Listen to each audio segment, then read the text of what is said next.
Well, good morning, everyone. I don't know if you were seeing, but the conditions are beautiful. We have offshore winds, and we're ready to start the finals day here at the 2025 Taghazout Bay Morocco Pro, the first event of the Prime Series for the women and the men, and a very good event, and it's going to be an amazing day. Good morning, Lucas. Good morning, Bago. Good morning, everyone. Super stoked. I mean, no better way to close this event. You know, everybody getting to the beach right now and recording the conditions. Strong offshore winds, the endless rides that we are seeing sweeping throughout the whole beach. So, yeah, no better way to finish it.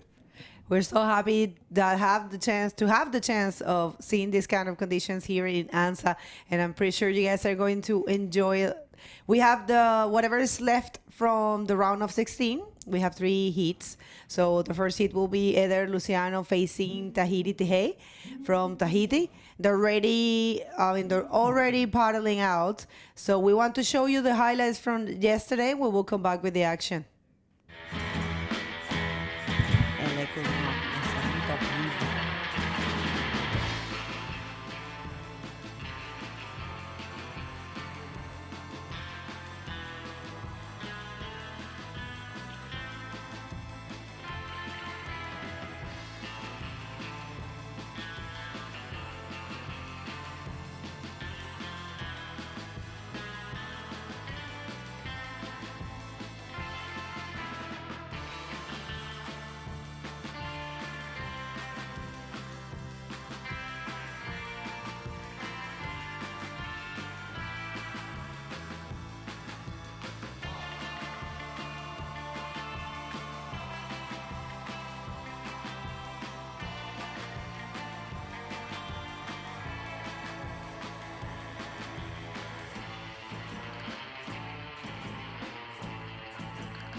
An excellent 5th day of competition yesterday, but we are ready to start the 6th day and the finals day. So let's hit the water and we'll show you how the conditions are. And look at those beautiful rides today, Lucas. Yeah, as you guys could see on the highlights, yesterday we had pumping waves over here. We had a good forecast for today for it to even peak up in size, and then offshore winds as well. And they are over here, so very good waves and expecting the best day possible. And in the water, we have in red Eder Luciano from Brazil facing Tehe Tahiti from Tahiti. And it's going to be a great battle. Check this out. First blood for Tehe. Taking off in this one, and we might see some barrels today. I believe so, Bago. I believe so, because the waves are running, sometimes running too fast, you know, but the strong offshore is holding some of the waves, you know, so it becomes a little slow. So I'm pretty sure that whenever these guys, you know, get used to the conditions, know where to sit, I'm pretty sure we're going to see some barrels being ridden. Yeah. For sure, you know, the thing with the offshore is super photogenic. It looks so nice, and you know, but it holds a little bit the wave. It prevents a little bit the riders from probably doing, you know, crazy maneuvers. Sometimes it even blinds you. You know, I remember being in Costa Rica or Nicaragua, and you know, one of the things that you get there a lot is the strong offshore winds. And I remember it was hard to paddle, you know, you can't see, but it's super beautiful to watch. And of course, it actually benefits from getting some barrels because it kind of like prevents the wave from breaking. So yeah, slows down the process a little bit. So we'll see how that goes for these 2 riders. Remember, we still have 3 heats left for the round of 16 that's happening now, and then we're going to be jumping to the quarterfinals of the men division, and then we're going to be starting with the semifinals. And yes, today is going to be finals day. That has been fully confirmed. We don't have the best conditions tomorrow. It's going to be stormy, and today it's looking really good. Yeah, so for these 3 heats that we have left from round number 7, we're going to see this one between Eder and Tehe. Next one is going to be between the defending champion for this event, Gabriel Braga, and Ian Salon. And after that, we close round 7 with 2 young guns, one from Chile, he's Joaquin Soto, and Yassin El Sal, who's coming from a very good performance on his last heat. So we already have the semifinals for the women division settled as well. We have Alessandra Hinder against Filipa Broeiro, and Joanna Schenker will be facing Namika Yamashita. So that's looking pretty good for today. Thankfully, Mother Nature is blessing us with a perfect closing days, and we expect this offshore wind to hold, because it has a forecast as well to be turning, to onshore winds around 1, 2 in the afternoon. So hopefully it will be, holding pretty well for us to close the contest pretty, in a best way. That's right, that's right. So they're getting ready that forecast for you. But yeah, we're going to be showing you in a bit. So if you're just getting here, what you can help doing is to connect with us, link with us through this magical link tree. You just have to scan that and it will take you to all of our socials and all our website and everything all together there, and you will be pushing the sport. You will be helping everyone in bodyboarding to grow. This is the IBC World Tour. We are in the private professional tour, so it's a lot to come. We are working really hard to bring a better tour for you, and lots of things to come. So make sure to connect with us, link with us through that link. Bom dia a todos que estão assistindo pelo Éder Luciano, ainda bem cedo no Brasil, 4h30 da manhã. Temos também Gabriel Braga indo na próxima bateria do dia de hoje, ainda no round 7. Vamos fechar o round 7, depois vamos terminar, com todas as baterias restantes para o dia de hoje. São 13 baterias no total, temos altas ondas aqui em Anza. Então compartilhem aí essa live, entrem pelo site da IBC. E aí vem Éder Luciano na primeira onda, vem fazendo ali a linha, mantendo, fazendo aquela primeira leitura, o reconhecimento do mar. A onda vem armando para ele, ele vai para o rolo. Vamos ver se ele completa essa manobra. Acabou caindo ali com um pouco de dificuldade. Não completa na primeira onda. All right, so starting things here, Eder Luciano, first wave was for Tahiti. It was only a 1 because it was basically a fast in and out. So we'll see how much Eder gets. Oh, actually, yeah, it will be a tiny score. It's so hard to be the first heat, especially when the conditions are changing so much. We had different conditions throughout the whole event, but this is the beauty of a beach break. You get glass conditions, small, big, toppy, and now we get offshore. So as you can see, Morocco can offer a variety of different conditions and different type of waves. So book yourself a trip to come here. Yeah, Bago, and talking about that, we have seen the conditions changing in Anza, pretty usually every day.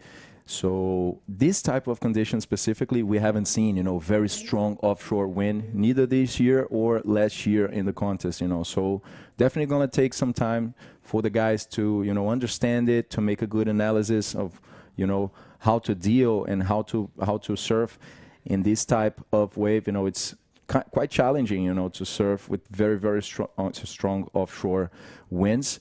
So definitely these first heats will be setting the pace, for the day to come. That's right. So if you're just getting here, help us to spread the word like this and check those lines coming through. We see that the size is not that big, but still some bombs we were watching, and actually you recorded an amazing wave. It was like a train. I loved it. It's in your social media, so you can go and check it out. There's good waves today, people. It's going to be a good day. Yeah, definitely. So we have a high period swell. So what happens is that sometimes we have a very long period without any waves, and then all of a sudden the set is coming so far in the horizon and sweeping everything. So very hard for the guys to stay in position. You really gotta choose a wave, you gotta pick. And let's see, Tehe going for a roll in the first section. Looks like he's getting through this bunch of white water in front of him. He wants to combine it all the way. One more 360. It's going to close out, and he goes for a nice roll. That's going to be the first expressive wave for these heats, as these guys are just getting started. That's right. I think it's super safe from him that he goes for the basic combos there, and of course putting some numbers on the board. You got to do that. So it looks like Eder also took a wave. We'll see. We're gonna get to see those replays in a little bit. But this is only starting, and if you missed it, we introduced it. This is the finals day, and check this out. This is the first wave valuable score, we'll say, for Tahiti. I'm sorry, Tahiti. We tend to say the last name first. And yeah, a roll, and he was managing to pass the foamy section and perform that spin and one more roll. So a very complete wave, and out the back, it was Eder Luciano with the roll. Very good one, and I believe that was his last maneuver, but it seems like he took something before. I'm judging for the scores are being dropped. We're gonna get to see that when the judges finish putting the scores. But yeah, good exchange, and we'll see who's gonna get the best of it. Yeah, Bago, I think we can expect one maneuver more from that wave from Eder, you know, looking by the scores, as you said.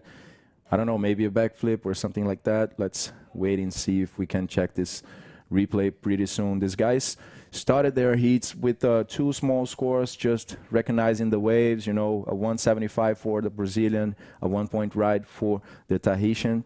And with their second waves, then finally they found themselves better in the water, and we are starting to see these scores come out over here and better than the first one. So 4.75 for Tehe, jumping in the first position. We are still waiting for Eder's scores. And check this line coming over there. Beautiful offshore. We can see Eder getting in position for another wave, probably. Very hard to position yourself when these sets come. They come from so far in the outside. And check this out. Oh, my God, Beco. You want to be out there? Oh, my God. You know what I want to see? Someone riding these barrels, you know, because at some point, pretty sure these guys will do, and we're going to see some long barrels over here for sure. There comes Eder Luciano, another right-hander, getting some speed, going through that section, goes for the ramp, strong roll over there, completing easily. Eder just got a 7.25 for his first wave, for his second wave, Bago. All right, so yeah, he's looking sharp. We definitely missed the first maneuver on his second wave. But check this out. I thought he was going to stall and get into the barrel, but check how beautiful Anza is today. We are on a classic Anza day, people. I'm so grateful to have the opportunity to see this place working like this. Moroccans say this is a classic day. They get some days like these during the year, so it's a privilege to be showing you this. Right, so last wave for Eder Luciano is a 6. I have to say I'm super proud of Eder Luciano because he has been working very, very hard to get himself to this point. You know, last year it was tricky for him. He didn't have the best start. He said it in the interviews. He said he fell down. He felt that, you know, he kind of like had second thoughts about following the tour and about his performance. And he regrouped, you know, and came back stronger. So made himself a spot in the, I think he ended up in the top 16. So yeah, actually he was 9th here and 41 in Iquique and 33 in Itacochara and Antofagasta. And then in Maldives he was 9th and 5th in Sintra. So yeah, in Fronton he was not so lucky, but he ended up 25th. So I think he has been working super hard to try to improve himself, and it's showing right here. So you see the scores, and choosing good waves and choosing good strategies. And Here there he comes. there comes the man looking for another right-hander, getting more and more familiar with this wave, just taking a look and leaving this one. So yeah, last year Eder didn't have a seeded top 16 position, so he ended up losing on the first rounds in 3 events. So that's very frustrating, right, as you said. And you know, just going through those first rounds where the guys are so hungry, you know, it's very tough. And then when you get to the non-elimination round, you find, you know, the best riders from the last season. So yeah, this year he's super motivated, you know, having a position for the whole year in the seeded rounds, in the non-elimination. So Eder looking very, very fine. You know, he's a very dedicated guy as well on his training and preparation. But Tehei Tahiri coming on the right, stalling looks like. Let's see if there's a barrel over there, almost not really getting into it, but finishing with a nice invert to close this wave. Beautiful. Yeah, well, Eder was not, he's not in the top 16, but he is backup. You know, he's placed in the 18th position. So since we don't have many of the riders from last year, Dave is not here, Maxime is not here, Moises is not here, Socrates is not here, he's getting a spot in the seated area. So one more look to this last wave of Tehei, which I have to say I'm also very proud of him because he has been doing a great job in this event, and check that out. You know, went for an invert, which is great. I believe it was well executed and, you know, landed in the flat. So he's gonna get an interesting score. So yeah, just for us to have a Tahitian in tour, it's really motivational, really refreshing. I will say it's something that we don't get too often, and there is a great level bodyboarding there in Tahiti. So it's good to see different nationalities always, you know, it's always motivational. So Tehei, he gets a 7, and now he's fairly back on track, looking for a 6.21. It's a possible thing for someone like him who has been putting some nice scores throughout the event. We can show you, these are the best scores that we have had in single waves. As you can see, Badreddin, he has a 10, and Armides, he has got a 9.5. That was yesterday, actually, in the very last, you know, heats of the day. And then, you know, the Moroccans, as you see, have been dominating their scores, been surfing really good. And also, it's good to see Armide, Javier, Lucas Aninotto, Pierre. They have been also very strong in the top scores of waves. Good part of these waves were updated yesterday, right? Yep. In the first days, we had Badreddin and other guys getting high scores, as you said, but many of them were surfed yesterday over here. As you guys saw on the highlights, it was pumping as well. We had conditions in size similar like this, but let's say this one, Tehei Tahiri, going to the right, goes for another invert.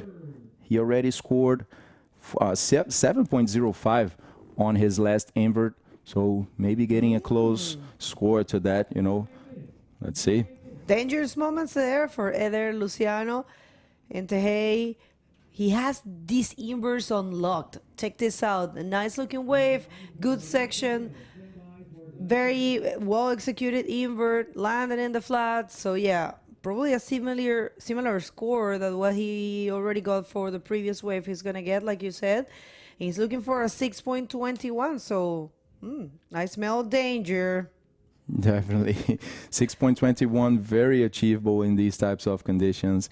I mean, we already seen a 7.25 on the first moments of this first heat, so I'm pretty sure we're going to see some high scores, maybe some 10s coming out today. The barrel is over there. It's just a matter of being in the right position. It's not an easy ride, to be honest, you know, being in the position, getting enough speed to run, because the barrel is not that type of stalling barrel. That's not going to happen here today too much, I think. I think it's more of a runner, you know, where the guys will have to go very fast to get through the section. And probably we will see many inverts like Tehei is doing, for example. I think it's a very safe move to do in these types of conditions when it closes out. You know, just going for the invert and maybe easier than a backflip or something like that. Eder Luciano. All right, so Eder coming in strong, and I kind of knew he was going to go for the DRS. He had those very unlocked, I have to say. And combined with the roll, continue with the spin. And this is going to be another good wave for Eder. He needs to improve his total score. And it's, you know, last wave of Tahiti was not enough. It was a 5.45. I believe it was because it was an inside wave. And all right. Yeah. That invert from Tehe on the last one wasn't as expressive as the first one. You know, on the first one, he really took off, you know, extended himself out of that wave in the air. So 7.05 in the first invert. And then the second one was a bit of a smaller wave. He didn't get too projected up. So 5.45, but this is a good wave for Eder Luciano. Nice combination. Goes for the pocket in the first section of the wave, completes that ARS. Now going up again for one more roll, maintaining the line, fitting a 360 in the pocket, stalling a bit, goes for another roll, and now looking for the closure, speeding a little bit up, and goes for not the best roll, but managed to close this wave in a very good wave with a combination of 4 or 5 maneuvers, something like that. Yeah, 8.25, and check that out. We have the first try for a barrel there, a quick cover up for Tehe, and then a backflip. That was the answer. But yes, just to have to keep in mind that there was a smaller wave, an inside wave. So right now, after last wave of Eder Luciano, what a great performance from Eder. 8.25 he got, and now after that Tehe is looking for an 8.46. So 5 minutes and 30 seconds. We'll see if the Tahitian, the sole Tahitian that we have here in this event, is capable of finding that big score. Why not? It's a matter of, you know, having the opportunity. These riders are so experienced, they're so good in bodyboarding that it's a matter of only finding that wave, and they will do the rest. We trust that. That's for sure. So you never know. And the thing about the man-on-man heats is that mainly every rider can change the situation in the next wave that they're taking. Of course, depending on the score and their abilities, but it's a possibility. So we'll see how that works here. And talking about the forecast, since you were talking about it, check this out. Yeah, we have west, northwest swells, as it is pretty common. We had a little increase in the swell size as well from yesterday, you know, maybe 0.2 or 0.3 meters. So you guys can will definitely see with the tide filling up, you know, some more size in the waves as well. The period is also a little bit higher, you know, 1-2 seconds plus when it comes to yesterday, but the wind changed a lot. So yesterday we started having wind around 1-2 in the afternoon, and today we already have pretty strong winds since the first heat, but thankfully offshore winds. So hopefully it will hold this way until the last heat, so we can close in the best way possible. As you guys can see there, 15 kilometers an hour for the eastern winds, bringing a lot of sand in the air here. A warmer day for sure, with some Saharan winds coming on. We say the Sahara attack. Like there. It was so, it called my attention. I just love to experience new things, you know. I was little cold in my room. Every morning it's a bit chilly. So I wake up like every day, you know, put a sweater on, everything. I did all my things. And then when I was ready to leave the room, I was fully, you know, I got like sweater and jacket, packed. like every day, fully packed, like every day. And then I opened the door and it's some hot breeze. I'm going to come back to that after this wave. So Tehe, waiting for not too smooth flip, I will say. And yeah, he's trying, you know, you gotta do that, you know. We need to see this will, this the will of trying to get the score. Yeah, so Tehe on the first section goes for the backflip, taking a little while to turn around over there as the wave also closed out in front of him, so not much perspective for the Tahitian. Eder was taking a look at that wave, saw that Tehe was coming over to the spot, you know, one more time, and decided not to follow that one, maybe to keep the priority. Yeah, we can see Eder almost reaching the outside right now. Estão fazendo uma atualização, já tem um pessoal do Brasil aqui assistindo o Eder bem cedinho. Começou muito bem na bateria, Eder Luciano, encontrou um 7.25 logo no início e agora no final combinou ali 4, 5 manobras na onda, começando com um backflip muito bom. Então 8.25 na última onda, na penúltima onda do Eder Luciano, começando a bateria aí já com um total de 15.5, primeira bateria do dia, onde os atletas ainda estão ali reconhecendo o mar e o Eder já foi colocando um ritmo muito bom. Na próxima bateria nós vamos ter Gabriel Braga também, o campeão dessa etapa no ano passado, e ele vai estar enfrentando o francês Ian Salon. Então tem muita coisa boa por vir hoje, pessoal. Vamos compartilhando essa live aí com todo mundo, acordando a galera para assistir o fechamento, o último dia dessa primeira etapa do Mundial aqui no Marrocos. That's right. Thank you for that update in Portuguese, because we do have a lot of people supporting Eder, and even if they're not right now at the live, they will be checking later. So yes, Eder Luciano doing a great job. Tahiti as well. You know, those scores are not so far away, although he do needs an 8.46 to, you know, in order to keep advancing, and he doesn't have the priority right now, and there's only 1 minute in the clock, so we'll see how this one unfolds. But definitely we have to stand out Eder Luciano performance and his will, a sua vontade, né? É. Muito dedicado, Eder Luciano. Tá há muitos anos já no circuito mundial, né, Bego? Mas nos últimos anos deu para ver uma mudança aí, né, no comportamento do Eder. Tehe Tahiti going on the right. We're seeing mostly rights being served today. Goes for the backflip in the first section. Let's see if he lands this one.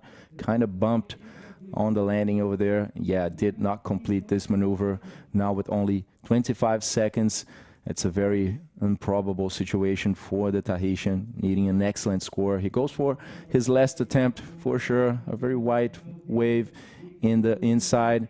Goes for another backflip. And, oh, Eder Luciano flying out the back bagel. Probably, maybe, let's see, increasing that 725. I don't know. That's up to the judges. He's going to close this one. And I think he's done, Bagel. Wow.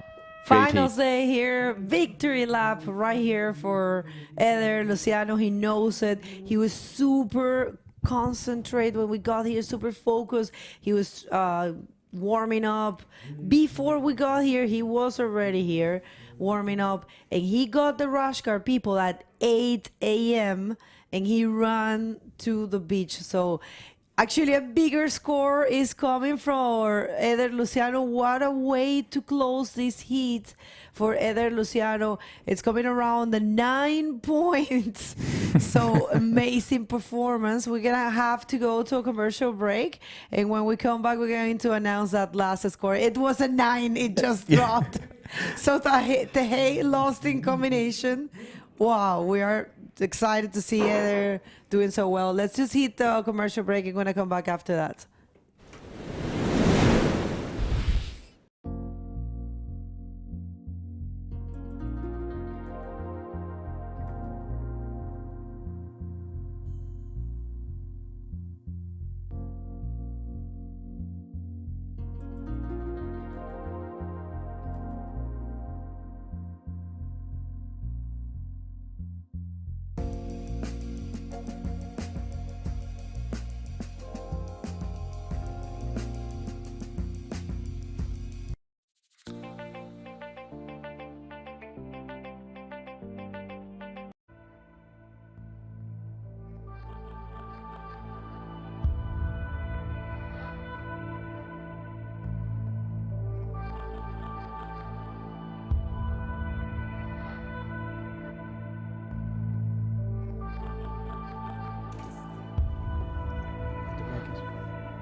Welcome back, everyone. Finals day over here in the Prime Series event of the 2025 Taghazout Morocco Pro. What a first heat, Man. Armin. Good morning, Lucas, first and foremost. And it's pumping outside.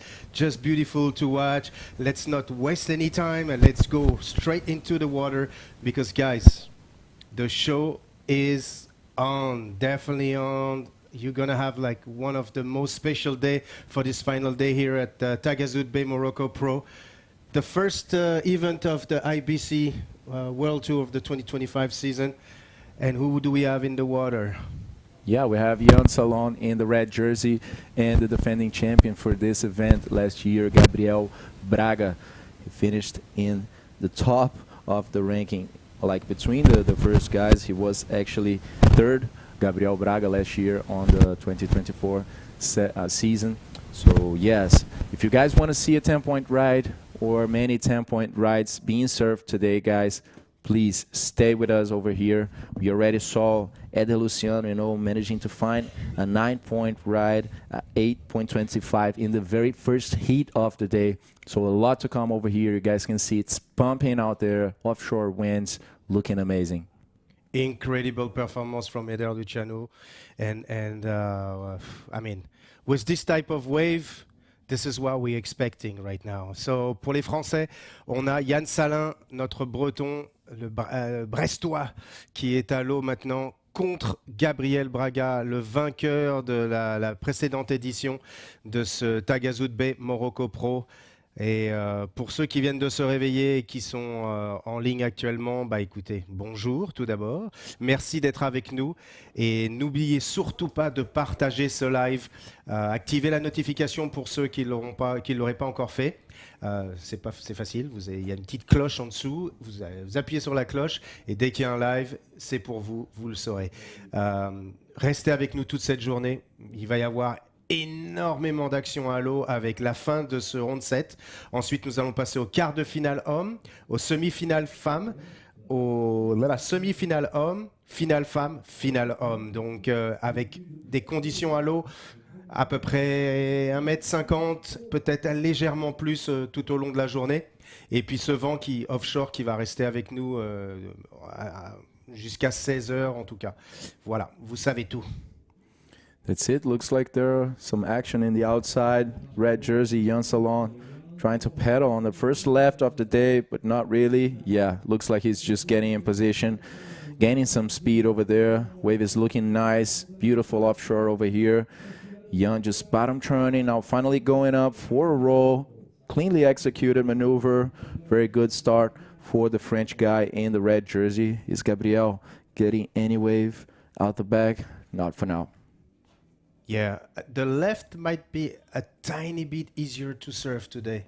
Why? It's because if you look at the offshore wind, all right, so let's just go through this replay, but Jan is kicking and paddling right now, trying to find the line, gaining speed, checking the leap, lifting his feet to get even more speed and to do this massive bottom turn and a very nice rollo.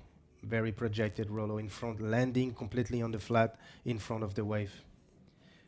So yeah, I'm saying like if you look at the wind direction, even though it's fully offshore, it may create some, like it may slow down the rights a little bit more than he actually is slowing the left. Yeah, it's definitely slowing down. So we're seeing very long waves over here. Gabriel Braga was about to pull into that barrel, but not really, just kicking off of this wave. Yeah, no, the offshore wind is definitely like holding the wave a little bit, slowing it down. But we are seeing very long waves. So the left is also, a good ramp. It projects the riders very well, but I don't know how it's going to be this contrast between the left, the big punts on the left and the combinations on the right-handers. Because we saw Eder, for example, just preferring the rights and finding some good sections as well with backflips on the outside, but also combining all the way in, so he managed to find 9-point rides. So yeah, gonna be nice. Jan is one looking for the lefts, so gonna be good to see him surfing as well as on his last heat. He just stood on the left-handers, preferred them, and it was very good for him. Let's see how it'll play out against Gabriel right now. Absolutely. I'm going to take this quick opportunity to thank all our partners and sponsors, starting by the Royal Moroccan Surfing and Bodyboard Federation and the Taghazout Bay. Thank you guys for doing this tremendous work through this entire event.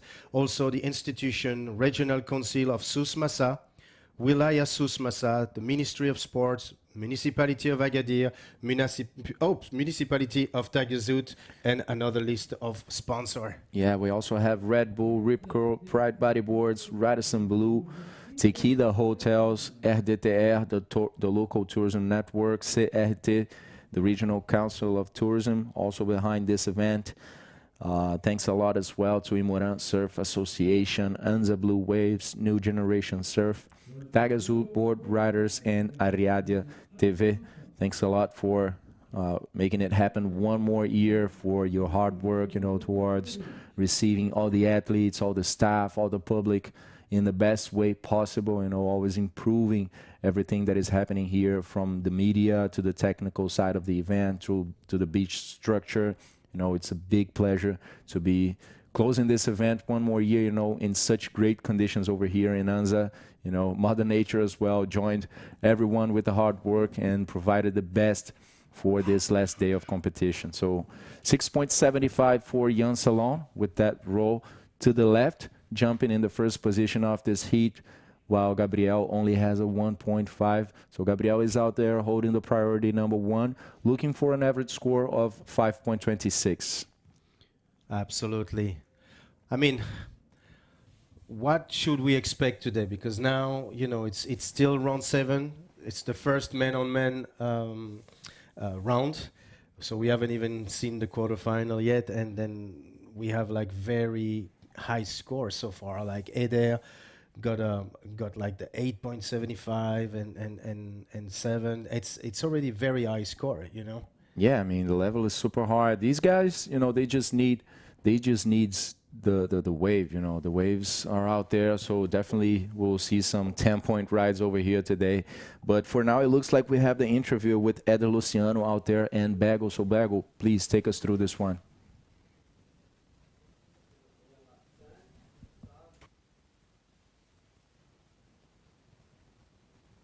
Well, thank you so much, guys. First winner of the finals day, Eder Luciano. What a condition we have today. Beautiful answers, showing a whole different face to the world. We want to hear from you. How is it out there, and how was that hit for you? Amazing waves. Really good. Anza is perfect today. My first hit in the morning. I just go into the water 20 minutes before my hit, and I surfed 2 really good waves. And my hit with the Titan guys this guy is amazing. Everybody love him.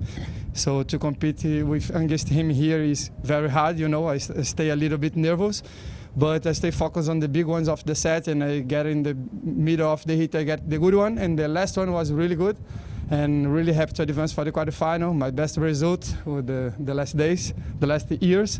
So let's go with Pierre now. I think so. It's a good hit with Pierre, and try to do my best and go to the semifinal. Well, you are already improving your result from last year. You end up 19th here. So regardless of what happened, you are already doing well. Do you think it actually influenced the fact that you got here early, you prepared yourself, you were training, you were warming up, and then you went in the water super early? So how important is that for an athlete? Yeah, this year, after last year frontal event, I changed everything in my life. I train hard. I focus on my surfing, on my mind to prepare for this first event of the year. I know the first event is really important for during the year, And yeah, I'm surfing really good. My body is work really good. I became here 10 years before to training with Neymar, and I surf really good waves, and I think good with my body and my mind. Well, congratulations. You want to say some words in Portuguese for your people?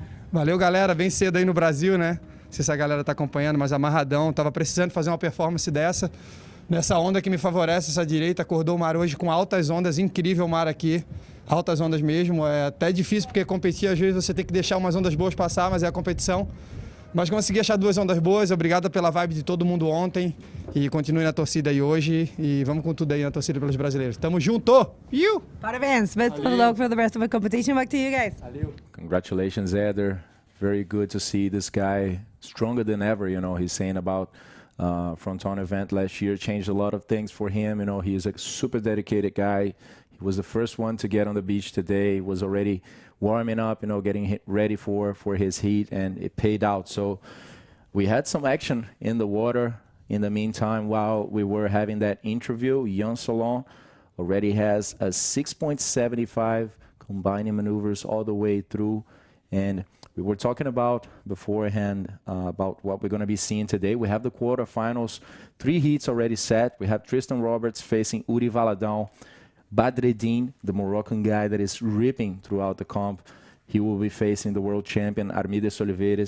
And right now, we just settled the 3rd quarterfinal for the men. That's going to be Eder Luciano and PLC. Let's see this one from Jan Salon. Yeah, Jan Salon with a great rollo on the right-hander with a spin, nice little check turn with a forward reverse spin.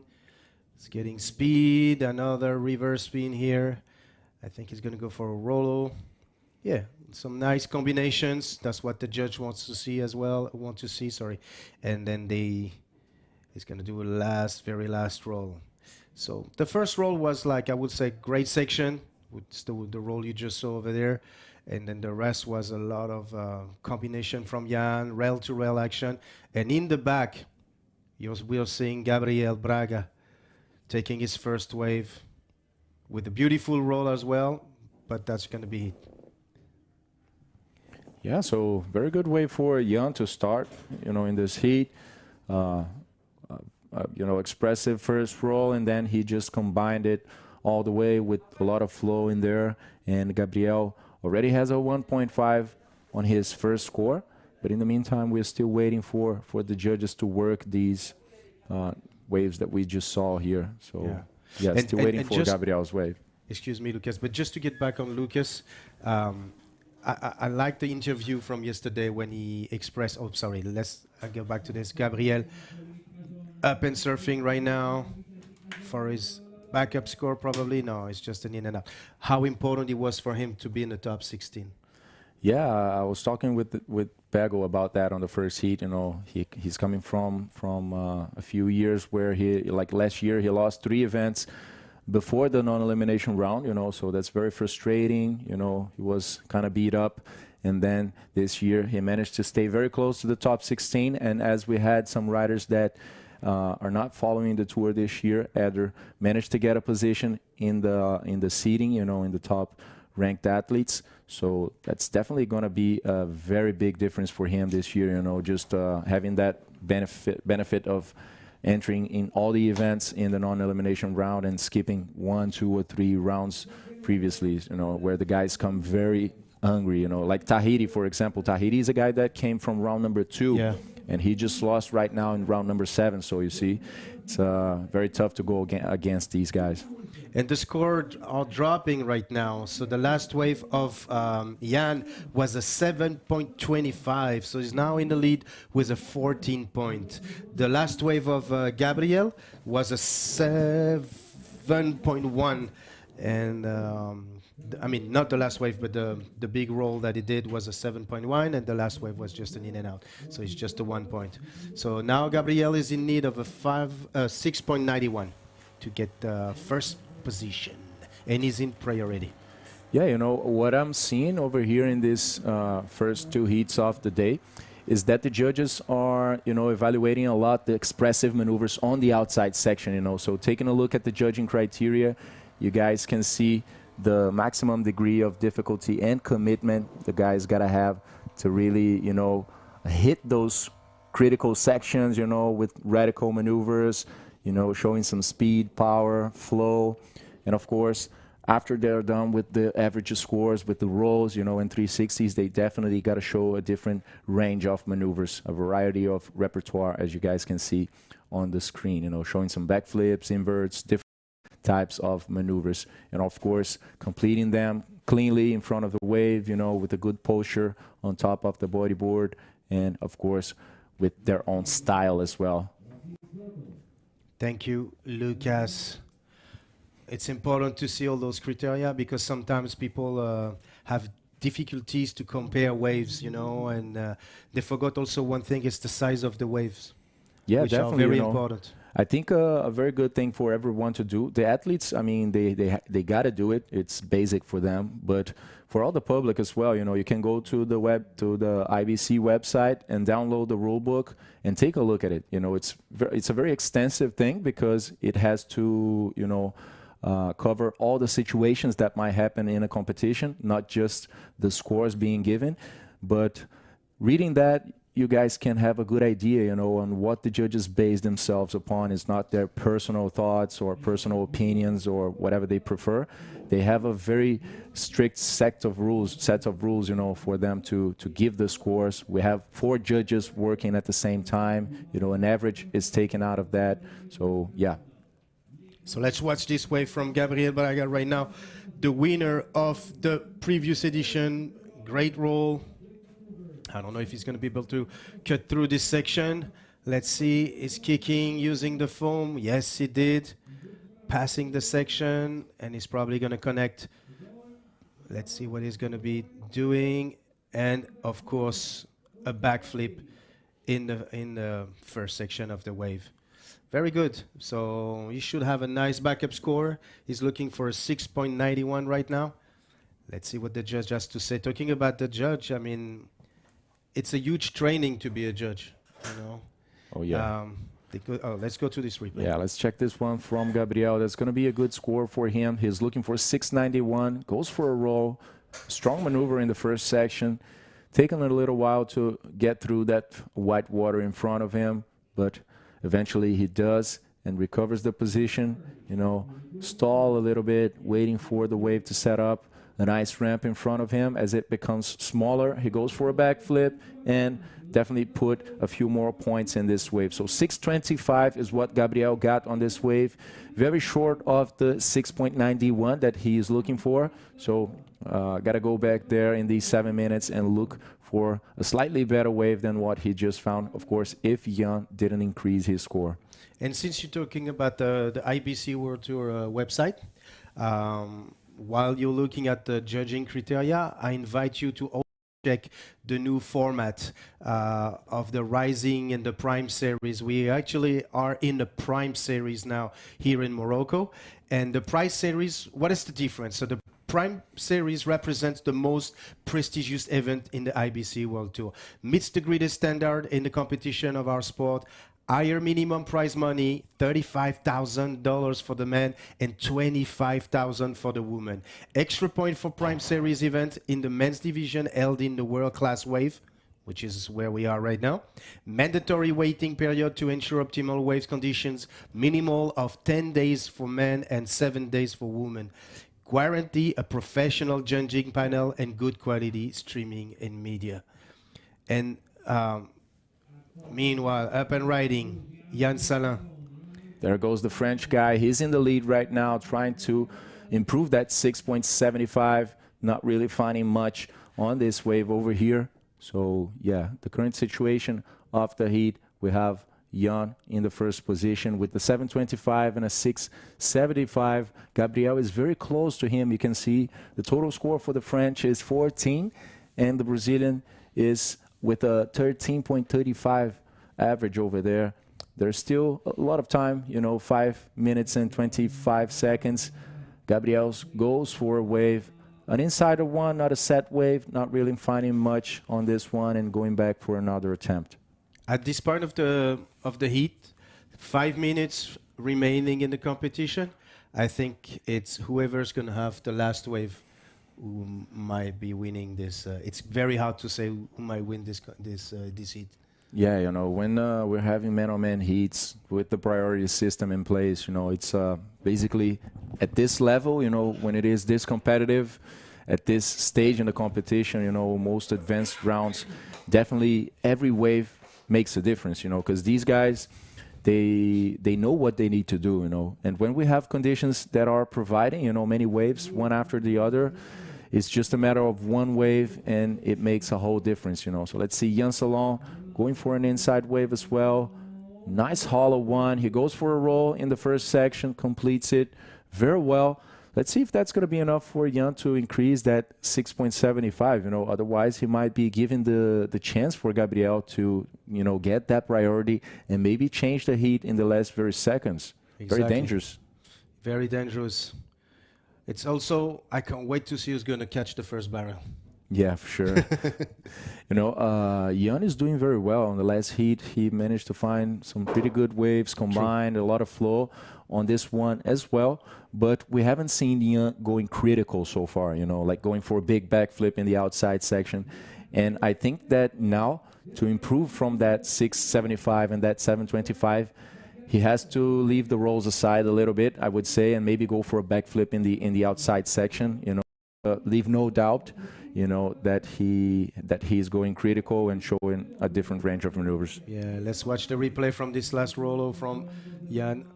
But it was very good, though. It was a very projected rollo. Like, the technique was very good. And look, Gabriel almost getting a cover up with a very projected roll as well.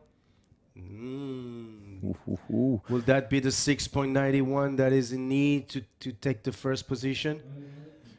Yeah, so we saw Jan Salon on that last row managing to get 6 points. So this one from Gabriel, you know, just stalling in the first section, showing up in front of that water right now, and he goes for a roll, impactful maneuver over there. Let's see if that's going to be enough. I think it can be very close, maybe get the score that he needs.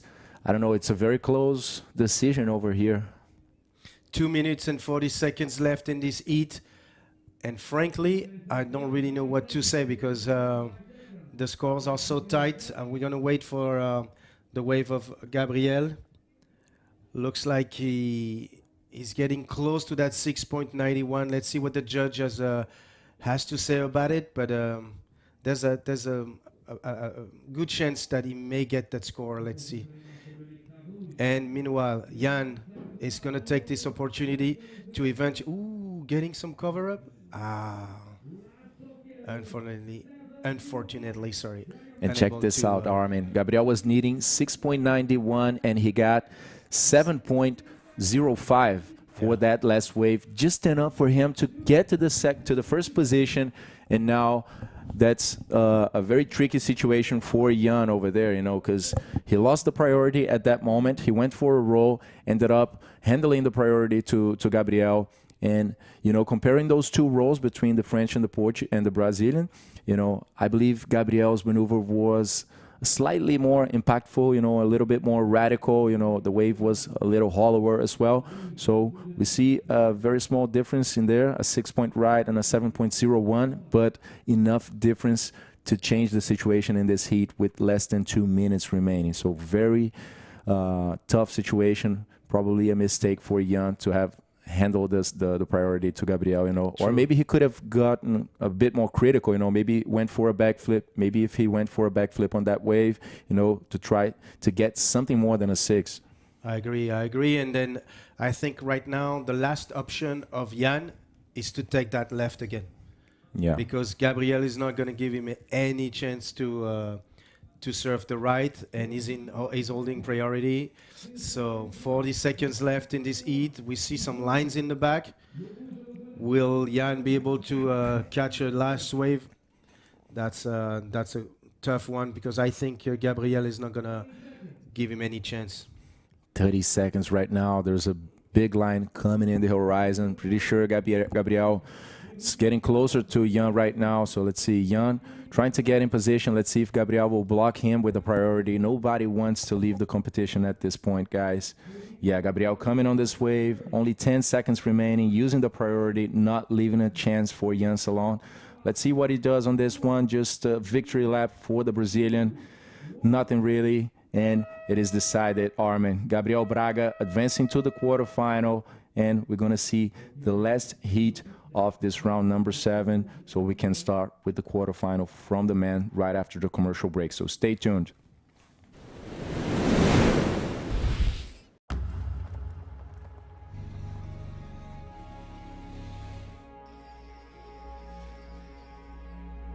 The most beautiful stories start with an encounter.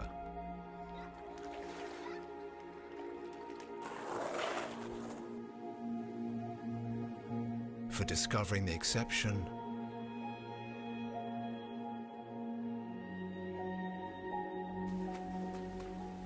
living the exception.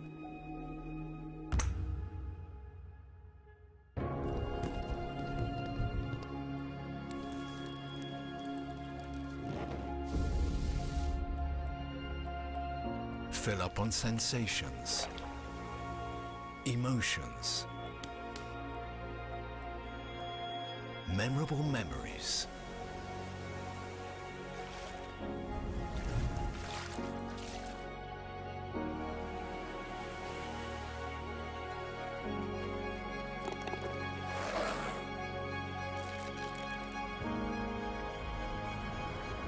Taghazout Bay. Meet, leave, enjoy.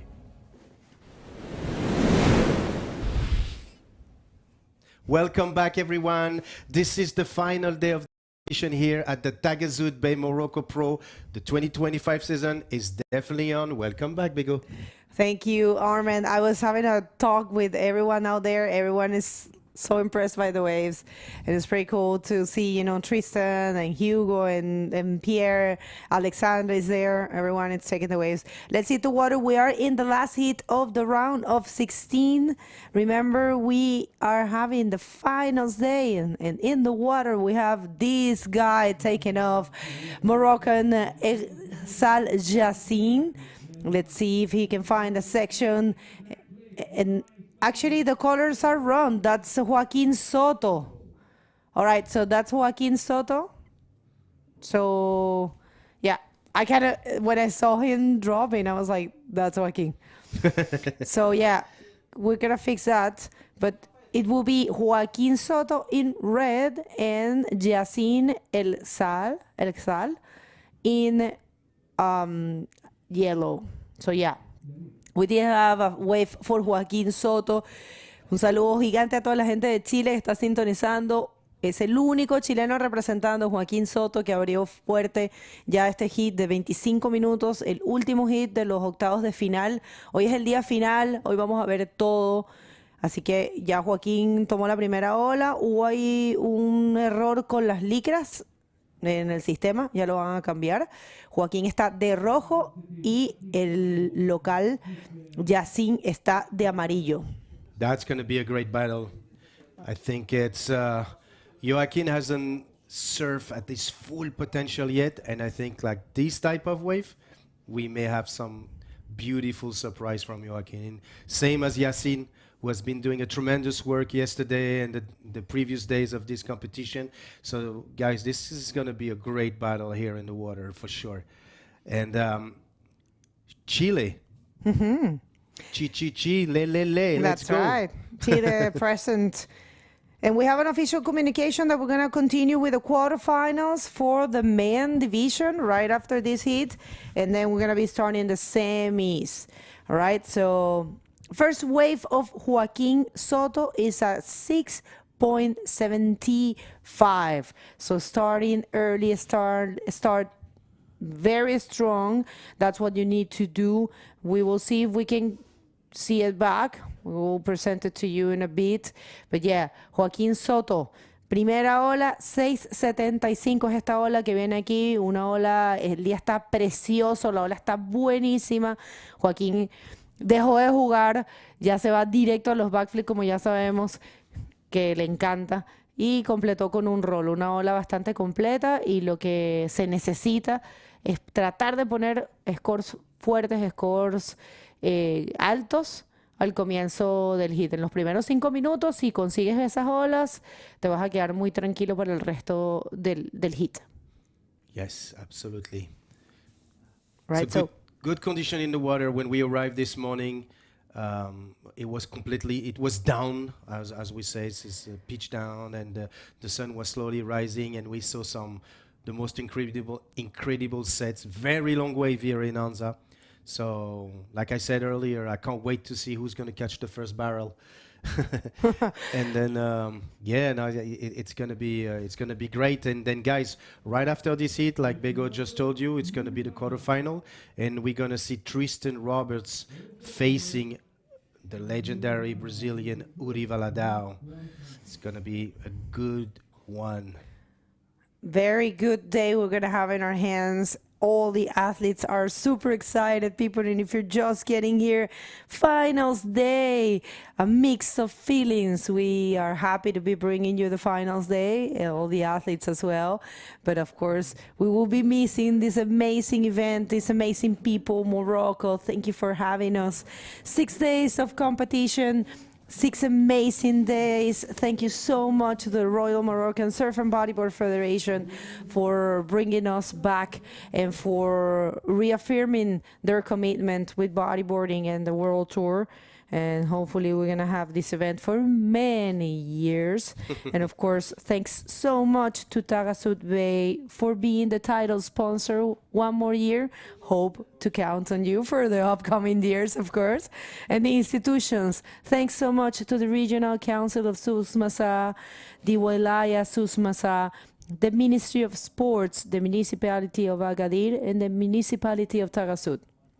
And also a great list of sponsors such as Red Bull, Rip Curl, who has a little booth here on set at Anza Beach, Pride Bodyboards, salute guys, Radisson Blue, Tiki Hotels Inn, RDTR, the local tourism network, so we invite you to visit Morocco.com. CRT, the Regional Council of Tourism here, so visit Agadir.com.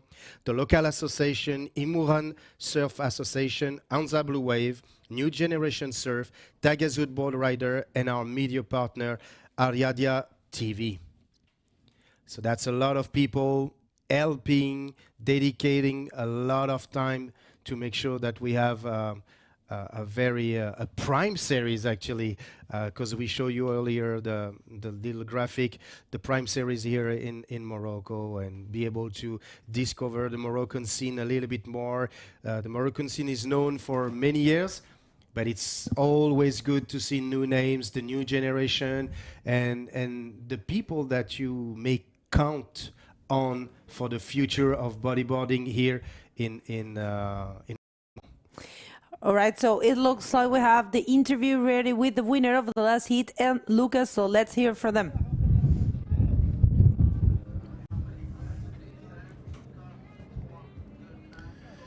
Thank you, guys. I'm here with Gabriel, winner of this last heat. Gabriel, in the first heat of the day, we saw that the conditions were clearly pumping out there, but on your heat, it was a bit slower, not too high scoring, but you're showing that it is very different right now, very difficult right now to position yourself. How did you feel in the water? As primeiras baterias do dia são sempre mais difíceis, porque a gente não tem uma referência ali na água, mas o mar tá incrível, é um terral super forte, mas também o tanto que tá bonito também tá difícil, mas a gente conseguiu ali achar, tava perdendo, acabei achando um ali no final, consegui virar, mas tô amarradão de ter avançado. Agora é as quartas de finais, um passo de cada vez, focar agora nas quartas e vamos com tudo. Yeah, so he said that how beautiful it is to looking from the outside is the same, is as difficult as it is beautiful looking from the outside. You know, he's going one step at a time. It was a bit slower. The first heats of the day, you know, it's pretty hard to locate yourself out there. Gabriel, you're coming from a very good year, your best year, you know, last in the 2024 season. How are you looking for this season right now in 25, you know, being one step right now from the podium in the quarterfinals? Ano passado foi um ano incrível para mim, meu melhor ano, disputei título, terminei em terceiro e esse ano eu quero fazer um pouco melhor, quero tentar também o título mundial novamente, mas caso não consiga eu quero melhorar minha posição, ficar em segundo, primeiro, esse é o objetivo. E é isso, vamos com tudo, tô bem focado esse ano, treinando bastante e quero chegar lá. Yeah, so he's saying that last year he finished in third position. So this year he's going for the world title, you know, but he's saying that if he doesn't get the world title, he's at least trying to stay on top, you know, as he did last year and going one stop of the tour at a time as well. Quer mandar uma mensagem pro pessoal de casa?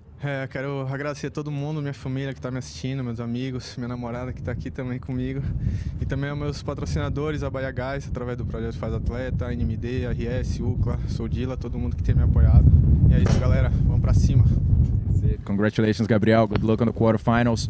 Back to you guys. Thank you so much, Lucas, and congratulations to Gabriel, of course, who I'm pretty sure wants to win this event again. Who doesn't? So I think we had like a wave ridden during this interview from Yassine, the Moroccan, and we're still waiting for the score to drop, but I think it was a 5.65, if I'm not mistaken, for the first wave of, no, sorry, it was a 6.75. No. Ah. We have I was going to tell you, Oh, yeah. lycras, they were mixed. So Joaquin Soto is wearing red. So Joaquin Soto has a total of 7.5. He is winning the heat. And this wave here was the first for Yassine, and it was a 5.65. This is the one. So you see, I was having a talk outside with the coach of the federation, and he was telling me that he feels it's easier to surf to the left now because the winds are not in your face. And if you're surfing the right, you'll get winds on your face. That's what he said. So I think he's coaching all the Moroccans to try to go for the lefts right now. I mean, we can say this because the athletes are not listening. But yeah, I asked him, can I say it in the streaming? He was like, yeah, no problem. You can tell the world my opinion of what's happening. And check this out. We have Joaquin Soto taking off in this one. Is it going to shape for him? Coming in strong, releasing the brakes, and not really happening much there for Joaquin. People, we have a strong, super strong offshore wind. That's why I had to change the interview area. And, you know, it is very beautiful. It is very photogenic. But at the same time, it could be a bit harder for the riders to find that section to perform the move. But, well, they're doing great. We saw an amazing performance on the first heat of the day. If you missed it, Eder Luciano got himself 17 point something and left Tahiti in a combo situation. And then we had a strong hit also between Jan Salon and Gabriel Braga. So we are ready for the quarterfinals. After this heat, we're going to be doing the quarterfinals of the men division, which are almost all set, waiting for whoever advances in this heat. To meet Gabriel Braga. And you guys can check everything that has been done and whatever is coming up at the IBC World Tour website. You have the scoring system there, or you can simply scan that QR code and it will take you there. And yeah, just who do we have in the quarterfinals? We have quarterfinal number 1, Tristan Roberts facing Uri Valadão. Quarterfinal number 2, it will be a clash of titans as well. Yeah. Chadri Badreddin, who is, you know, very outstanding, the most outstanding rider of this event, not only from Morocco, for this event in general. Check those waves. Oh, my Lord, it's looking so beautiful. But it's hard, you know, it's hard to take those waves, and it's hard to perform waves. I'm sorry, maneuvers. Then quarterfinal number 3 will be Pierre Ricoste facing Eder Luciano. I'm loving this view, this camera, because you can see the lines, the trains of Wright's waves. It was very beautiful. Yeah, and you can realize the actual size of the waves in the very back. So it's going to be a good one. And look, the Moroccan rider Yassine Elgzal about to draw a line here, going for the bottom turn, but ooh, is he going to come out of this? No. So it's going to be a closeout on Yassine, unfortunately. That's right. Well, we'll see. It's trying for those lefts. So yeah, all right. So we're getting a word from our director, C. Mohamed. Thank you for being there and doing a great job. There was 2 closeouts, you know, split pick, but none of them got anything. So yeah, you can tell by the scores are dropping right now. And so situation in the water, people, they're fixing the scoring system because there was a mistake there with the rash guards. Joaquin Soto is wearing the Oh, it's already fixed. Thank you so much. Joaquin is on the red singlet, and Yasin at Sal is wearing the yellow singlet. So right now there is a change of situation. Just no, wait a minute. Still not proper. No, that's good. Yasin is in yellow. Yeah, the scores, But the are, scores not are not updated. Joaquin Soto is winning the heat. That's all that we know. He's got a 6.75 and a 1.1. That's what it is. Absolutely. Thank you for the updates. So that's why you guys don't see the scores right now on your screen. Just the time for our technical team to correct all the little things that need to be adjusted, and it's gonna come back anytime soon. But meanwhile, if you want to watch the scores, you can definitely visit the ibcworldtour.com and go to the live section, and you're gonna have actually access to the actual live on the YouTube channel and the scores below. You can even see the different rounds and heats that are up and coming. Men and women, you just need to choose. All right. So, yeah, Joaquin Soto in red, Yasin in yellow. That's what it is. So if you're just getting here, make sure to share this live feed. Tell the world that we are on the final day of this amazing event, the first for the Prime Series format. It's a novelty of the IBC World Tour this year, and it brings a number of, benefits and good things for the sport. Represents, the events that are within the calendar of the Prime Series represent the most prestigious events in the IBC World Tour, and also the events that have proven that they can, accomplish all the minimum requirements there are for these kind of events, and meeting the greater standards, as it says there, in the competition of a sport. And the prize money has been raised, which is a great thing to know for the athletes. Right now, the minimum prize money for the man is $30,000, and the minimum for the woman is $25,000. And there are extra points for event that will be held in world-class ways. And this is only for the Prime Series. And we will have this also changed the mandatory waiting period to ensure wave conditions. So it's 10 days for men minimum and 7 days for women. And also this brings these guarantees, professional judging panel and good quality streaming and media. That's what, the Prime Series events. These are only bullet points. Of course, there are many more characteristics of these two tours, the Rising Series and the Prime. You guys, if you're tuning in, if you're interested in throwing an event, organizing an event, you are more than welcome to reach out. You can send an email to the IBC World Tour, info@IBC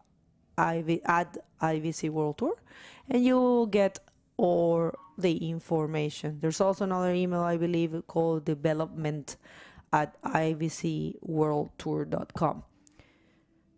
Yeah, this new Rising Series program is amazing for all the local associations that really would love to do an event. And the reason why it's the more accessibility for promoters with fewer resources to be part of the World Tour, qualification opportunity at the local, regional, and national levels.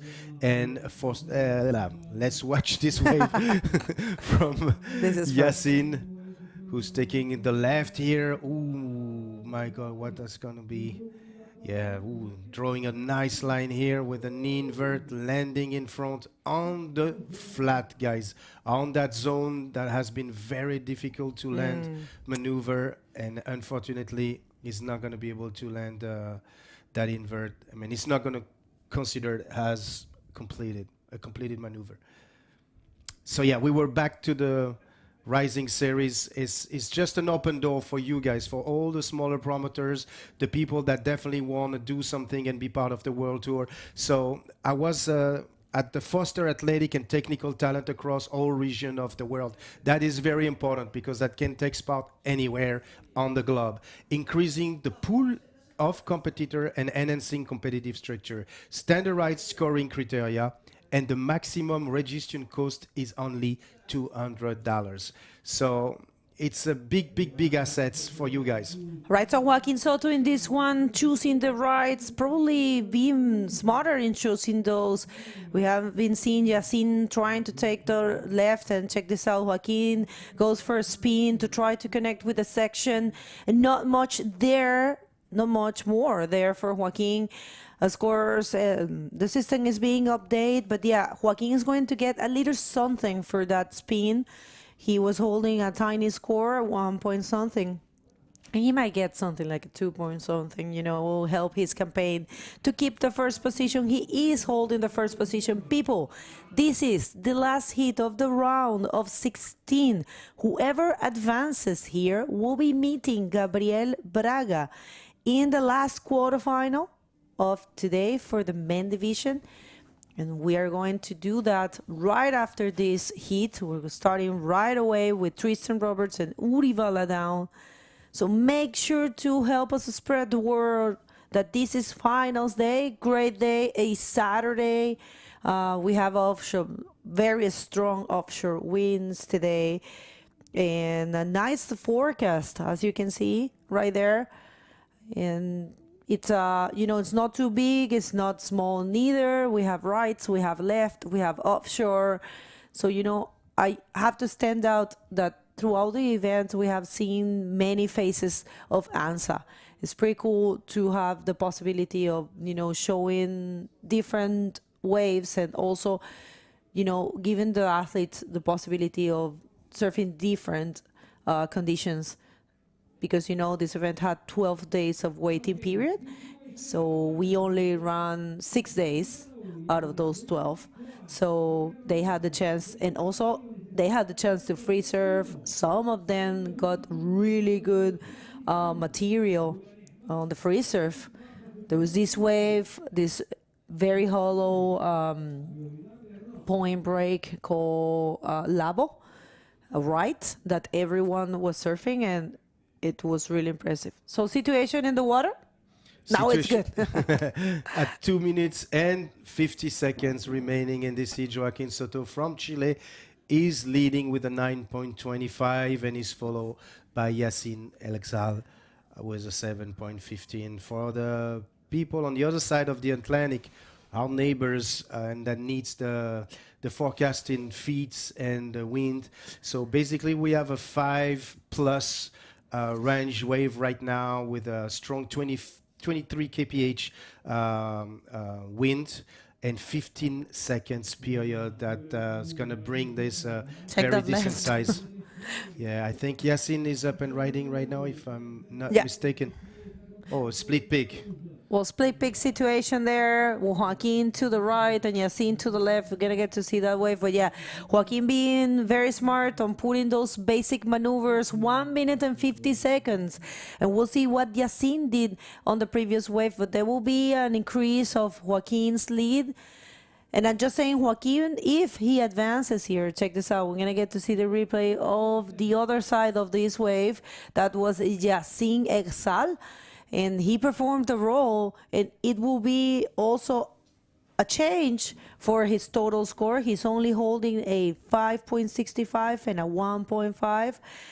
So we'll see. This is the replay of the last of Joaquin. Let's watch this replay with Joaquin styling here, doing a nice roll. And not a big wave, but very controlled. And he's going to go for another roll, of course. And he's definitely going to change that 2.5. That's for sure. I'm not taking any risk to say something like this. And Yacine, on the other hand, is went from the left and with a nice roll on the left. So he was also going to change the 1.5. We're waiting for the score to arrive right now, and it's going to be pretty decent for both. And you know what, Joaquin Soto, if he advances here, he will be bettering himself from last year. He ended up in the 9th position. He failed in this round last year here. And for him, it will be an improvement just to advance to the quarterfinals. Estaba comentando que sí, Joaquín avanza, que con su última ola consiguió un 6.85 y ahora está más sólido en la primera posición, dejando a su adversario necesitar un 7.96, que es una nota altísima, viendo que nos quedan 16 segundos. Pues Joaquín ya está mejorando su resultado del año pasado. Él quedó noveno en este campeonato. Y es un campeonato muy importante porque un poco establece el ritmo para el resto del año. Y está definido, Joaquín Soto avanza a los últimos cuartos de finales y va a enfrentar a Gabriel Braga. ¿It's set? Yes, I think this is it. We have a winner. Joaquin Soto will be facing Gabriel Braga in quarterfinal. So don't go anywhere, guys. The quarterfinals are about to start right now with the first hit in the water. We're going to go for a very quick commercial break, and then we see you in a few.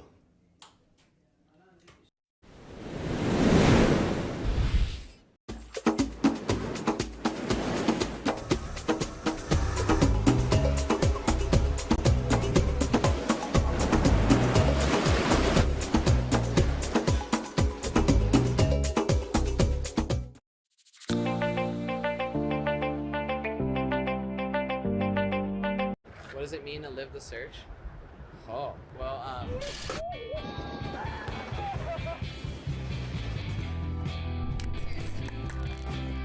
It's just like living the best life. I will never stop searching.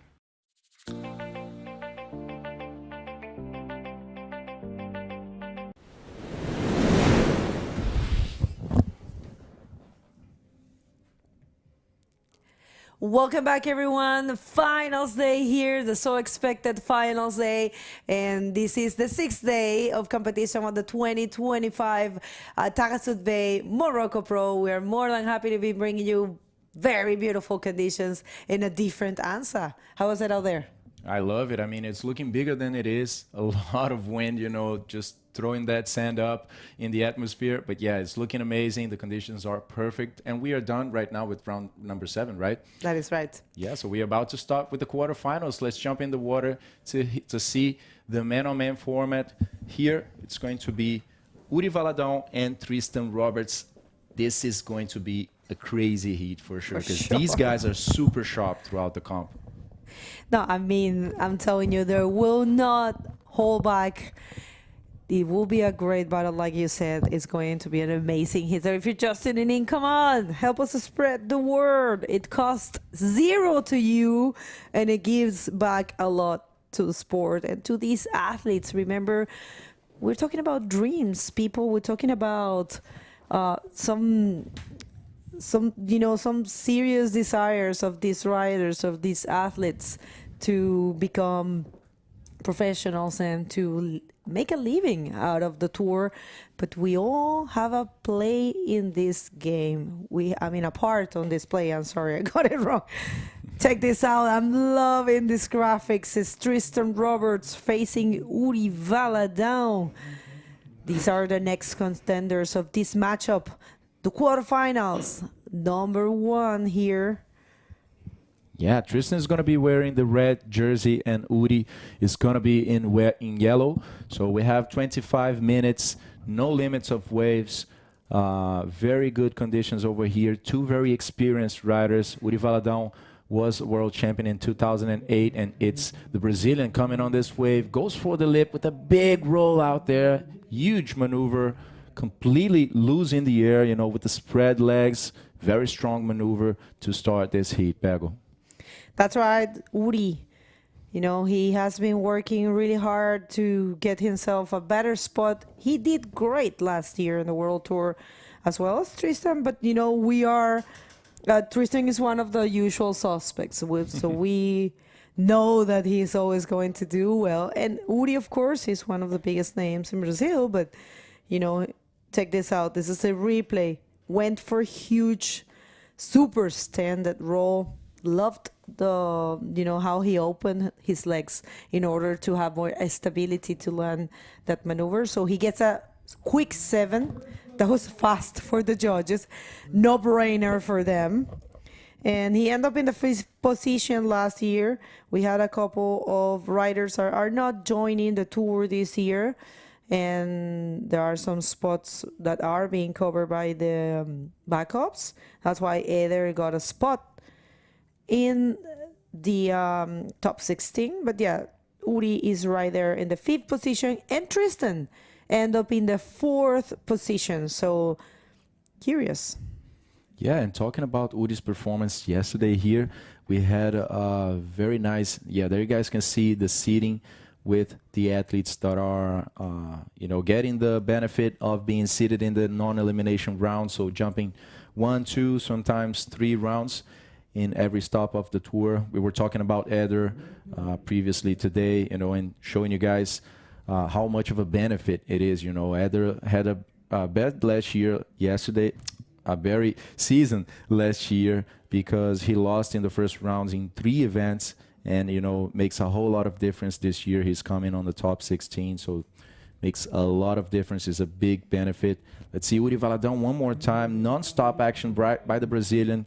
Goes for a roll. This one is opening for Uri. Kind of a bumpy part of the wave. He recovers the balance and goes for a backflip over there. Completing. Is there going to be anything else for Uri? No much. So 7-point ride for the first roll. This is definitely going to be a nice score for Uri, who's coming from maybe one of the tightest heats yesterday against Garib Abdelafi. Do you remember this one? It was crazy, crazy, crazy action. Now, you know, when you reach this point, action is guarantee, it's going to be there for sure. So check those waves, people. We have strong offshore winds today here in Anza, a very different Anza for the one that we have been seeing. And it's super cool to see how the athletes adapt to the different conditions of the wave. There's still some big sets. And like you were saying when you came back from your break, and we were saying yesterday, guys, outside it looks way bigger than what it looks here in your screen. Check that bomb. Beautiful Anza. So yeah, 2 excellent riders in the water. And check this out, looks like, oh yeah, the last wave of Uri, waiting for that score, went for a pocket roll and stole there in order to find this section and perform this backflip. It wasn't the biggest wave, but the maneuvers were consistent and well performed. So I believe that's going to be, it actually dropped now, is his backup score. So 5.90, and the South African haven't taken any wave as of yet. Yeah, so Uri Valadão, I mean, we have many world titles in the water right now. Uri is the last Brazilian world champion in 2008, more than 16 years ago, and this guy is still ripping out there. He's always giving a hard work for the top athletes in the world tour still today, for the new generation as well. Uri has 9 event wins in the world tour, and of course, we're also talking about you know, Tristan Roberts, 2 times world champion, 1-time junior world champion. The guy is definitely on the limit, you know, of the progression of this sport, you know, always pushing. Love to see his free surfing clips as well, you know, on his social media. Really encourage you guys to go check that out. Tristan is always going around the world looking for some big ramps. He's that type of guy, right? He's that type of guy, the you know, big maneuvers. Of course, he also rips in the barrels, but big maneuvers is definitely a signature thing for Tristan. Well, it looks like we can throw it to Armin for the interview, and we're going to get you that picture-in-picture. So let's just hear from the last winner, Joaquin Soto.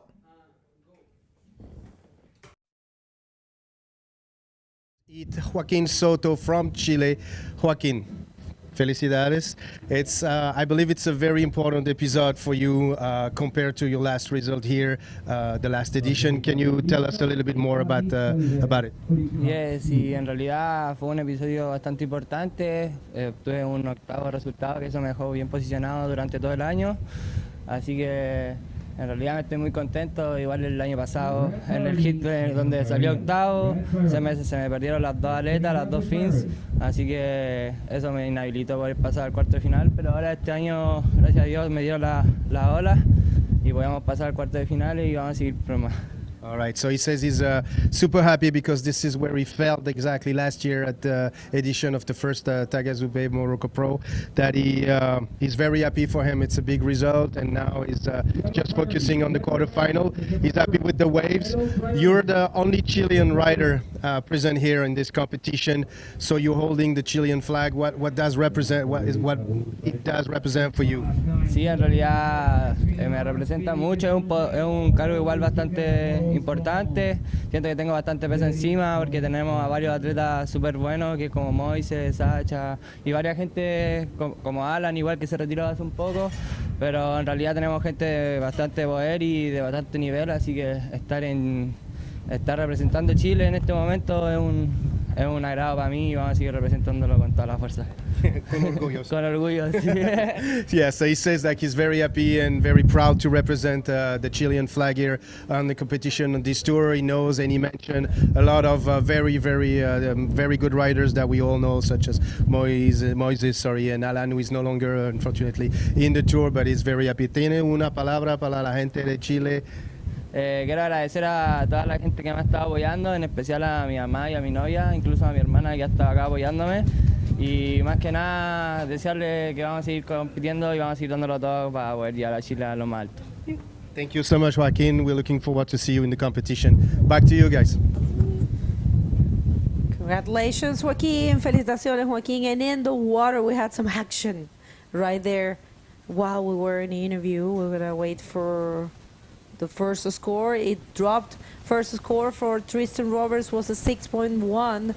Now he's looking for a 6.81 in order to be first, to continue in competition and get himself a spot on the podium that he loves to be.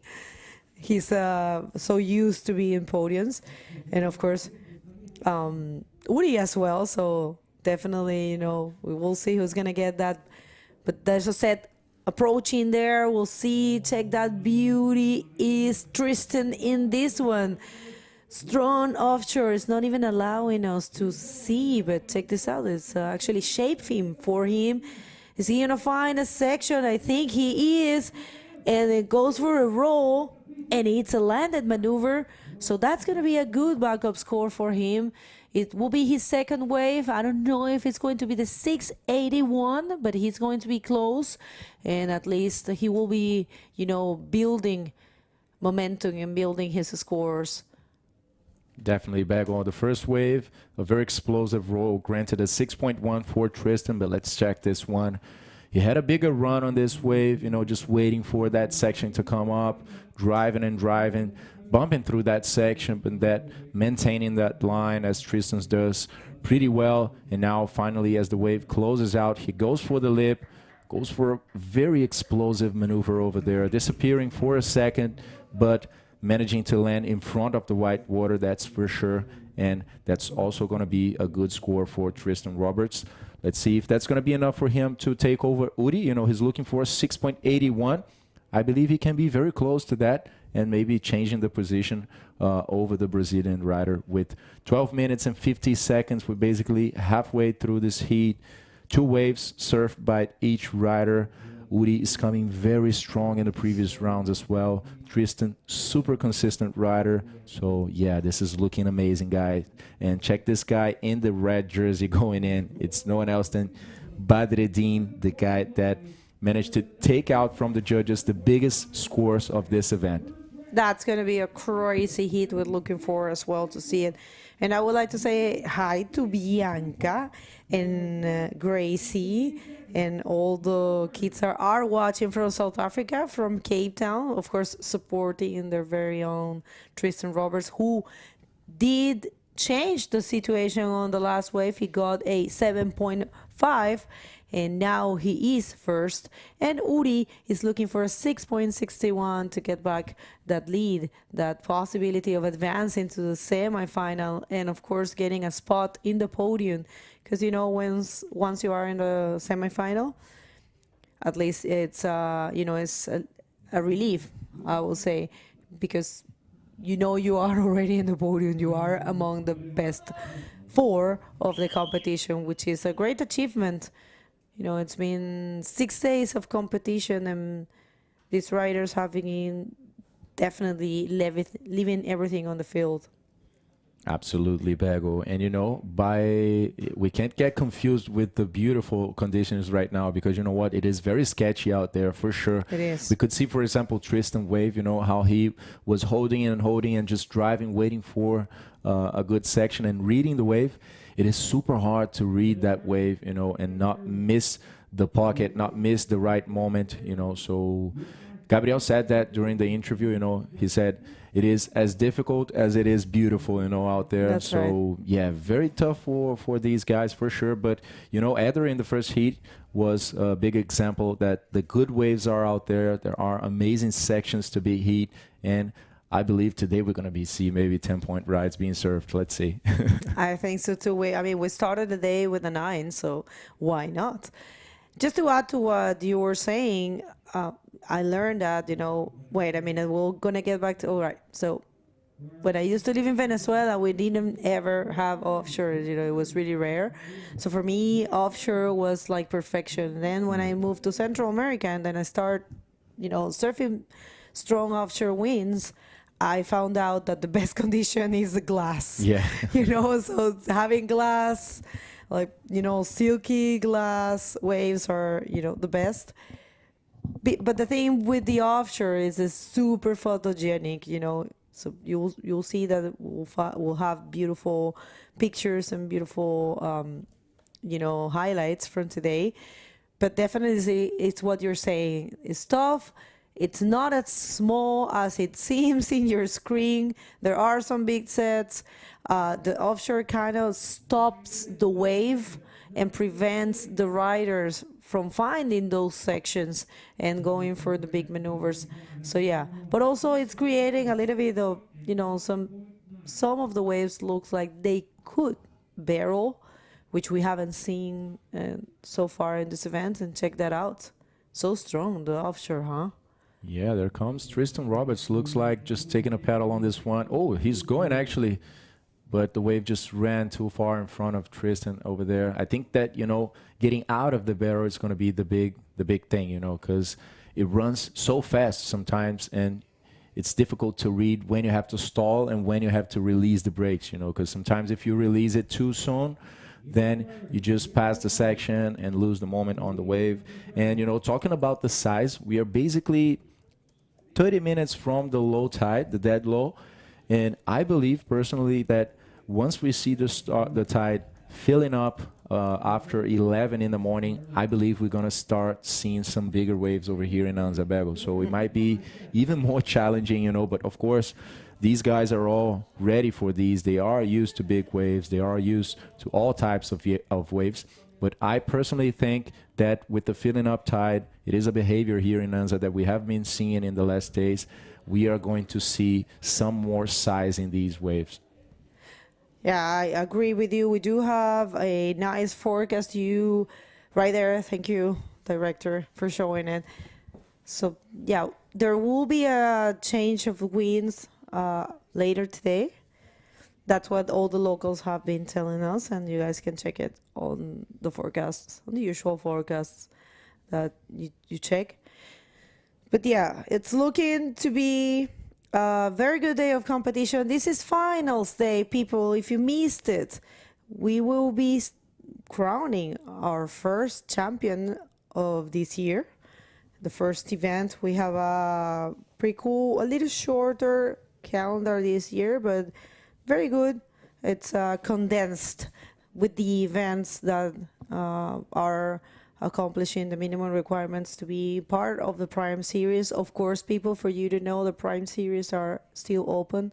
So if you feel like you would like to throw a Prime Series event in your country, you are more than welcome to reach out. We'll contact you. You can send an email to info@ibcworldtour.com or development@ibcworldtour. Oh, wow.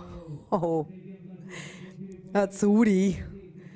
Of course, starting strong. Uri wants to get back that first position. He wants to be in the podium, goes for a closure invert in that wave. we'll see how much he gets. It's a 6.61, what the last Brazilian world champion. He wants to be the next Brazilian world champion, but first of all, he has to go over this guy, going for a through the lip roll and completing. So interesting exchange. I don't know who's going to get the best of it. Yeah, I have no clue as well, Bego. Would he, you know, extend a little bit more himself on that wave, going all the way to the end for a nice invert, closing this participation on that wave. Tristan, on the other hand, had a shorter wave, you know, just a roll, a very impactful maneuver as well, going through the lip. We're going to check that on the replay right now. So Uri, far in the outside, putting a roll in the pocket, now recovering that position, stalling, waiting for the wave to set up nicely again in front of him. Now gaining some more speed. He's going to hit the closing section, and there he goes. Nice projecting invert, nice projection on that invert. And it's impressive how Uri manages to really take off so easily on the waves. A nice bottom turn. And Tristan, the wave is closing for him, and he manages to cut through that lip successfully and grant one more score on a try to change that 6.01. Let's see, it was a short run for Tristan Roberts on that wave. Not sure if he's gonna, you know, improve that 6.01, but I believe that maybe Uri can get a bigger score than a 5.9, you know, maybe not a 6.61. Let's see, he might be very close to that, or maybe enough to change position again. Let's wait. All right. A lot of excitement, a lot of amazing moments we're living in the finals day right here at the 2025 Taghazout Bay Morocco Pro, an event that is held in his second edition, and it is a pleasure to be back here. We would like to thank greatly to the Royal Moroccan Surfing Bodyboard Federation for making this possible one more year, and we are hoping to count with you for the rest of the years that are coming up for the World Tour. And our title sponsor, Taghazout Bay. Yeah, thanks a lot to Regional Council of Sus Massah and the Wilaya Sus Massah, the Ministry of Sports, the Municipality of Agadir, and the Municipality of Taghazout as well.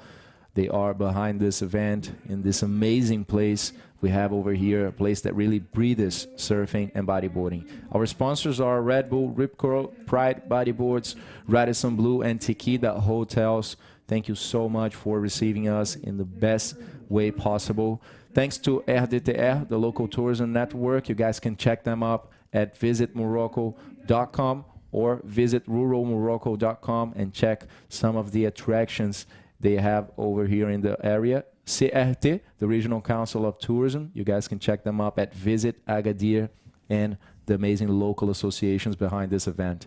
Yeah, I wanted to add to that, you know, the RDTR, the Rural Morocco, they have a stand here and they have very good products, people, organic, almond oil, argan oil, saffron, many cool things, soaps, and it all is made by a woman cooperative. So they're good products, and you're supporting the women for the rural areas of Morocco. So it's worth, you know, it's not a secret that Moroccan argan oil is super good for the skin, for the whole body, and for your hair as well. Super good. So get your hands in one of those. Send one of your athletes' friends to buy you some goods. Yesterday was Valentine's, so it's still time for whoever's late on that. I show it at the beginning of the game.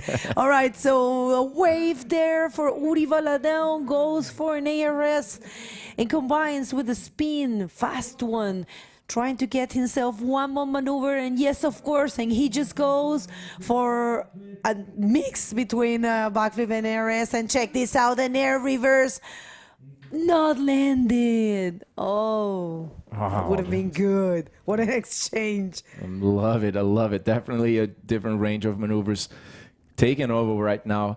You know, Bago, last wave for Uri was a 6.35, the previous one before this that we just saw. But I believe that with this wave right now, Uri is capable of, you know, achieving that 6.61 very possibly, you know. And as Tristan didn't complete that reverse, I think Uri's going to take the first position. Let's see. There's still 1 minute and 40 seconds. There it is. That's what happened, guys. 7.35 Uri managed to get a bit more than what he needed, and check this, a backflip, well executed in the first section, amazing maneuver over there. He knew he needed some more to take the first position from Tristan, goes for a spin, and then stalling for one more backflip, you know, just risking everything on this one. There he goes. Nice maneuver, very strong landing over there for Uri, and what a beautiful maneuver we just saw from Tristan. Check this out. Completely taken off with perfection, cross legs on that air reverse, but unfortunately landing on top of the white water and not landing the maneuver. Well, I will tell you this. If Tristan would have landed that air reverse, that would have been a game changer for sure, you know, because it was beautiful to watch and perfectly executed. Unfortunately, you know, he didn't land in the flat. So 42 seconds, and where is Tristan? He's out there. He's out there. I mean, he doesn't have the priority still, but yeah, there he is. He's waiting for something. He's not going to give up. You know, he's such a warrior, and he is capable to get that score. It's a 6.86. And where is Uri? I think Uri left the already area. left. Yeah, he already left the water with that wave bagel. So, but Tristan wow. is a little bit far away, you know, from the peak. You see the riders for the next heat, they're already sitting in the peak. But I think Tristan is trying to get one of those inside waves. But yeah, it's not going to happen, it looks like. All right, so count down. And what a great battle. And the winner is Uri Valadão. Huge congratulations to Tristan Roberts. He's getting an equal fifth position. We're going to throw it to a commercial break and going to come back really fast right after that.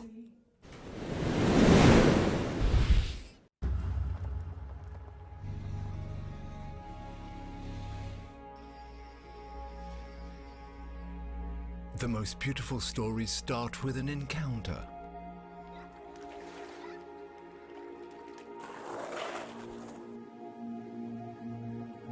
For discovering the exception,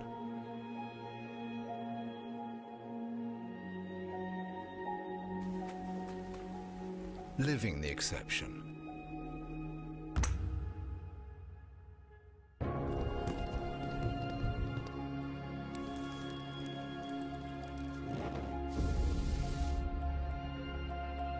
Fill up on sensations, emotions, memorable memories.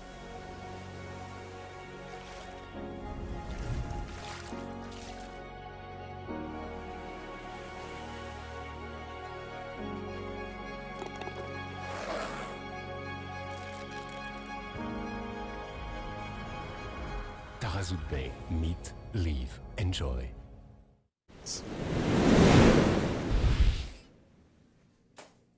Welcome back, ladies and gentlemen. Finals day here in the 2025 Taghazout Bay Morocco Pro. We have one guy in the podium already, and it is Uri Valadão. What do we have next, Arm? Man, I don't know what to say. The battle, the clash of the Titan right now are in the water, guys.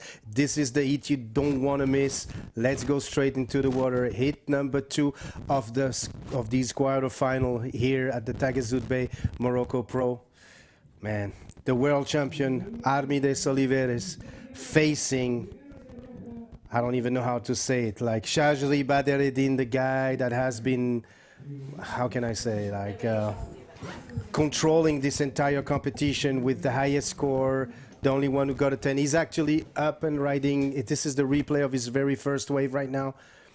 I believe it was the 5, so he's getting full speed on the right, trying to hit the lip and get a backflip, completed backflip on a smaller section, but still a completed maneuver. Yeah, Badreddin is definitely on fire for this competition, guys. He has been finding the biggest scores, undoubtedly. You can see he has the 2 best average scores of the comp.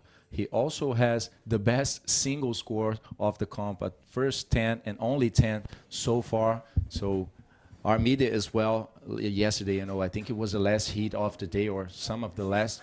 Armida, you know, passed with a 9.5, 8-point ride, you know, ridiculous scores. So I think we can expect, you know, nothing but craziness in this heat, you know, and big scores with these 2 guys.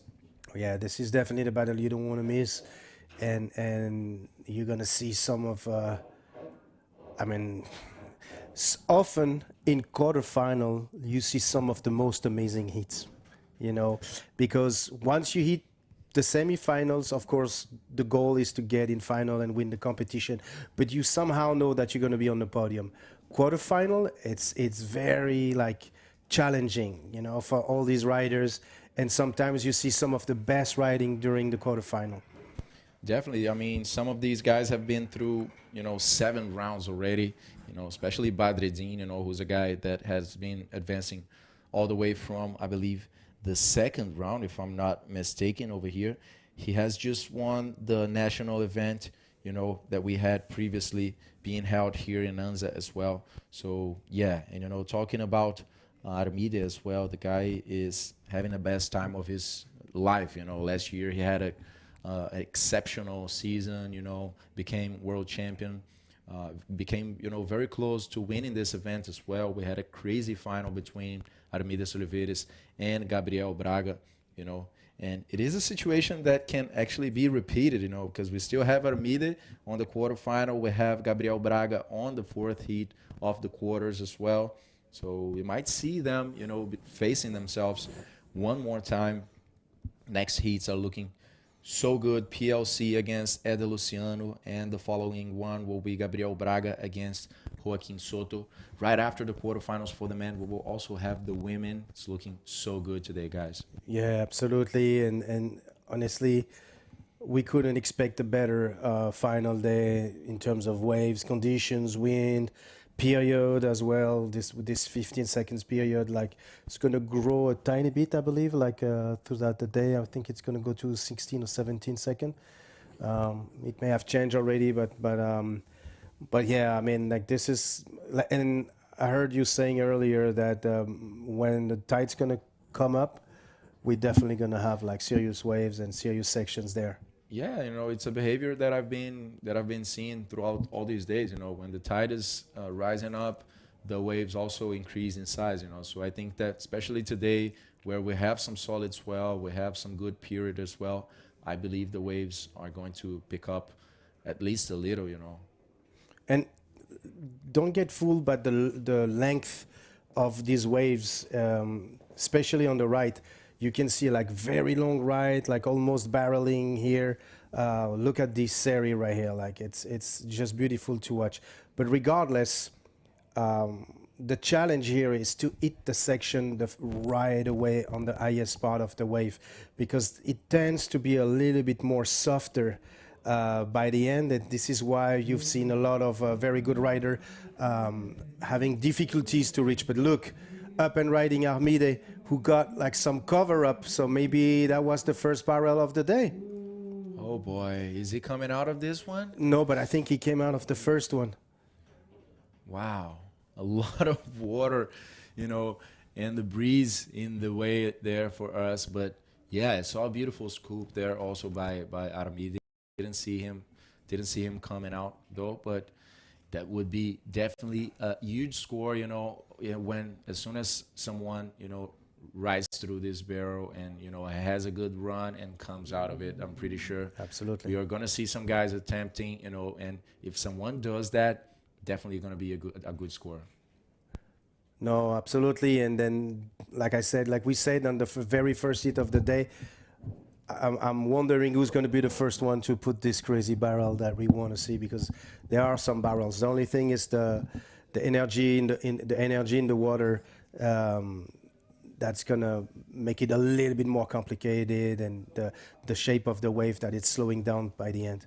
Yeah, definitely very tough to read the condition out there. But, you know, guys, it looks like we have the interview with the first guy on the podium. He is Uri Valadão on a crazy heat against Tristan Roberts. So, Bago, please take us through this one. Thank you so much, guys. Uri Valadão, our first finalist, our first podium for you, starting the year super strong. But first, we want to hear about that hit, because it was a true battle. You know, Tristan and you guys are one next to the other in the rankings, and he is an amazing rider. You are as well. So we want to know, how do you feel? Bom, primeiro agradecer a Trista, mais uma bateria incrível, é sempre muito bom competir com esses tops assim, porque eles puxam o nosso limite e para mim foi uma bateria de muita estratégia também, porque apesar do mar estar lindo de fora, não tá fácil lá dentro porque tem um vento muito forte offshore e às vezes atrapalha, é tão forte que atrapalha, então foi bem estratégica a bateria. Well, he says, first of all, he wants to thank Tristan for a great battle. It's always nice for them and for all the riders to have the chance to compete with these kind of riders. And he says it was a very, very difficult heat. We were saying that in the streaming, although it looks very beautiful. It's difficult. It actually bothers you, prevents you from performing the maneuver. So a strategy was everything here. So he was trying to apply his strategy. He was assessing the conditions before, and he thinks it was all about strategy. So right now with this podium, how are you feeling, and what do you think this can be the effect for you and your career for the rest of the year? Feliz demais de conseguir mais enfim, no mínimo terceiro, mas eu quero muito mais. Estou bem focado, é uma onda que acho que encaixa bem com o meu surf, eu surfo bem nessas condições. E vamos lá, vamos focar aí no próximo passo, que daqui a pouquinho eu já estou na água de novo. Obrigado a todo mundo pela torcida, vamos juntos. Well, he said at least he's going to get an equal third, but of course he wants more, so very happy to be advancing and thanking everyone. Do you want to say some words to anyone? Não, só agradecer a todo mundo mais uma vez pela vibe, todo mundo que está acordando cedo no Brasil para assistir. Obrigadão, gente. Well, there you have it, your first podium for this event. We're going to continue with the action because there's a lot going on, so back to you guys. Thank you, Bergo. Definitely a lot going on, right? My goodness. There's a man in the water right now that has not said his last word. Let's watch this replay, guys. Badreddine, full speed on this right-hander, and look at this bottom turn, perfectly executed invert. I think the board was fully twisted, so was the body. Landing in front of the wave, that's going to be a very high score for Badreddine. Yeah, when I saw Badreddine bottom turning during the interview, I was like, yeah, he's definitely going to hit something big. And that's what he did, a very good landing as well, just landing at once, not really bumping at all. So very controlled maneuver, 8.5.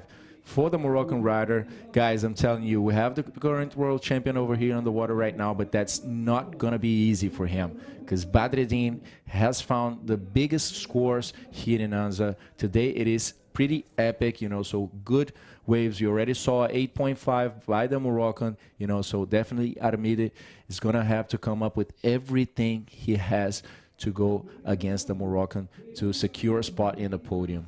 I agree. This is a very crucial hit right now for both of the riders in the water. One who hasn't barely have time to really enjoy his world champion title because the season has started pretty early and there was like 5 to 6 months between October and here in February. So it's always challenging when you hold this title on your shoulders to be the actual world champion and the defending title here. So, yeah. And on the other hand, you have this guy, Shajri Badreddine from Morocco. Man, it's a very, that has, he has been giving it all, and he's very humble. Like for the people that hasn't got the chance to watch the previous event, I encourage you to go back to the IBC World Tour YouTube channel, go to live and watch the previous heats. Up and riding right now, Armide Soliveres with a second wave. What is he gonna do? Nice invert as well. Ooh, giving the change. Yeah, let's see. I mean, he's in combo situations, so definitely not this single wave is gonna, put him in the first position. But that was beautiful to see, very big wave over there for Armide, crossing a huge section and going for the lip on this one. Not really too projected upwards, but, towards the beach, he could land, in front of that wave with a lot of control as well. So definitely no doubt that this is going to be a good score for Armide. Check this beautiful right-hander breaking over here, guys. Yeah, I mean, it's looking so good. Badreddine jumped in the front. in the beginning of this heat. We basically halfway throughout it. First half is gone. Badreddine with a 5 and an 8.5. You know, Armida has a 3, and he's also waiting for a good score to come.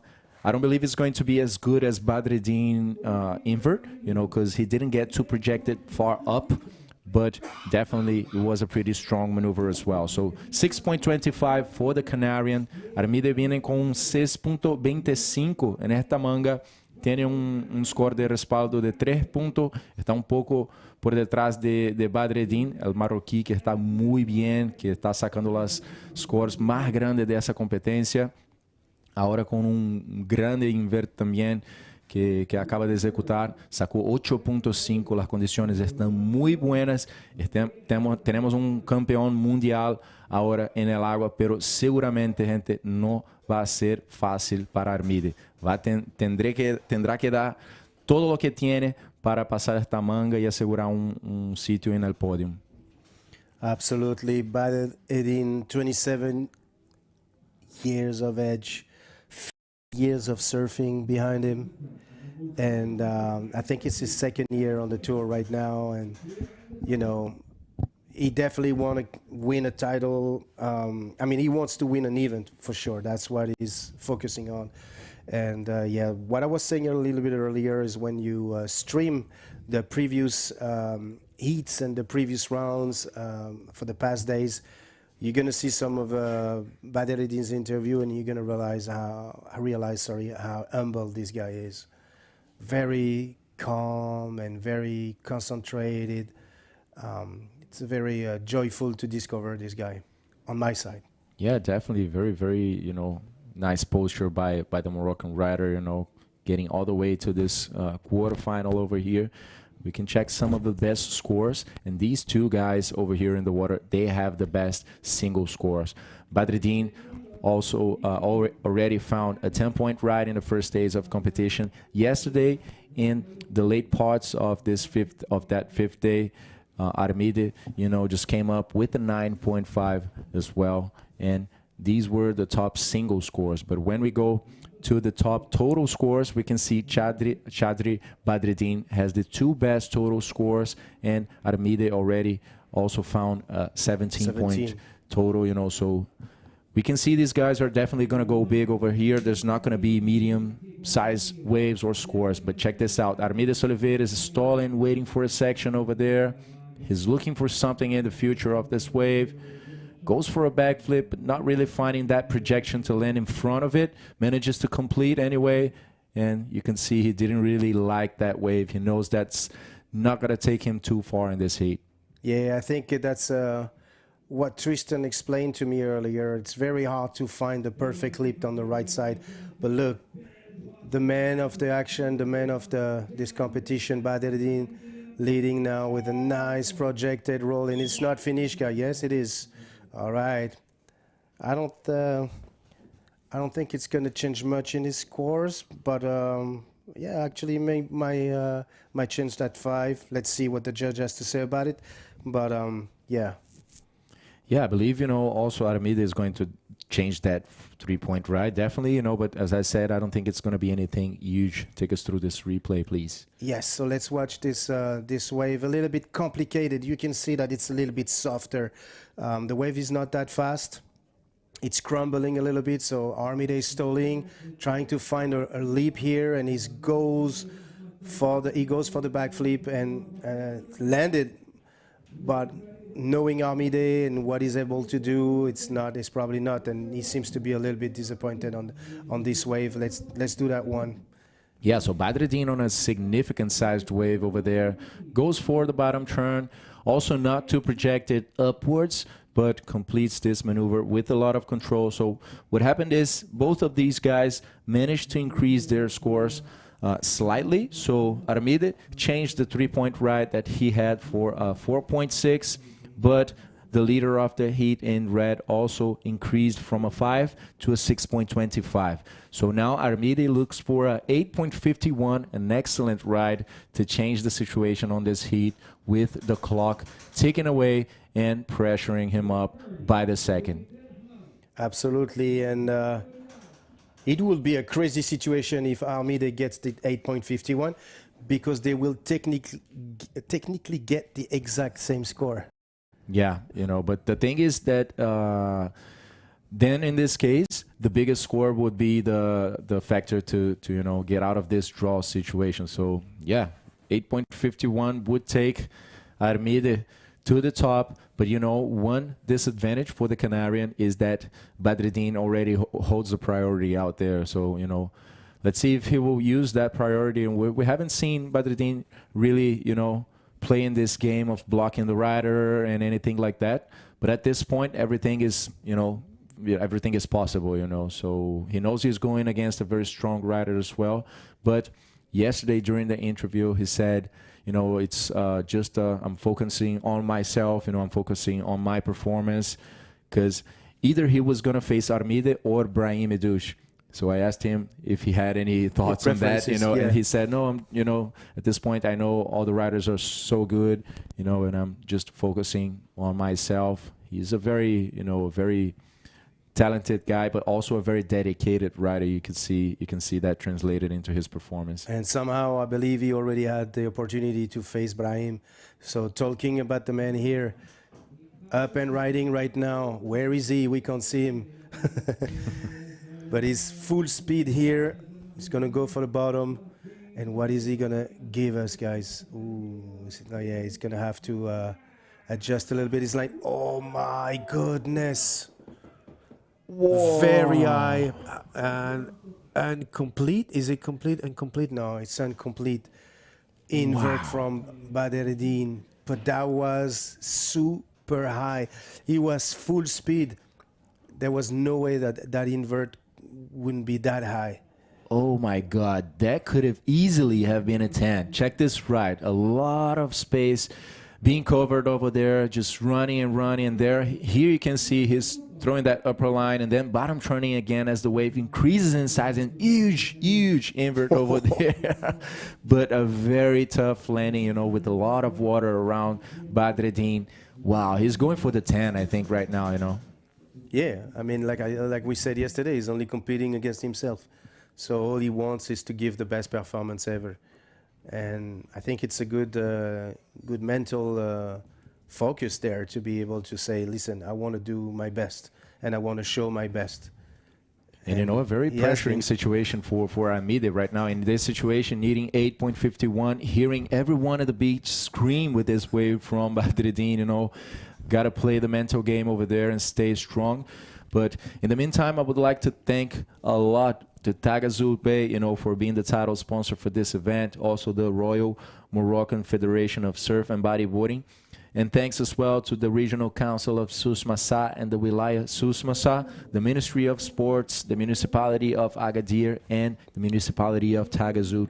And of course, all the other sponsors such as Red Bull, Rip Curl, who has a little booth here, so if you're around, come pay a visit to the Rip Curl booth. Pride Bodyboard for supporting this event, of course. We shout out everybody back in France, Fred, Leo, and of course Pablo. Radisson Blue, Tikida Hotels Inn, RDTR, which is the local tourism network here, so visit Morocco.com. CRT, the Regional Council of Tourism here, visit Agadir.com, and the local association, of course, Imuran Surf Association, who was the first contact that brought this event here in Anza Beach. Anza Blue Wave, the store that is not too far away from where we're standing right now, and the New Generation Surf, Taghazout Board Riders, and the media partner, Ariadia TV, the Morocco TV. What an amazing event, and we have to thank a lot to all of these institutions and people working behind it. We have so many teams over here. We have a media team, the technical team, the structure, all the guys from the federation, which is huge over here in Morocco. Such a great work they do nationally over here, and also planting some seeds for the international scenario. You can see how surfing and bodyboarding in Morocco is just exploding, and this event is a perfect example of this.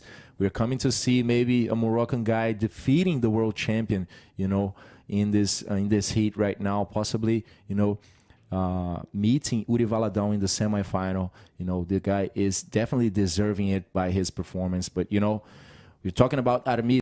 So we're talking about Armides Oliveira, guys. So 8.51, totally possible. But let's see another ride for Chadri Badreddine, getting some speed. A bit of a smaller wave. He didn't find much potential on this one and just kicked out of it as Armides still waiting.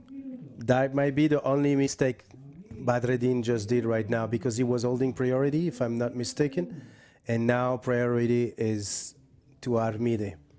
You know what Armide is able to do on one wave. Can change the entire situation. Yes, But, so I think Armide was holding the priority. Oh, you know. okay, Armide was sitting back there for some time. Okay. And Badreddine was actually coming back from that invert. You know, he was coming back and he saw a wave on the midway over there, just going under the priority. I don't know if he has actually expectation of, you know, recovering that priority, because at this point it's all or nothing for Armide, you know. Yeah, no, for sure. So, excuse me, I got confused a little bit, but yeah.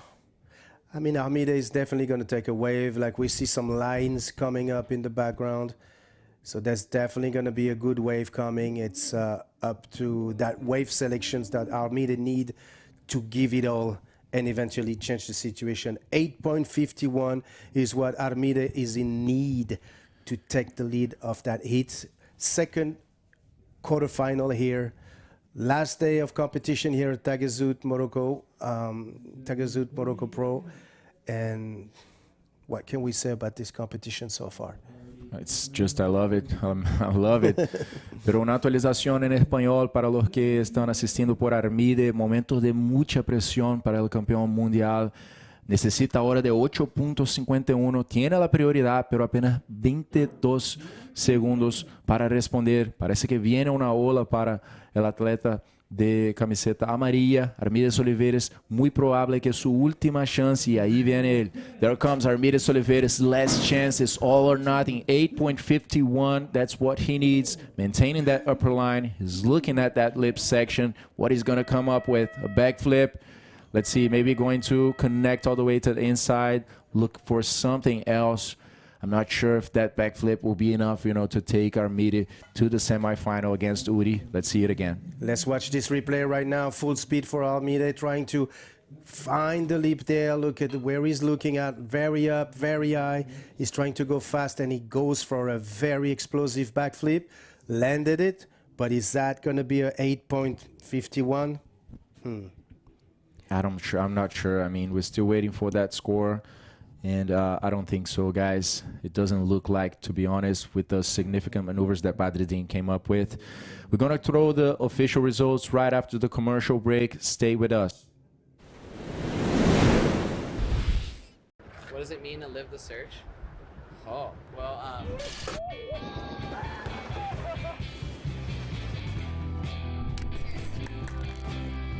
It's just like living the best life. I will never stop searching.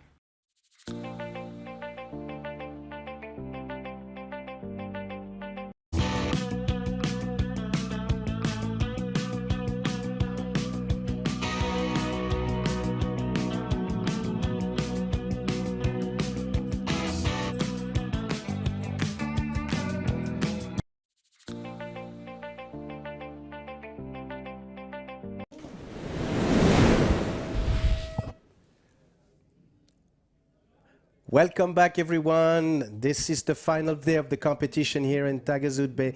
Morocco Pro, the 2025 season of the IBC World Tour is on. Bego, welcome back.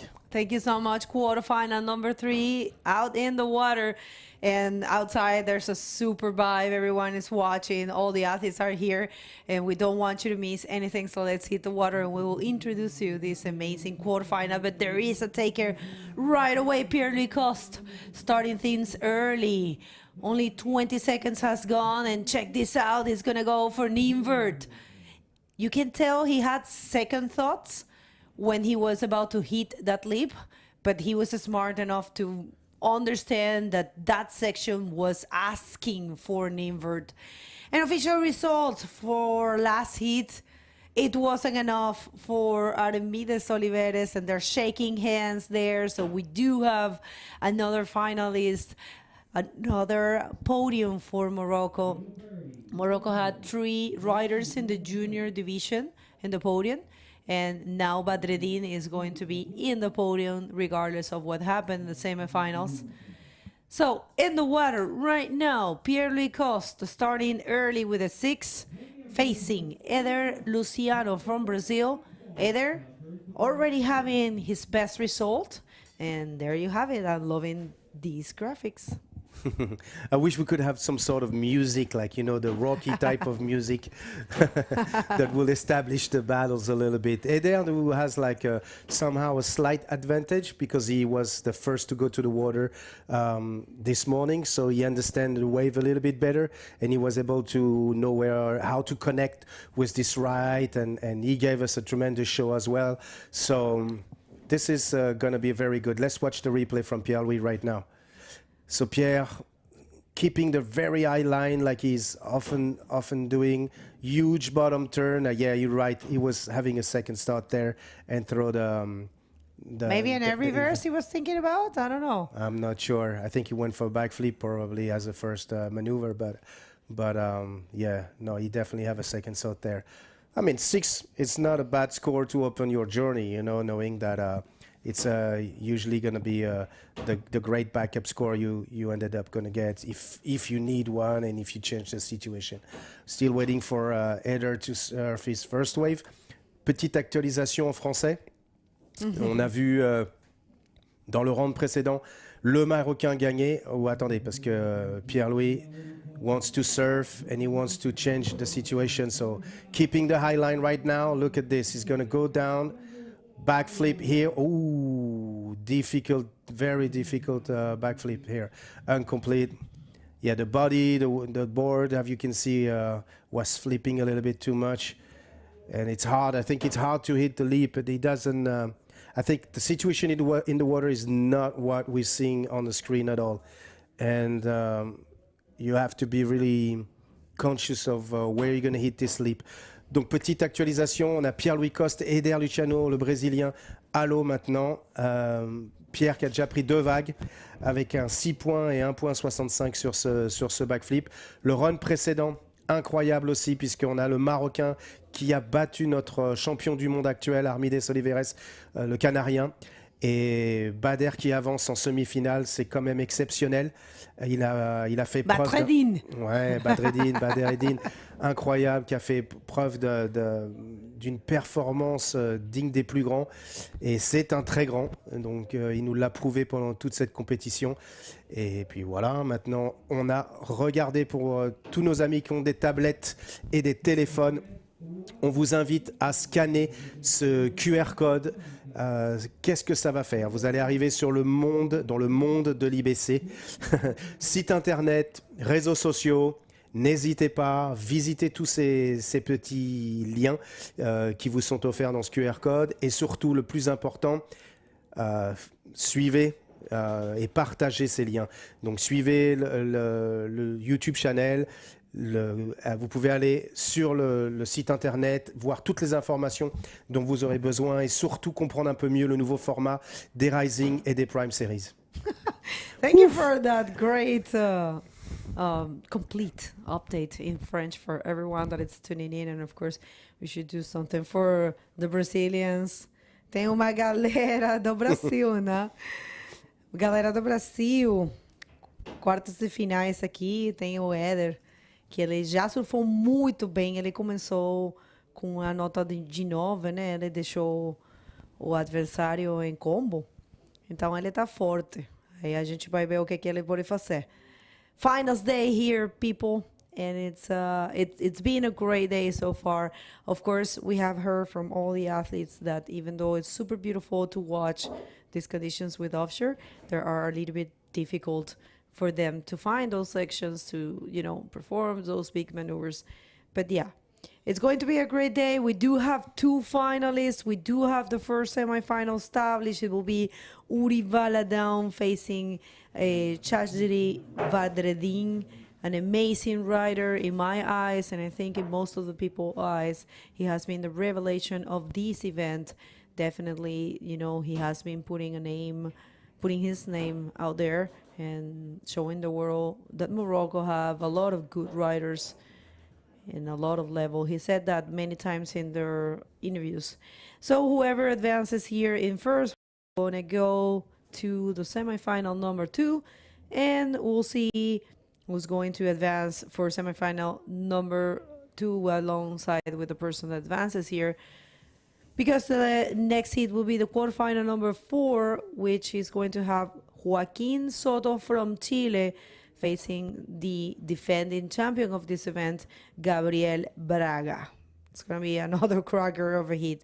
And what it's on the tally, what it's planned for today, we're going to continue with whatever has been posted about the schedule. We will be doing the quarterfinals and then the women semifinals and then the men's semifinals, women final, and closing the event with the men final. Exactly, and we can't wait to see the women in the water as well. It's going to be another great show for sure, like we said on the East Coast.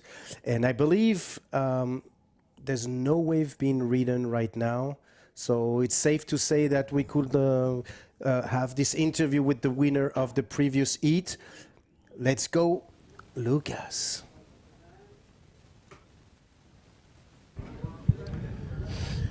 Thank you, guys. I'm here with the man, Badreddine. So let us know. You are the only Moroccan rider to finally reach the podium on this event on the men division, both this year and the past year. Everybody's so proud of you here at the beach. How do you feel about that and after going on this heat? Yeah, I'm really happy. Thanks God. Actually, I did very well in this quarterfinal in a very tough heat with the last year world champion, Armis Oliveres. Actually, it's such a history in the making, that first Moroccan to, to be in the podium for this event in Morocco. I'm really happy for this achievement and all my performance since round 3 till now, like round 7. I'm so happy and thankful to God that He support me to get the waves that I need to be far away from Armid, because I know that he could make it in any second. And yeah, thank God, and I'm really happy for this achievement so far. And I'll go for this competition. Why not?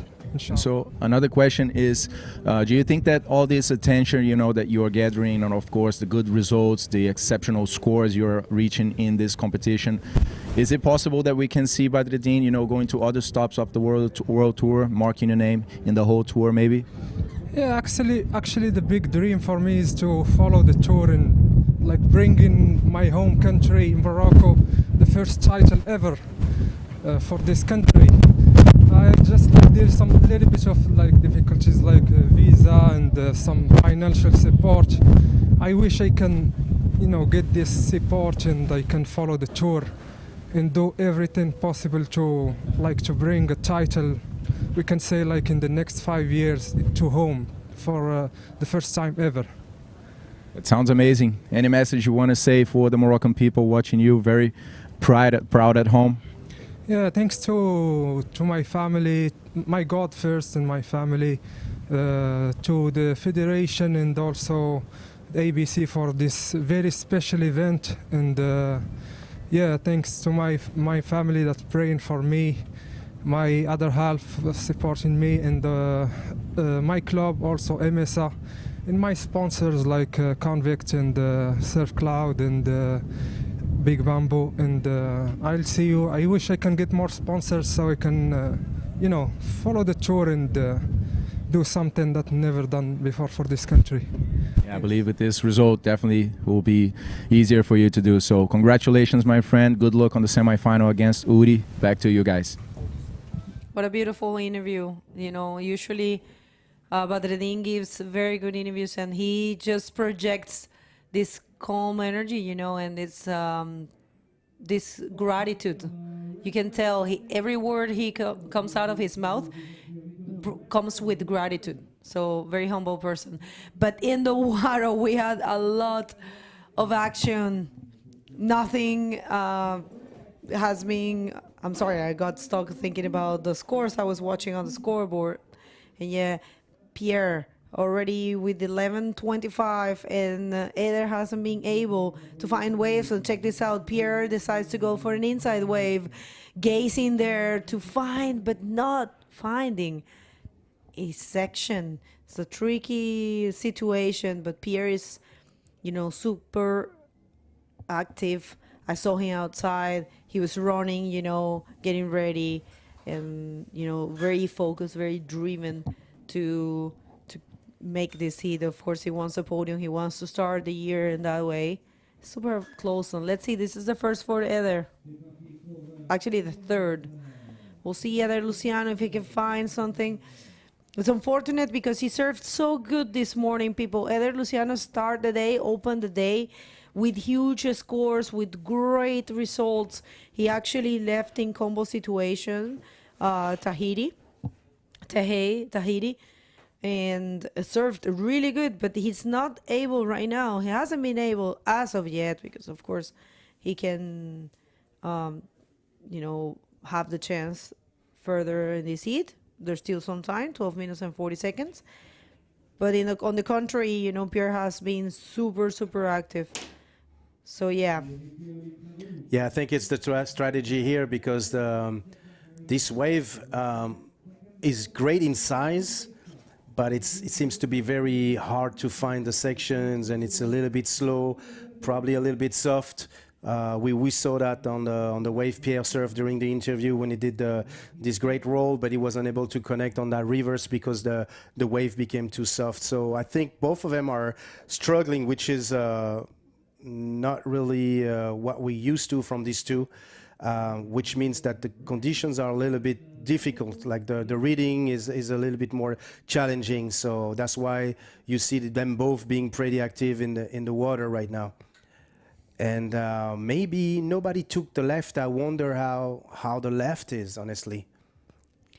I mean, I think the fact with the left is that it will be closing out faster. So it's a one maneuver wave.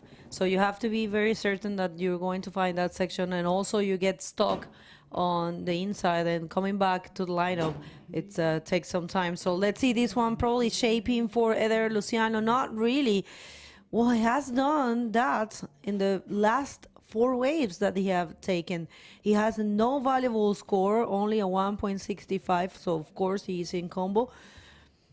So, he is, he hasn't really done anything in this heat as of yet. We'll see if he can have, an opportunity, because really he did amazing at the beginning of the day. And he is improving his result from last year. He ended up in the 9th position here. And now, if he finish in this heat, he will get an equal 5th. And check this out: this Pierre, who is finding the most of the waves, but not really. You know what? It looks like you have to probably they have to go further to the right. To the right. Yeah, because maybe where they are taking off, the waves are closing out. It looks like.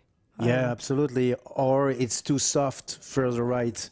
Yeah. So it's. Thank you for that wide shot. It's a matter of placement, really, and taking off, because it's a little bit tricky, And I think the strategy of Pierre surfing as much wave as possible is paying off so far, because he's in the lead with a small score. It's an 11.25, but kind of a neutral score from Pierre-Louis, and same with Eder, who was surfing earlier today. Oh, voilà. User priority right there. Eder Luciano, very smart. Maybe this one's going to allow him to perform something, goes for a quick spin after a check turn, and I think he's going to find a section. Those waves are actually showing better faces for these riders. So combined with one more spin, at least it's something, Absolutely. It's not holding anything. Very smart. Ooh, it could have been an interference there, but very smart to use his priority from Eder. Let's watch this action right now. Pierre was dropping, and then of course, I don't know if he forced Eder to use his priority, but it forced Eder to actually take this wave, and at least doing like a nice check turn here with a forward spin and continuing on the smallest part of the wave to do another spin and trying to eventually find a leap, but it's very complicated to read this wave right now. So another forward spin for Eder, and I think he decided not to try to do anything else. Also because, see, this is where the wave is dying.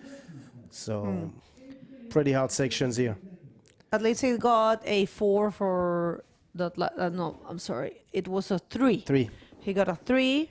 You know, it's something. Now he's looking for an 8.26 to get that possibility of keep advancing in that so wanted spot in the podium. But so far it's purely cost, and Pierre is not satisfied with those scores. I'm telling you, he's looking for a better backup score or a better main score, actually, because he's holding a 6 and a 5.25. Pretty sure he will be looking to change those. And right now he's sitting outside and he's got the priority, and there is a set approaching. Let's see. Let's hope that the waves don't close out on him. Yeah, and you see what you just saying earlier is like just move a little bit more on the right side of the wave, and maybe the tactic here is going to be to hit the sections right away.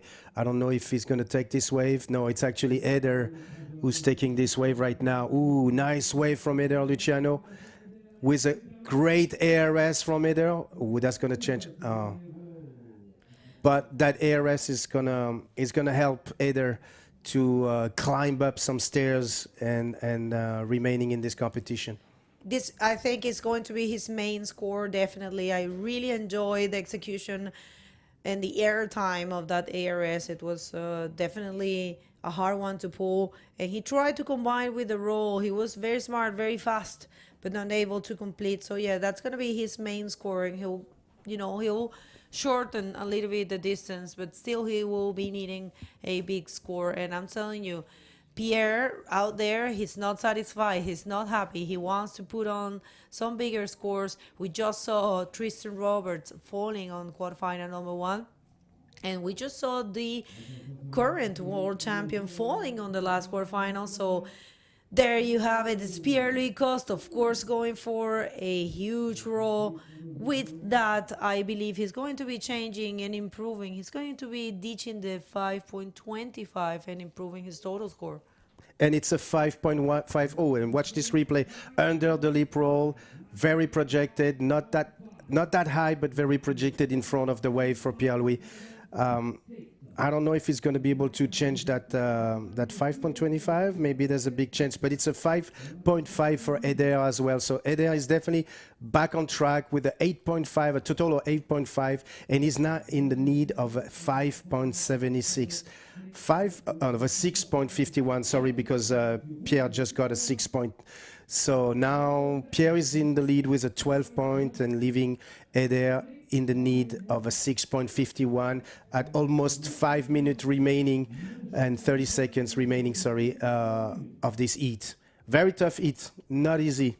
Tough heat, and actually Pierre was in danger. If he wouldn't have that roll, Eder would have need a tiny score. I mean, thinking what he did at the beginning of the day, completely possible for Eder. But yeah, now Eder, it's needing less, but still needing a fairly high score. It's a 6.51. So if you're just getting here, remember to share this live feed. We count on you. This is finals day right here on the first event of this year calendar, the Prime Series for the men and the women. Remember, we separated the divisions, men and women. They will be in the Prime Series, and juniors, they have the Rising Series, and they will be having a grand final. Grand final for the women will be in the ArcelorMittal Wahine Bodyboard Pro. That's grand final for junior women division, and also the championship, one single event for the master women division. And we'll see if we're going to be crowning the world champion for the women. And what happened in there, I mean, Eder had the priority. Now Pierre has the priority. So that was actually a mistake from Eder, paddling, trying to get that wave. But Pierre was right there, so there was not possible for him to take off. and he lost the priority. And right now, with 4 minutes on the clock and a need of 6.51, it's not looking too bright for him. But of course, you know, he has proven that he is connected with this wave, so it's only a matter of having the possibility of taking a wave, and that's not going to be it. Yeah, guys, it's gonna be a complicated heat right now. 3 minutes and 40 seconds. Look, the set is moving. The guys are in front of the set, doing some crazy duck dives right now. And who's going to take this next wave? Pierre is holding priority. I think he's going to try to hold that priority as long as he can. Opening door for Agadir to surf under priority eventually. And 3 minutes and 50 seconds left remaining in this heat. Very complicated heat, very tough. I think it's the transition between the low tide and the tide changing a little bit. We're definitely going to have better condition, guys, when the swell is going to enter a little bit more during the mid tide. But sometimes the transition is always a little bit softer and is not really helping our surfers in the water right now.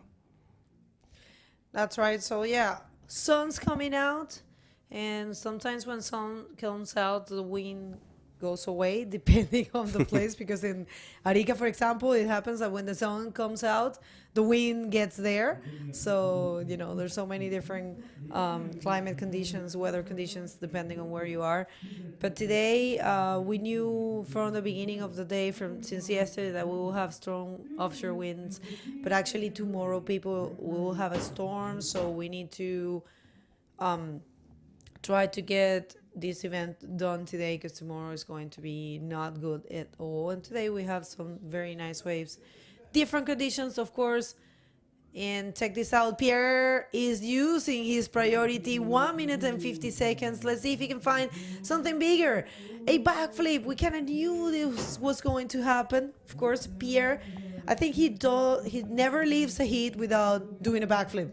He needs to have a backflip, right? But Agadir is in the back, guys. Look at this. Another great ARS from Agadir. The wave is not finished. He's pretty happy. Ooh. Oh, these Wow. are tough moments.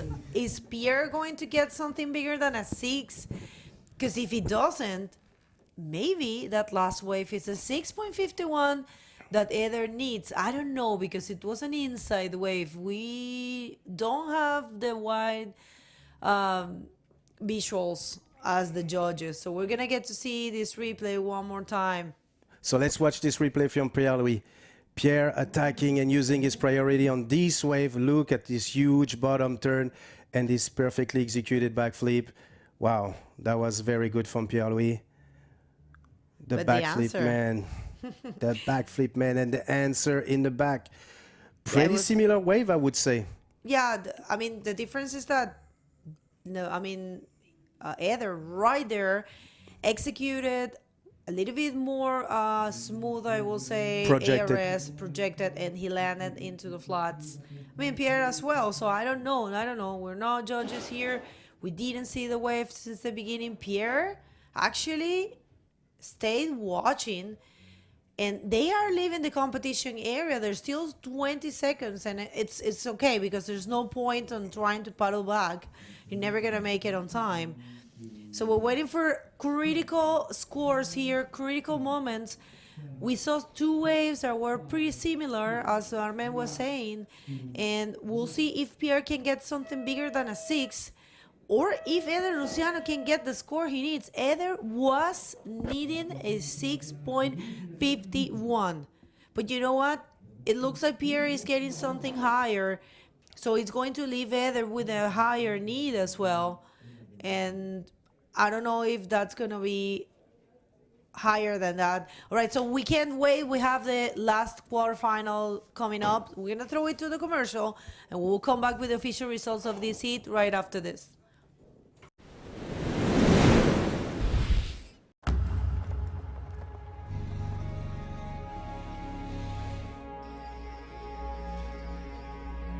Les plus belles histoires commencent par une rencontre.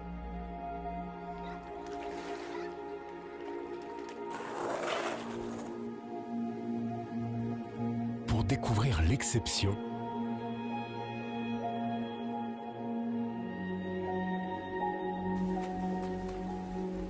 vivre l'exception.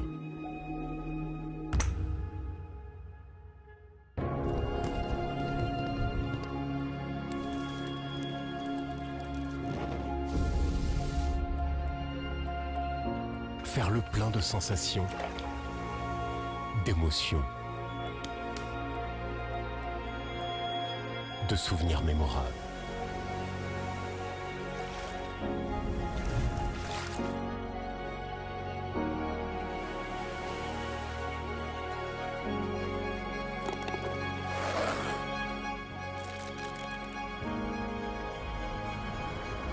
Taghazout Bay, meet, live, enjoy. A gente tem. Well, welcome back, everyone. Final moments here at the 2025 Taghazout Bay Morocco Pro, and it's been great. We're waiting for the results on the last heat, so we don't know if either advance or not. We're gonna throw it to the water because the last heat, it's the last heat of the quarterfinals. Quarterfinal number 4. It's about to start. This is Gabriel Braga, our defending champion of this event, facing Joaquin Soto from Iquique. We'll see how this goes, and check that out. Joaquin Soto right there, and Gabriel Braga getting ready for this next heat. A man-to-man heat. Yes. Yeah, Great. that's going to be amazing. These two young guys surfing so well. But going to the last heat, I'm sorry, guys, we have the official results over here. So Eder Luciano on the last wave managed to get 7.25 points, but Pierre also increased his total score with a 7.5. So Pierre advanced to the semifinals with a total score of 13.5, and Eder stayed with 12.75, so not enough for him staying here in the quarterfinals. But I take my hat off for Eder. You know, he has been doing a great job, and he fought till the end. He was not lucky at the beginning of the heat, and this is why we always say, and we put a lot of emphasis on this. It is very important to try to get the scores in the first minutes of the heats. Otherwise, you're gonna be, you know, desperate at the end of the heat, and you're gonna be needing a big score. And his effort was super good. He actually found the score he needed, but Pierre changed the situation right before, you know. If it wasn't for that backflip of Pierre, Eder would have, you know, get the score he needed, because he got more than that, actually. He was needing a 6.51.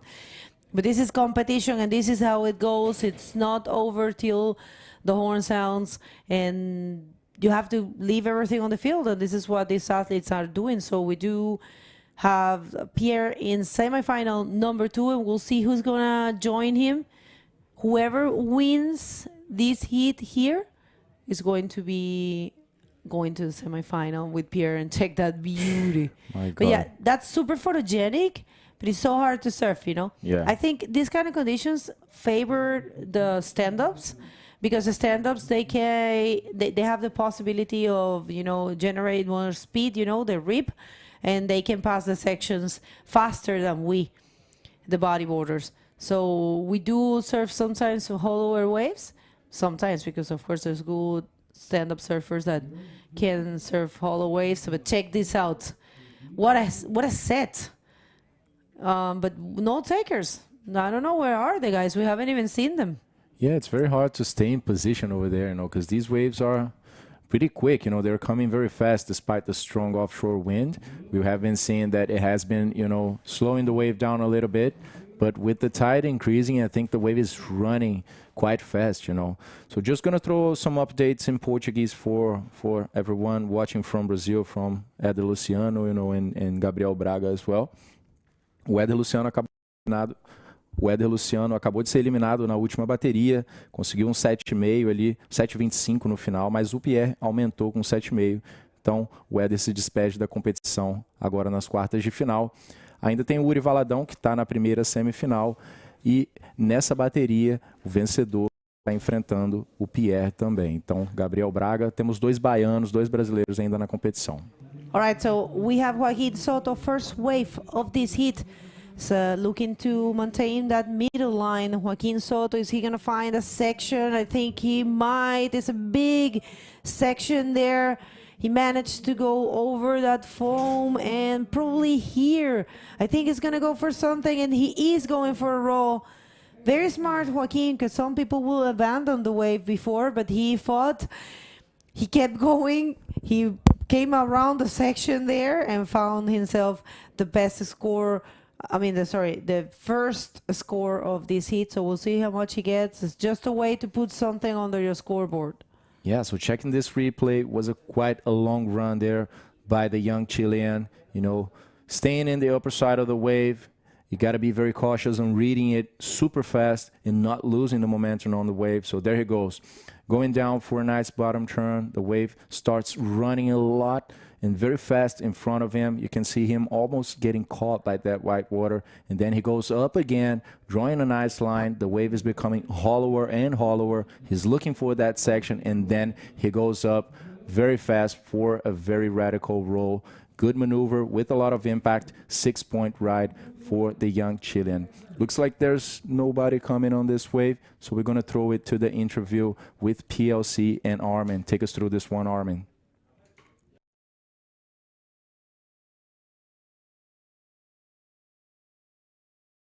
The winner of the previous heat, Pierre-Louis Coste. Pierre-Louis, will that be in the top list of some of your most complicated heat? Yeah, for sure. Definitely one of them. When it's slow like this, yeah, it was just really frustrating because that wind is so strong. Every time I was catching away, I was just like, I was too late. So yeah, it definitely got in my nerve, and it's funny because in the end it was just about the last exchange, and yeah, happy that I got the best out of it. Yeah, we were wondering with Bego on that very, very first wave, you were aiming for a maneuver and you may have switched at the very last minute to go to that invert. Was that the case? Yeah, I wanted to do something at the back, like something strong, and the wind is so like, seriously, it's way harder when you're out there, and the lip is just not as good as you think when you take off. So my idea was like trying like probably like a safer invert in order to do a move afterwards, but it didn't work. So at least I got a little backup score. So you're in semi. Finally, last year was a little bit more complicated for you. You're in semi now. What's in your head, taking account of the condition in the water right now? Yeah, the waves are so different, you know, from what we used to surf on tour even last year, like at Anchor Point, and this year the waves are so long, and you take so much time to go back in the lineup. Last year I had a tough hit, like straight up against Yuri Valadao, that is in the semi-final too.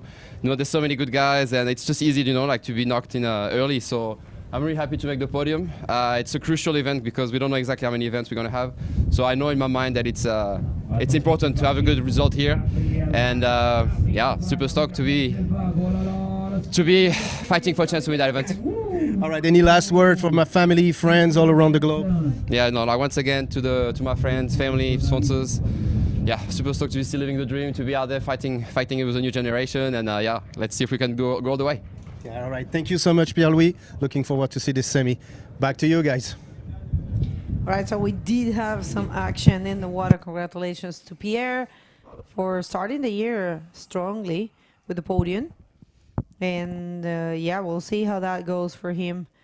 Because here, last year, well, we did have Jeremy Arnaud. So we did have a representative from France. And check this out, there is, who is it? Joaquin. Joaquin?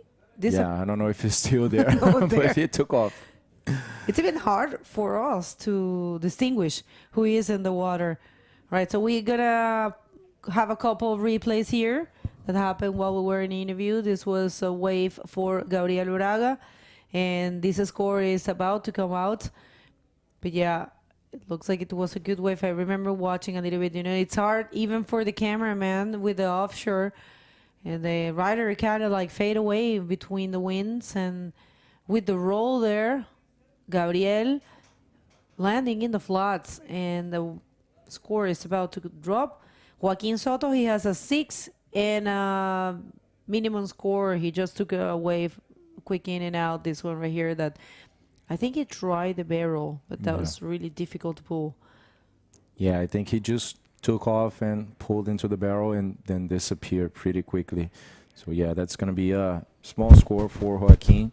That's going to be his backup for now. He already has a 6-point ride. We still have 16 minutes remaining in this heat. Gabriel's scores is almost coming out. But yeah, I'm looking forward to see these two surfing bago. I mean, both of them have very strong backflips, you know, very consistent guys with the backflips. We're not seeing the athletes throwing, you know, the riskier maneuvers in every wave anymore, because I think it's even harder right now, you know, to find that pocket, to find that right, you know, place to hit the maneuver. But pretty sure that after these guys, you know, find a good section, when they have some average scores maybe over there, they're going to go for some big moves, for some big backflips for sure. And it came out 7 points for Gabriel Braga. He's still in second right now since Joaquin has a 1.05, but a 0.06 for Gabriel would be enough to take him to the first position of this heat.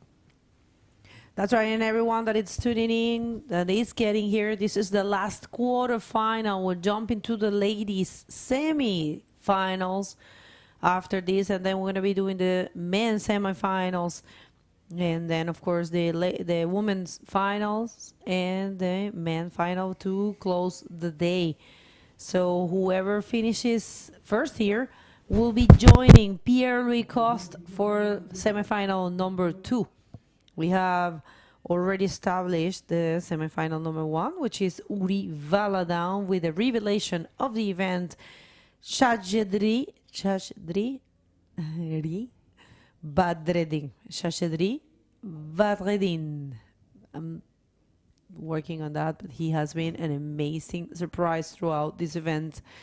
Para toda la gente de Chile que está sintonizando, Joaquín Soto, quien ya con haber llegado a esta instancia del campeonato está mejorando su resultado del año pasado. Él quedó 9º acá, y si no llegase a avanzar estaría compartiendo un 5º lugar. Este es el último cuarto de final, y si logra avanzar, o quien logra avanzar en este hit, se va a encontrar con Pierre-Louis Coste en la semifinal número 2. La semifinal número 1 es para Uri Valadão, y el local que ha dado muchísimo de qué hablar, ha brillado en este evento, ha sido Chatri Badreddin.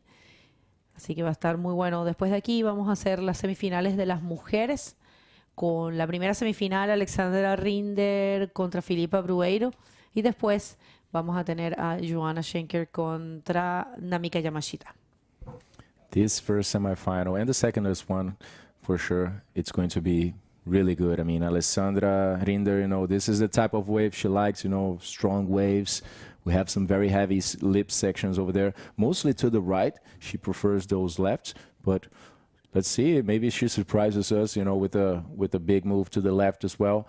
But yeah, these 4 ladies have been, you know, ripping throughout the whole, you know, all the days of competition. They went through so much, you know, through so many athletes that they ended up knocking out of the competition, and it's just the final moments over here, guys. So just la creme de la creme we are seeing today, just the most, like the fittest guys and ladies in the water, you know, the ones that really are, you know, performing better in these types of waves. And today, thankfully, Mother Nature is providing a lot over here. So Joaquin Soto still in the first position by a slight advantage over here. Pretty sure that when Gabriel gets the first wave, that's going to change, unless, of course, Joaquin's gets it first. You know, he has the priority number 1. So 12 minutes and a lot to happen still. That's right. All right, we'll see how this one unfolds. It has been a bit slow compared to the previous hits. So we'll see how that goes. But so far, it's Joaquin leading. Of course, Gabriel, he doesn't have a backup score. Gabriel only has taken 1 wave. And Joaquin, right now, he's got the priority.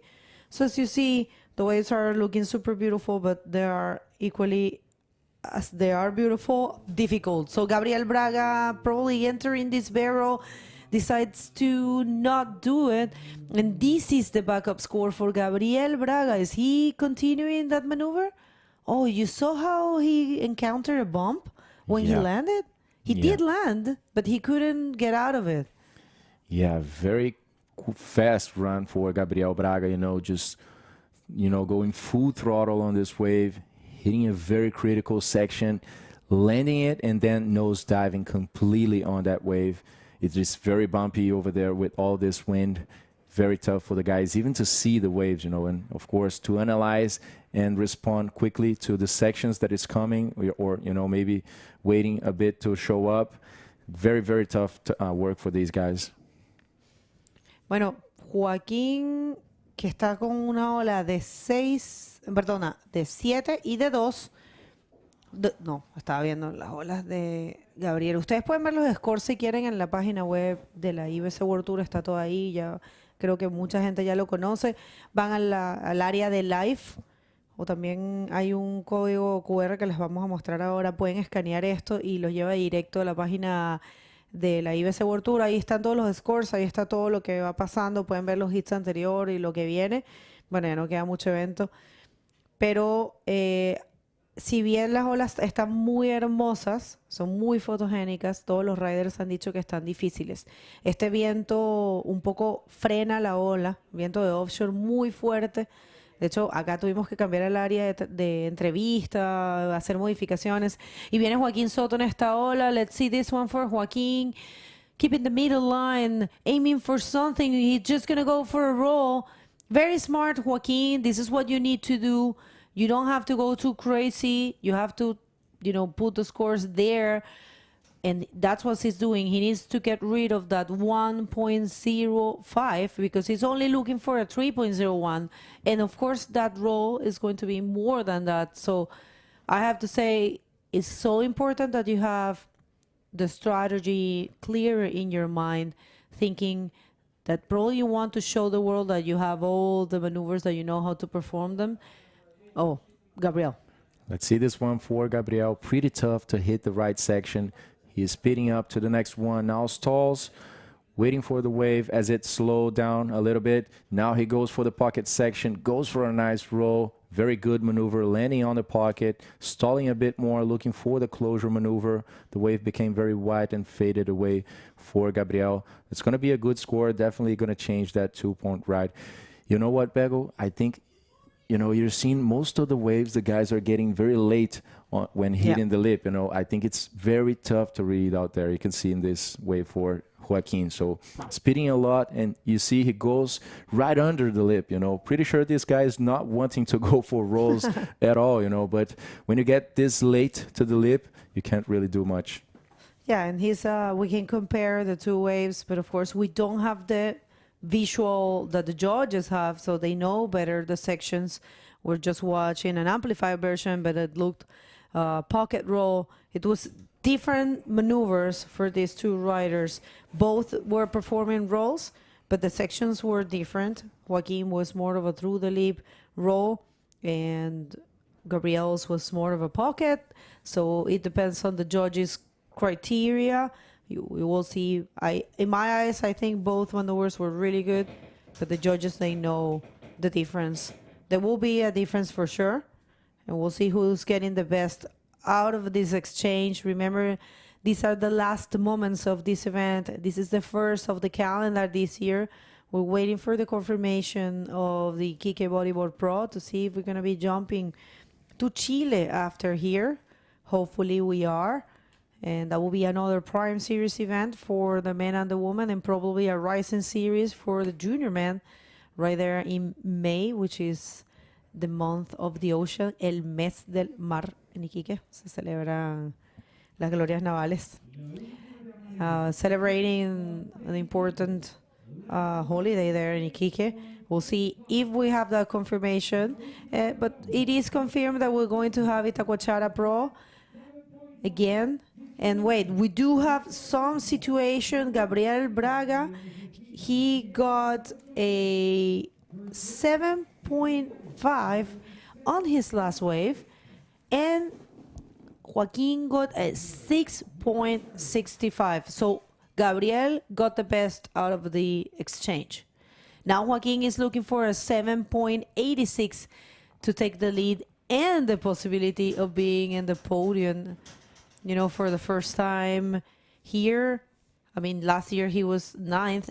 Joaquin last year did a great job, ended up 2nd in Iquique. And check that bomb. Everybody getting caught in the outside. Oh, no. Huge set over there. That's what we're talking about, guys. A big period, you know, causes this to happen, you know. A huge set coming very far in the outside, out of nowhere.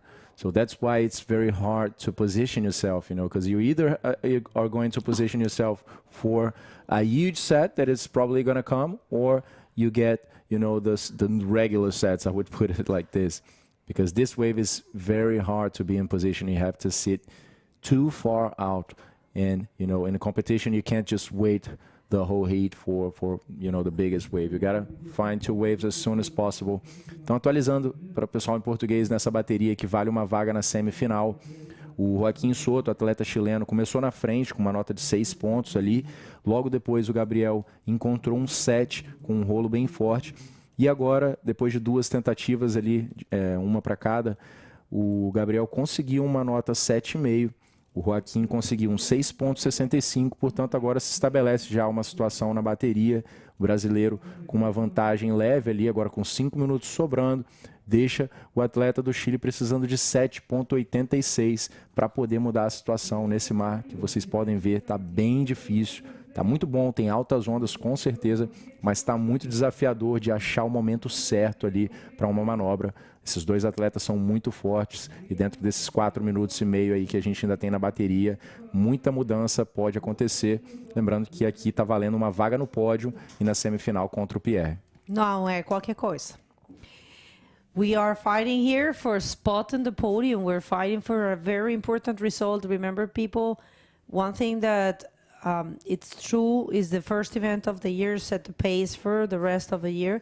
We saw Gabriel winning this event and Armide second, and Armide becoming the world champion. You know, these kind of situations give you the strength, the confidence for the rest of the year. So it is an important result, you know, set the pace for the whole event, for the whole year. So we'll see how this one unfolds. 3 minutes and 50 seconds, and Joaquin Soto right now is needing a 7.86 to be first, to continue in competition. We'll see if he gets a possibility. E para a malta portuguesa, próxima bateria temos Filipa Broeiro e Alessandra Rinder. Fiquem aqui conosco, que tem muita ação vindo pela Filipa e pela Joana também na segunda semifinal. We are about to get started with the ladies in 3 minutes and a half, but we'll see the 2 semifinals. We will meet our first finalists for this contest. We are getting to the final moments, guys. Bueno, para la gente que habla español, que está sintonizando, un poquito de actualización también para ustedes. Cualquier cosa puede pasar. Claramente, Joaquín tiene la capacidad de conseguir ese 7.86 y tiene la prioridad, que es algo importante. En estos hits que son de hombre a hombre, la prioridad es una de las herramientas más queridas, más importantes, porque con ella podrán los riders escoger la ola que quieran, la que ellos piensen que tiene valor. Vamos a ver qué pasa. Este es un evento bastante importante, lo estábamos conversando en inglés, porque usualmente el primer evento marca un poco el ritmo del año completo. El año pasado vimos a Gabriel Graga, quien está ahora en este hit, ganando este evento y él quedando dentro de los primeros 4 del ranking mundial, y Armides Oliveres, que quedó segundo, quedó campeón mundial. Entonces, como que siempre el primer evento te otorga esa confianza. Esos resultados aquí son muy importantes. Y de todas formas, quien termina en esta ronda queda con un igual 5º lugar, que no es malo para nada. Recuerden que la IBC World Tour cambió el formato este año y hay premios en dinero mayores a los del año pasado. Entonces hay más puntos y hay más dinero en esta etapa. Así que bueno, los 5º lugares están recibiendo $1,300 y 3,660 puntos. That's it, guys. 1 minute and 35 seconds. So in the quarterfinals right now, whoever is leaving the competition is walking away with $1,300 in cash. And on the semifinals that we are going to be seeing next, it more than doubles. So $3,000 for every athlete eliminated in the semifinals or third position. And of course, the champion will take $6,000 and second place will take $5,000. That's for the men division. Bigger prize money this year for the athletes. That's why we did have a purse of $35,000 for the men and $25,000 for the women and $10,000 for the juniors. Last seconds of this heat, and Joaquin Soto is holding the priority. He has to go big or go home, as they say. We'll see if he can find a set. Let's just stay with the riders. We are in the dying seconds, 35 seconds. Let's stay with them. I know the waves are beautiful, but we have to see if they're taking away or not. Últimos segundos. ¿Podrá Joaquín Soto con la prioridad lograr ese 7.86 que necesita para conseguir un lugar en el podium? Ahí viene y no lo logra. Puede que haya perdido la prioridad. Pierde la prioridad Joaquín. Qué pena. No sé si ahora logra conseguir algo. Ya estamos en el cuenta regresiva. Yeah, and he handed the priority to Gabriel in the last seconds, not being able to go on this wave. And it is official, guys. Gabriel Braga will be facing PLC. We have the semifinals established already. Next heat, we're going to come with the first semifinal for the women division. That's going to be Alessandra Hinder and Filipa Broeiro. So stay with us. Right after the commercial break, we are back. What does it mean to live the search? Oh, well,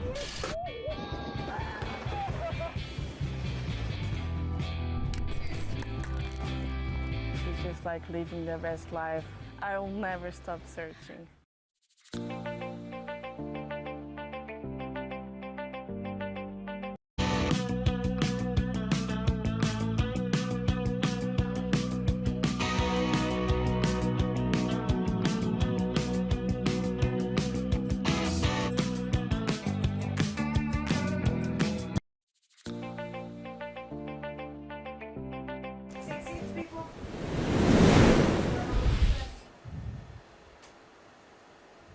Back, everyone. Final moments here in the 2025 Taghazout Morocco Pro. We have all the semifinals settled. Welcome back, Armin.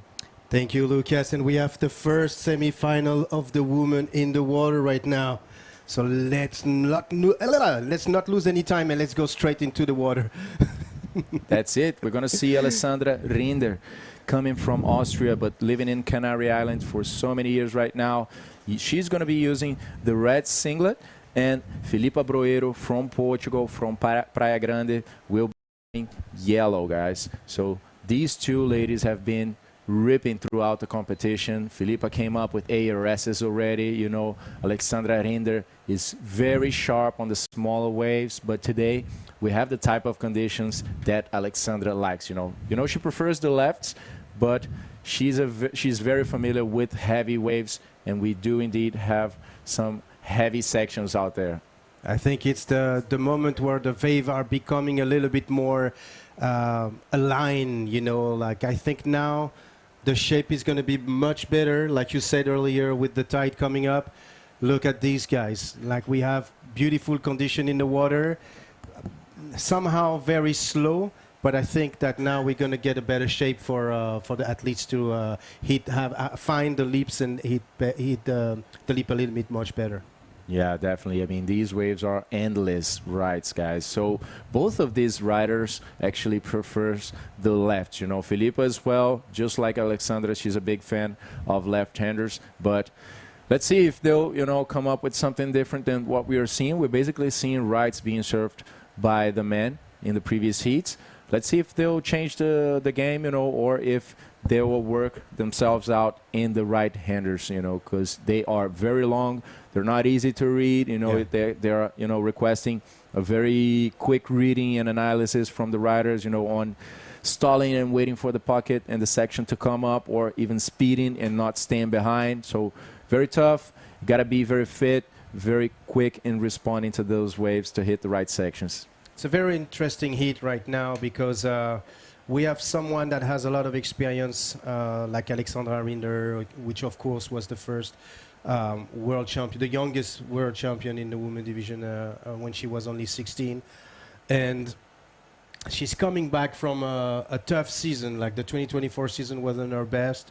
She's been training a lot. She's been, you know, focus her mind a little bit more. So she has like a huge determination right now, and we saw it through this competition. On the other hand, we have Filipa Broreiro, who is kind of unknown somehow to the rest of the world and has everything to prove.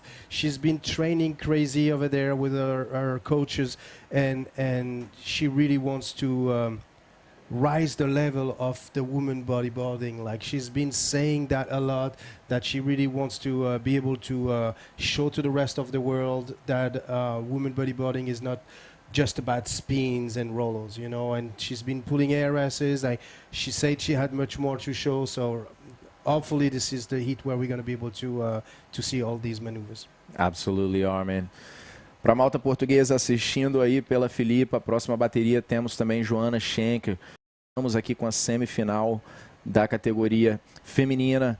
Nós vamos descobrir depois dessa bateria quem vai ser a primeira finalista. Duas portuguesas aí, uma em cada bateria. A Filipa, uma atleta que está muito dedicada, está surfando muito bem no mar aqui em Anza. Hoje nós temos condições bem desafiadoras, bem difíceis ali, um terral que está muito forte, né? O vento não está estragando o mar, porque ele está vindo, né, tá terral ali, mas de qualquer maneira está tão forte que realmente atrapalha muitas vezes ali o atleta a ler a onda, né? Às vezes saber quando segurar e atrasar um pouco e quando soltar. Tem que ser uma leitura muito rápida, uma resposta ali instantânea dos atletas para conseguir chegar no lip a tempo de executar uma manobra realmente com bom timing e não só por baixo do lip. Então vamos ver essas duas aí. A Filipa vai estar enfrentando a Alessandra, 2 vezes campeã mundial também, atleta lá de Tenerife, super forte também. Vai ser uma bateria de pegar fogo, com certeza. Absolutely, yes. It's gonna be interesting heat. We cannot wait for one of these two girls to take this first wave, and I think there's a nice wave coming right now. Who's gonna be the first one to paddle on it? If anyone's gonna paddle, I think it's Filipa Broreiro. Oh, Alexandra Rinder, my fault, sorry. Alexandra now drawing a line. Nice roll for Alexandra. Is that gonna be complete? Wow. Oh, I think not. Yeah, when they zoom in, you can see how big it is out there, right? It's not looking that big from here, guys, but once we have a notion of scale, you know, once a rider goes into the wave, you could see, you know, Alexandra, after, you know, going for that roll, she was just falling from the roof with the lip. Yeah.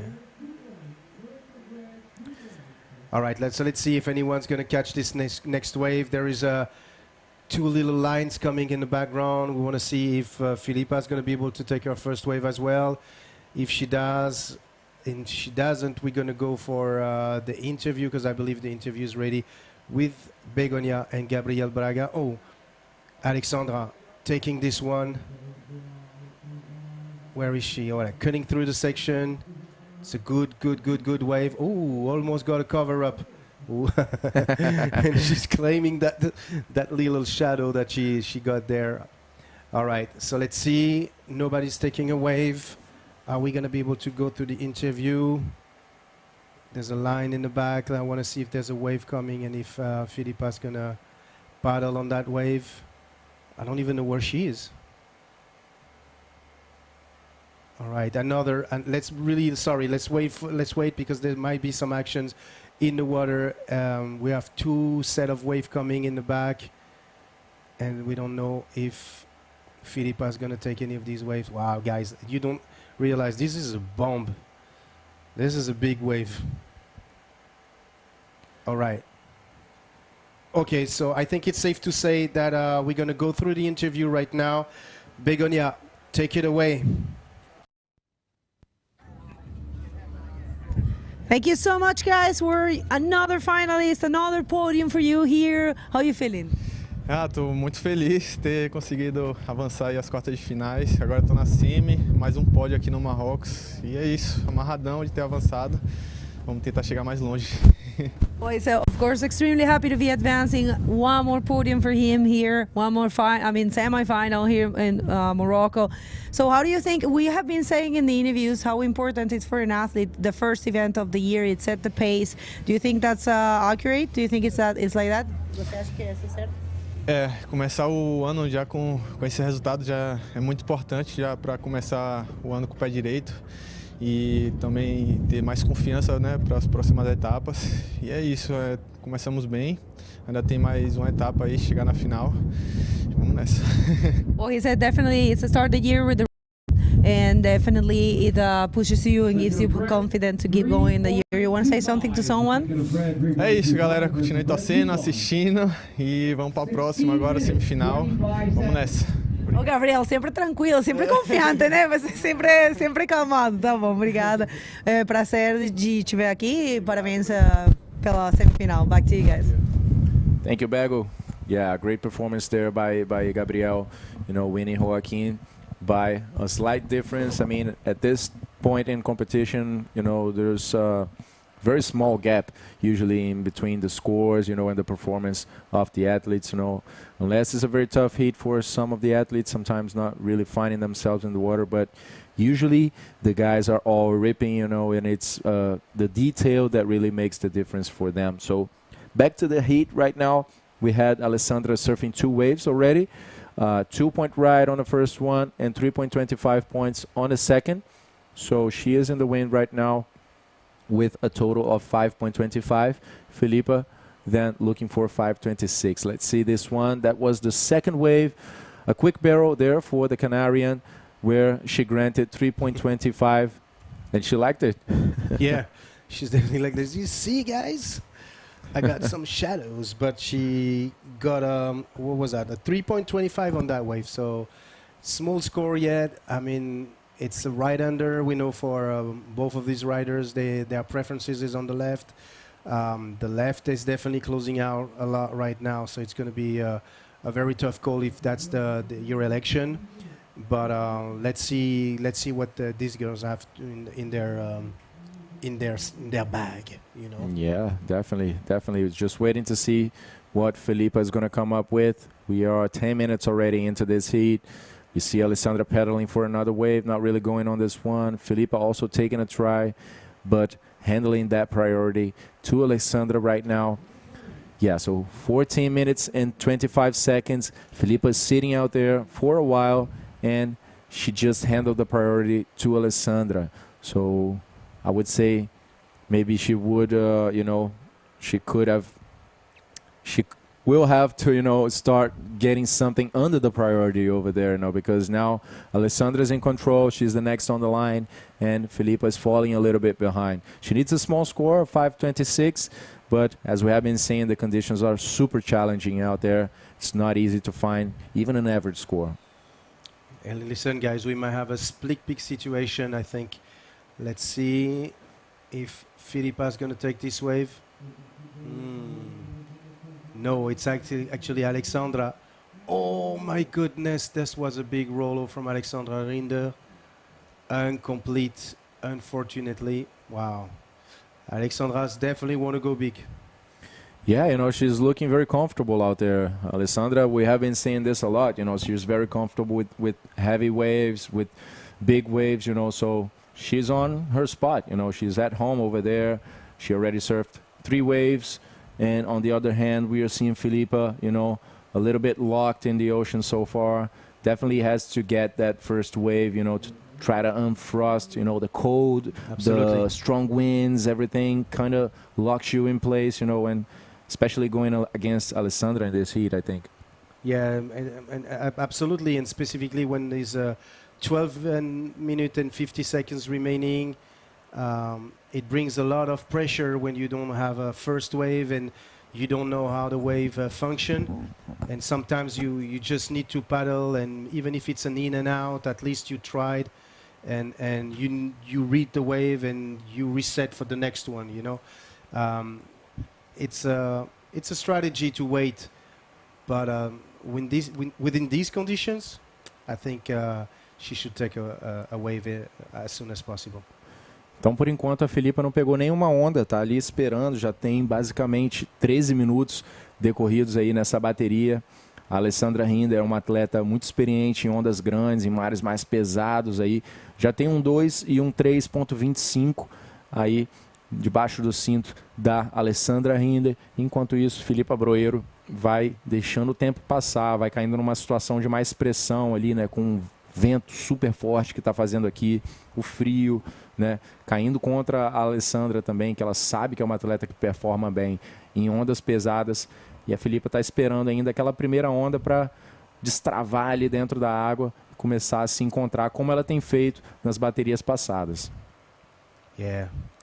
All right, so 11 minutes and 30 seconds left in this first semi-final of the women division. We are still waiting for Filipa Broeiro,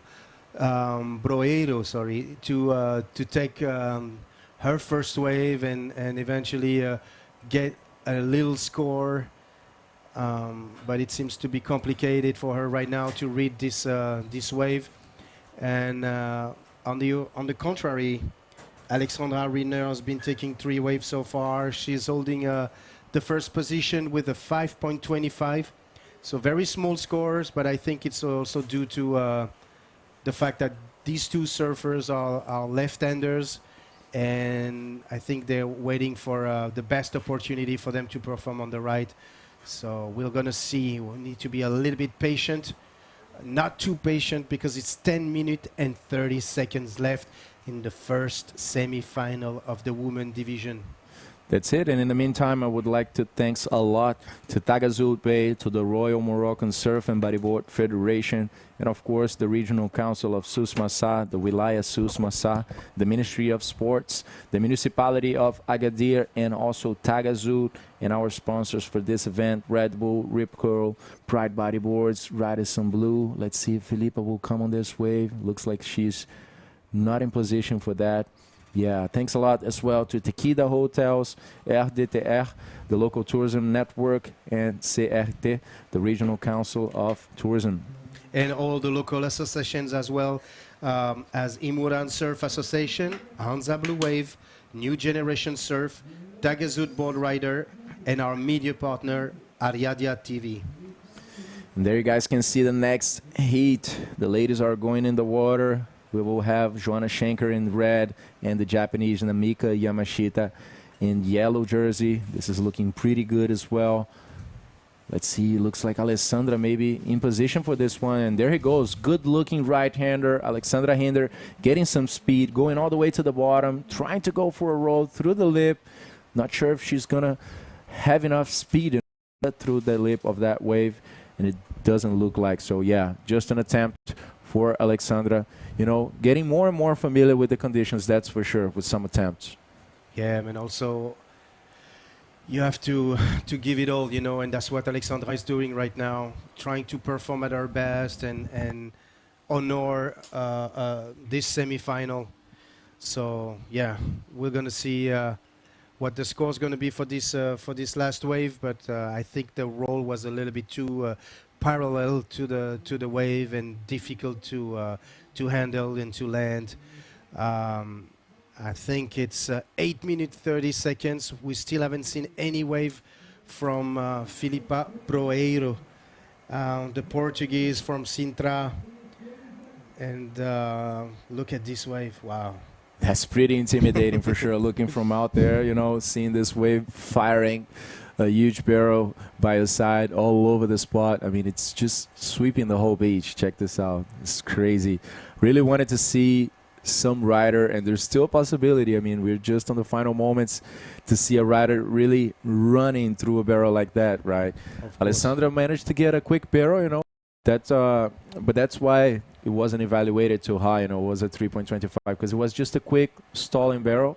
But pretty sure that whenever someone really finds a longer section, runs into it, and is able to come out, that's the hardest part.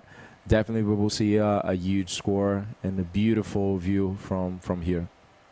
I really wonder what's going on in Filipa's head right now, and if it goes through frustration, pressure, or if she's just very focused. remaining calm and knows that in one wave she can change the entire situation. Yeah, but 7 minutes is not a lot of time, and I think it's time to change the gear a little bit. Com certeza. Agora 18 minutos decorridos já. A Filipa Broeiro segue na mesma situação, ainda não pegou nenhuma onda. Parece que está caindo numa pressão ali dentro do mar. O mar está bem intimidante, com certeza. A gente viu ali uma série enorme agora quebrando e ela vem quebrando lá de trás. Então, o atleta que está sentado ali no outside, ele vem observando essa onda, né? A Alessandra veio fazendo mais algumas tentativas, conseguiu um 2,5 naquela última tentativa de rolo, porém a atleta portuguesa continua ali sem pegar nenhuma onda. Parece que agora sim vem Filipa Broeiro acelerando, acaba colocando reto, ficou para trás nessa onda, não conseguiu achar o timing ali para poder colocar para dentro do tubo, estava muito atrasada. But at least she took her first wave. Yeah. So she released the pressure of not taking a wave, and she's trying to reset herself and her surfing with what she needs to do and where she needs to place the selection, the wave selection she needs to go for, and we're gonna see. It's not a lot of it's no big scores, but once again it's very tough right now in the water, and for some people that are not used to surf on the right and are forced to take that decision, they need sometimes to adjust a little bit. Yeah. So it's only a 1.15, of course, for that first wave, but nothing that's going to change the position so far. Alexandra Reinder is leading.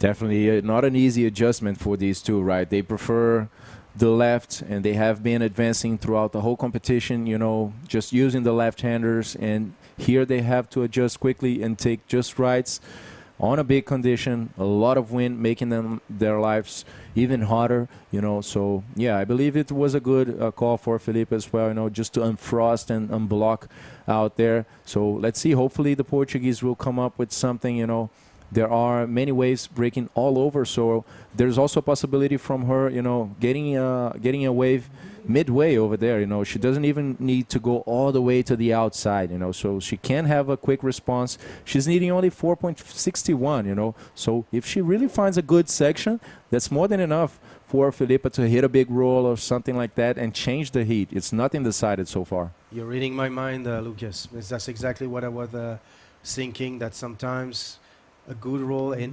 meanwhile Alexandra Reinder from the Canary Island representing Austria is taking another wave here, and see, that's where she needs to connect. And is that going to be a complete roll? Oh no, it's incomplete. But she's pulling all the effort to get that roll. The line was good, was really well ridden, and it's just unfortunate she wasn't able to. And quick response by Filipa, very late on that wave, goes for a roll through the lip. That's what I'm talking about, but not completing this one. Yeah, so 2 attempts for these two ladies. Alessandra's wave, became a little full when she hit that, not really too hollow, so she didn't get enough projection to extend herself out and land in the flats. And on the other side, Filipa's wave was very hollow, too hollow possibly, and she didn't manage to, cut through that lip and land in front as well. So very heavy situation out there. 3 minutes, 23 seconds remaining for us to meet the first finalists for the women division in this final day here of the 2025 Taghazout Bay Morocco Pro. We are just finishing the Prime Series event, the first one of the 2025 season. Looking amazing in the best way possible. Challenging for sure for the athletes, but amazing to watch.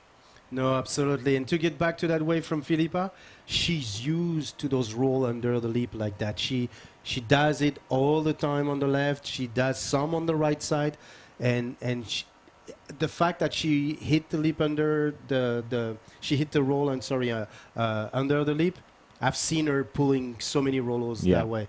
So it's just a matter of finding your rhythm. And she's up and riding right now. Will she be able to handle that rollo? Oh, and is it complete?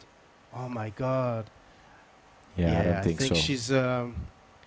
She's losing her confidence a little bit, because that's really a roll that she could have found in a snap. She was only in need of a 3.61, and unfortunately she was not able to put that roll.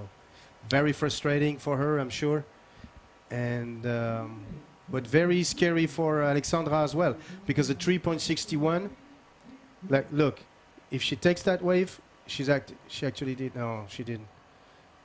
Yeah, she knows she can get something on the inside there. Então a Filipa está precisando de 3.61. Finalmente agora ela começou a pegar mais ondas ali, a desbloquear um pouco no mar. Está precisando de uma nota muito baixa. Dá para ver ela já remando na segunda onda ali no inside.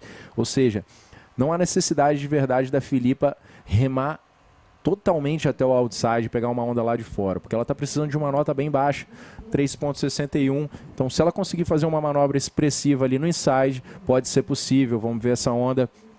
Ela vem cavando, espera uma sessão, a onda vai ficando mais branca ali, uma onda um pouco menor do inside, combina um 360, agora vai fechar, ela acaba cortando e não faz uma manobra de fechamento ali que seria essencial para ela conseguir garantir essa nota que ela precisa com 1 minuto restando. But that's the strategy. I think she should have gone for those first section from the beginning, and eventually changed the entire rhythm and energy of that heat, because now she's going to get a 2.25, so she got a total of 4.85. There's 1 point difference really. So all she needs is a 3.26 and 30 seconds left in this first semi-final of the women division. I'm swallowing my words today. I don't know if it's the emotion, the fact that it's the last day, and the expectation of seeing such a great show. But yeah, 18 seconds left. I think it's pretty safe to say that Alexandra deserves that win, and see if she's going to be able to take another wave. We can hear the countdown over there, guys. 5 seconds remaining. Alessandra just getting the victory set on her head over there. And we have a first finalist, everyone. It's Alexandra Rinder, coming out of Austria, living in Canary Islands. We're going to call a quick commercial break to come back with Namika Yamashita and Joanna Schenker.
Welcome back, everyone. This is the last day of the competition. For the one that are tuning in, sorry, this is the semi-final of the women division. Begonia. That's right. We're gonna see Joanna Schenker and Namika Yamashita. They're ready, so let's hit the water.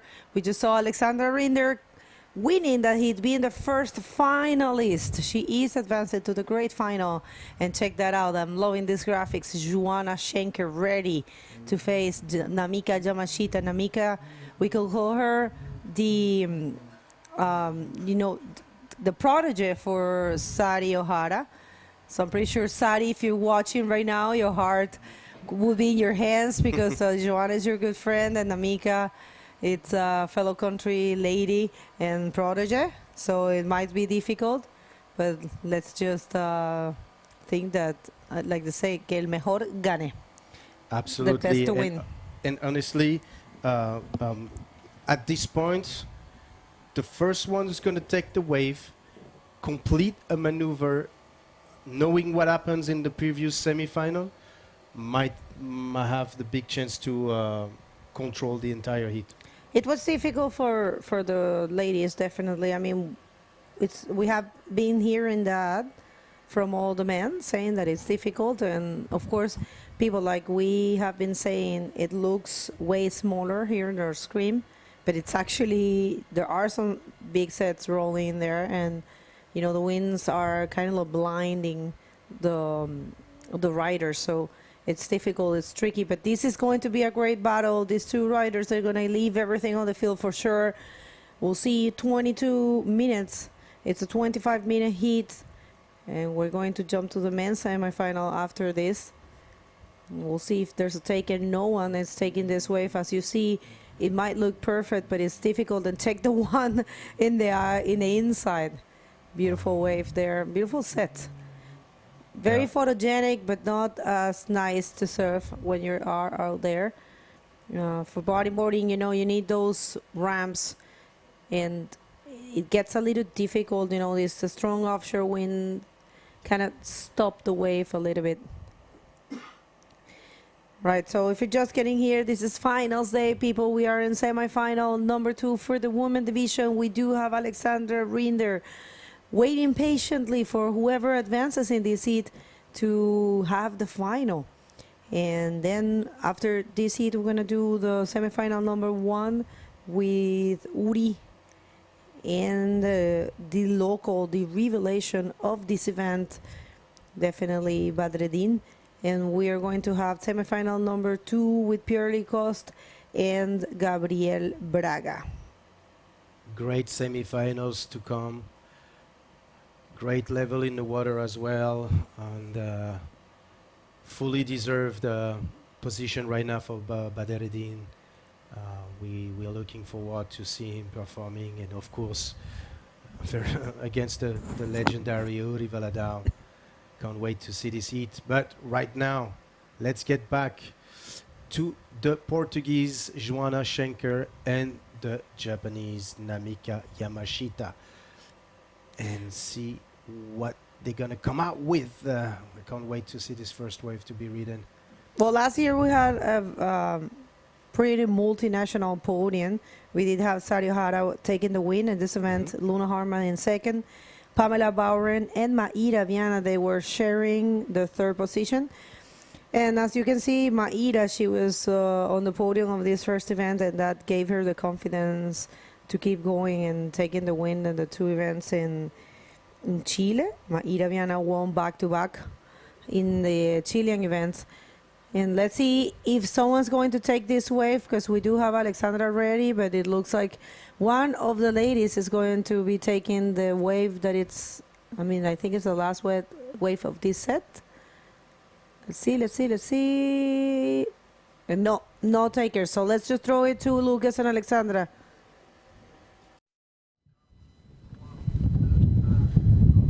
Thank you guys, Alessandra Rinder, the first finalist for the women division. Alex, pretty tough out there. First podium of the season is secured. How do you feel? Oh man, I'm so happy. It's so tough up there. The wave looks perfect, but the wind makes it really hard. And like, even though I know that like on me going on the right is a little bit harder, like I prefer left.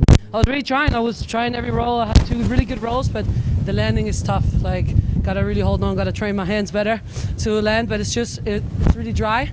So you really land on the flats. It's really difficult because the wind pushes you back. I'm happy to have my 2 waves. Really low scores in the heat, to be honest, but it is what it is right now. It's the conditions, and I'll just gotta stay focused. It's hard for me and it's hard for everyone out there. So let's hope that with the high tide it gets a little bit better, which I really think. So yeah, now the men's gonna do the semifinals and then the big final. Yeah, so definitely today is nothing like the previous days. The conditions changed so much, and pretty sure you also had a strategy in going in. But after this heat, this practice over here, 25 minutes in there with another athlete, is there anything you're going to change for the big final? I'm not going to say it. That's definitely something that I know that I should have done better in choosing waves. I was trying to get like the biggest one, you know, like everybody knows me, like, just try to get the big one. But yeah, I'm going to think about it a little bit different. But I know that for the other ones out there is also tough. So it's also a little bit of luck to get the good wave and maybe get a lip that you can hit easier. Yeah, I'm just gonna call my parents, my brother now, and maybe cry a little bit. I'm really happy and really proud of myself also, which I think everyone should be. Like sometimes they're like, oh, you're proud of other people, but I'm proud of myself of what I've been doing this year. So yeah, man, just looking forward to the final and enjoy Morocco because it has been a good one. And everybody, a message for anybody watching you back home. Mama, Papa, ich habe euch sehr lieb. Mein Bruder auch, Olli. I love you guys. Thanks for being there, believing in myself. And yeah, just thank you to all my sponsors, all my friends, everyone that supports me. Without you guys, I wouldn't be here. So yeah, let's do this. Let's bring this home. Congratulations, Alex. It's been beautiful to watch. Good luck on the final. Back to you guys. Loving that energy. And I can tell you, Alexander is not happy with the results, but check that out. We have an exchange. We had an exchange between Namika and Joanna, and we're going to see the replay here. And Joanna right there on this one. Yeah, she actually drawing a good line. I think she was trying to hit that leap here. She lost momentum there. Yeah. And loves momentum, exactly, and unfortunately was not able to connect, and you can see like she's a little bit disappointed. But this wave of Namika Yamashita, I love this first maneuver right there. Very fast reverse, stylish, and she was not over. And this is why she got a 6.25. Namika is fearless. She really wants to do well in the tour. Now that her mentor is not competing anymore, she wants to take her place, and check that out. Great wave there for Namika Yamashita, 6.25, and of course she's leading the heat in a great fashion, I have to say. No, absolutely, and that's exactly the strategy that you needed to go. Like take maybe a medium-sized wave, but try to connect and use every section of the wave, which she did. That reverse was on a very hollow part, actually, of the wave. And she nailed it. So 6.25. I mean, a very good way to open her journey in this second semifinal here at Taghazout Bay. And I'm getting a message here from Pamela Bowren, the Queen Slayer. We're missing you, Pamela. We're hoping to count on you for the next events.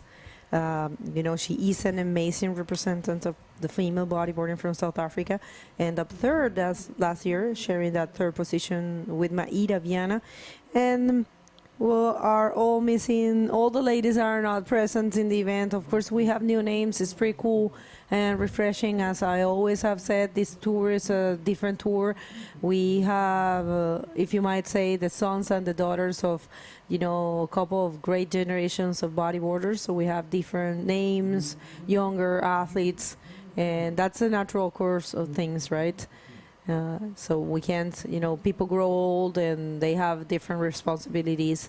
You know, the people, for example, in the case of the Australians, you know, they are all with their families and their jobs, and, you know, they have a different responsibilities and different, I will say, priorities at this moment of their lives. And, you know, following the tour can be difficult for families, for, you know, financially speaking. So, yeah.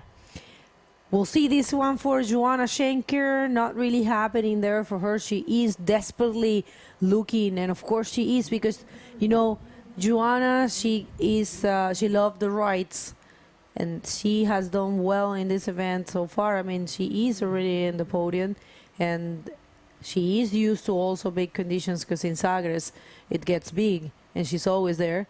So I'm pretty sure she wants to show the world. She's desperate to show the world her abilities. And check that beauty. Oh, so unfortunate that she couldn't take it. But yeah, it was kind of closing out. She could have probably go for a roll, but you have to be there, people. We're not there. It's easy to speak from a comfortable couch here, air conditioner, you know, conditioning. Yes, absolutely. And then I know for a fact that Joanna is going to wait for the proper wave, and she's definitely going to give the change back to Namika. It's two different generation of surfing, two different style, two different approach, but two amazing and excellent rider in the water right now, guys. And for the few of you that just tuning in, depending on where you are located, this is the final day of competition here at the Taghazout Bay Morocco Pro here in Anza Beach. We decided to stay in Anza Beach for this edition, and look, up and riding right now for a second wave, Namika Yamashita from Japan. Ooh, is she gonna go for the roll? No, she decided to not take any risk on this one. So yeah, final day of competition, the semi-final, the second semi-final of the women division in the water right now. We have a finalist, no other than Alexandra Rinder, in the women division, and then of course right after this semi-final we're going to go for the men division, for the semi of the men division as well, and the final on both divisions right after this. So That's stay right. with us. Yeah, connect with us, and probably if you want to scan that QR code, you can find everything together in that cool link tree. It's all together for the IBC World Tour, the socials, the website, the scoring system, the streaming, and activate your bell, subscribe to this YouTube channel. It doesn't cost anything to you, but it gives back a lot to the sport. It is important for the athletes to receive your support, and for the events. It's complicated around the globe for everything, for all the sports, for all economies, and everyone that is behind all these events is doing a great effort. And for that, we would like to thank the Royal Moroccan Surfing Bodyboard Federation for trusting in bodyboarding, for bringing this event. And check this out, we have a bomb there for Joanna Schenker. It looks like she's gonna find a section. It might be what she needs to take that lead at 6.56. If she finds a roll, very good roll, that's the one she knows, not able to. I felt her frustration. Yeah. If she would have find one roll, will make the whole difference. One single maneuver that these ladies find on one of those big waves will give them a big score. And check that out. She's a little trapped on that section. I mean, I don't see a big set coming up, but still, it drags you so much. It's actually a powerful wave. I was really impressed with a free surf here in small conditions. It was like, I believe, more than half less of what you guys are seeing right now. And it was powerful. I was impressed. And they chose to run here because this is more consistent, Since we have been here, I think Anchor Point only break while we were in the juniors, I think, or no. Was one day only that it was working.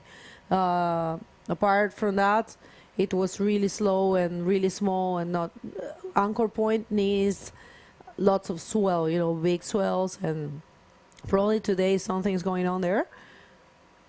But also with the tide, we're getting our director is explaining that the type of tides that we had for this event are not the ones that Anchor Point needs. So, they left actually the window open. They said, if we get a good Anchor Point, we could move the event there, but it didn't happen. So, and they did a great job on granting 12 days of waiting period. It's not easy.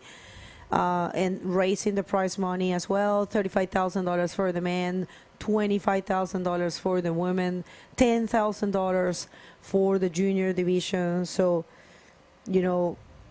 I believe it's a great way to start the tour. And of course, people, you can have your opinions. Opinions are free, and you are completely free to have your way of thinking.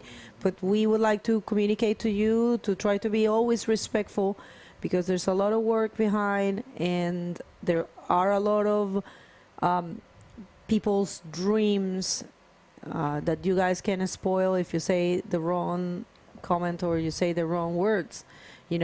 You have to be in the events, you have to organize an event in order to know what exactly goes behind the scenes, and you have to be an athlete following the world tour, because there are a lot of good bodyboarders that are only free surfers, and they don't know how it is to follow the tour how many things all these athletes go through, how hard they work to be here. So we have to always be respectful to those things.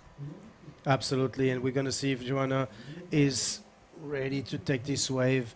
And no, just I will just add that, you guys are seeing a higher prize money, and you need to understand as well that this prize money is for the athletes. It's allowing them to follow this tour, to provide the best surf as possible, and to be able to fulfill their dreams of becoming world champions. So sometimes you may see a big amount of money being announced by us as prize money, but you need to understand that this is a huge help for those riders, huge help. We saw Badreddin saying like he needs a lot of supports right now, that he was asking for help and sponsors and help for him to be able to just follow the tour, because that's his dream, and this is what we need to respect. Exactly, you're completely right. So situation in the water remains the same. Namika Yamashita is winning with 7.55 points.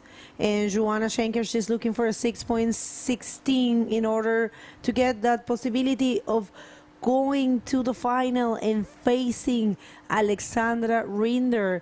Alexandra, who has had a tough year last year and a couple of tough years actually, been battling for a spot in the top 8. She has been away from that. If I'm not wrong, I think she has not been in the top 8 for the last 2 years, which is a lot for a person that still holds the title of being the youngest ever champion in bodyboarding. Remember, she got 2 titles in a row, and she was 16 when she got the first title, and no one else has been that young and getting a world title. And the time where she got the title, she got some very strong contenders chasing for that as well. And like today, we have very, very strong women. I have to say that the sport in the female division had improved a lot. We see more and more women surfing really good, really critical waves, pushing their limits. There are ladies in all the places that there is bodyboarding. You can find a lady pushing their limits. We saw it here with Sukaina. Sukaina, she has always been good, but we saw a great performance of her in this event. She was super close to be also, in this stage. So yeah, it is actually growing, and for that we're super proud of the women. And a very promising level as well. Up and riding right now, Joanna Schenker. No, she decides that she's seeking desperately. Because she got the skills, she definitely can put on a big score. I mean, 6.16. Of course she can. And check this out. Now Namika has a priority, used it, and not actually able to go to in this wave. I think the ladies already moved towards the inside to try to get the last section of the wave, and I think that's okay. I think that makes sense. And next hit, it's already getting there. I think that's Badreddin getting ready. And finally, Joanna Schenker, let's see if she can find a section. Joanna with the roll could change the whole thing. She's going to attack that section. She is. Pocket roll. Maybe one more. Maybe right there. We'll see if she can find it. Goes for a reverse. That's smart. That's what you have to do. You have to try to put some combos. We'll see Joanna Schenker, maybe another section, maybe another roll. I think she's going to have it. And yes, not completed. Yes, completed. Yeah, that was a complete move. But out the back. Oh, my not. I was going to be blown away by that roller from Namika, but she's going to paddle back and keep the priority, guys. So she's going to be able to take another wave right away eventually. But what a wave from Joanna Schenker. What a demonstration. Yeah, we saw her paddling so much in any wave, seeking. And look at this wave, guys. Paddling there, trying to draw a very nice line, taking speed here, looking up to the leap, trying to find the perfect section so she can eat and do this very good roll. Look at that. Perfection roll here, landing in front of the wave. And then, wow. It's not down. She's going to go for the river spin with grace, almost like a ballet dancer. And then she's going to... I call her like that. Yeah. Yeah. And then, oh, she's a model after all. She has grace. And then she's going to go for the very last roll here. And it's not down. And I think it's a very high score. It's a 7. Very good for Joanna, who battled this wave until the end and is now in the lead, guys. So Namika is in the back. She needs a 2.16. It's not a lot, but and if she would have landed that one, she would have changed again the situation. So yeah, intense moments. 2 minutes and 20 seconds in the clock, and it's Namika Yamashita only looking for a 2.16. If I was Joanna, I would have paddled as fast as possible and try to get maybe a middle wave. And check this out, 2.16 is what Namika Yamashita is looking for. Is she gonna find first spin in there? I think she's gonna go for the roll. Of course she is, and that's gonna be more than a 2.16. Could Joanna Schenker right now find a better backup score, because she's only holding a 1.4, and it is possible for her. So let's just see this one again. Yeah, let's watch this one again with this nice reverse from Namika, and of course connecting with the wash and pushing her to get back into the line. And look at this section where she's going to hit the roll under the lip, but very projected, landed in front of the wave. Wow, wow, wow. So we're going to see a very good score that's going to drop, and this backup score that she was in need of at 1 minute 16 seconds. And here you got it. It's a 5.6 for Namika. And now Joanna Schenker is only looking for a 4.86. It is a doable for her. She just put a 7. So if someone can do it, it's her. She's holding the priority. It is now or never. She has to give her soul, leave her soul in this stage of competition. There is a lot at stake. There is a huge difference in points and prize money, and the possibility of starting the year going to a final. It's a huge motivation to keep going. Let's see, 30 seconds. This is dying. Where is Joanna Schenker? We're just watching the competitor. Can the cameraman find us Joanna? Because we are seeing the guys. Those are the guys for the semifinal number 1. 20 seconds. What is Joanna Schenker? She's got, oh, I think she lost the priority. So probably she was taking a wave. All right, so it looks like it's a seal deal for Namika Yamashita. And I will have to say great performance for her, because she did what it takes. You know, she took a wave early in the heat and gave herself a 6.25. So it is finished. Namika Yamashita is advancing to the great final of the women, and she will be facing Alexandra Rinder, and that's going to happen today. So don't go anywhere. We will come back with the semifinals of the men right after this.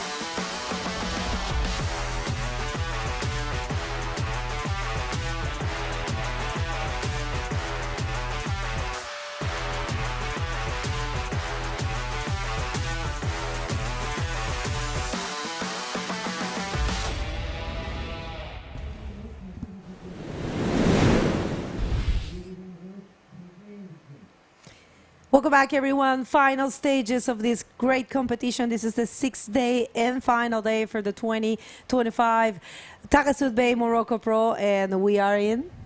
Yeah, we already have the final settled for the women. We have Namika Yamashita and Alessandra Hinder, and now we are going back to the men division. We're going to see the first semifinal between Badreddin, the local hero over here, facing Uri Valadão. So let's jump in the water to see some of the action. That's going to be a cracker of a hit for sure. Check this out. We have Uri smiling and happy Uri Valadão facing, for me, the revelation of this event. Chadri Badreddin has been doing amazing. You know, we were having a conversation out there with Hafid Idouche, cousin of Brahim Idouche, one of the organizers, part of the committee. And he was telling me that after they had the World Tour event here, they actually modified the circuit, and the national circuit has different stops.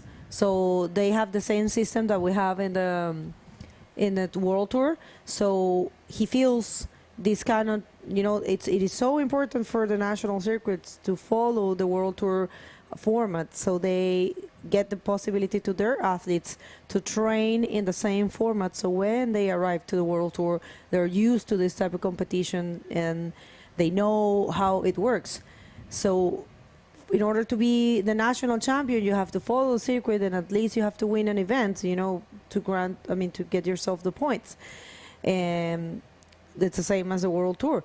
And he is the current national champ, and he feels that trained him and got him ready for this event.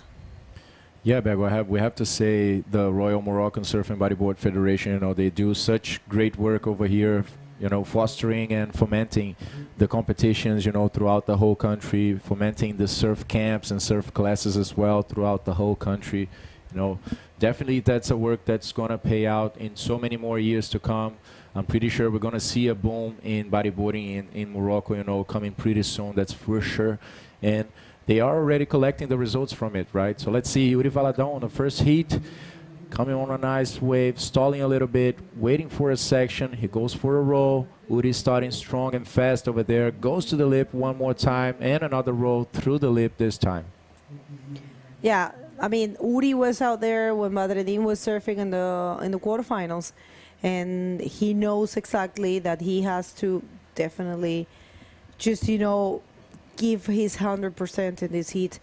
For him, although this is a semi-final, it's definitely feeling like a final. We have said that there is a stage in competition where when you're facing the best of the competitions, because there are the ones that had reached that point, meaning that there are the best, you know that every single heat that you have will be a final. So you have to give your 100%. So that's why it's so difficult to compete, you know, because you have to cope with so many things. And on top of that, you have to be in perfect physical shape in order to cope with, you know, the everything that happens out there, and how much you have to put to, you know, physically in order to cope with the stress, and it is so many things going on at the same time, people. If you haven't competed, you have to try it so you get to know, right? So one more look to the first wave of Uri Valadão with the roll there. You can tell he got a little stuck,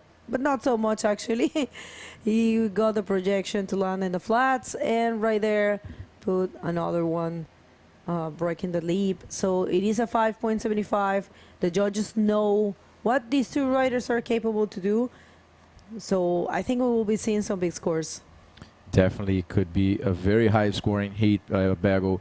Judging by these guys' last heats, you know, Uri Valadão had a very tough battle against Tristan Roberts on the last one. You know, Badreddin as well just knocked out Armides Oliveira. So these guys are having, you know, finals since the round 7 for sure, you know, just tough heats. And check this out, Badreddin coming on a set wave, very strong offshore wind.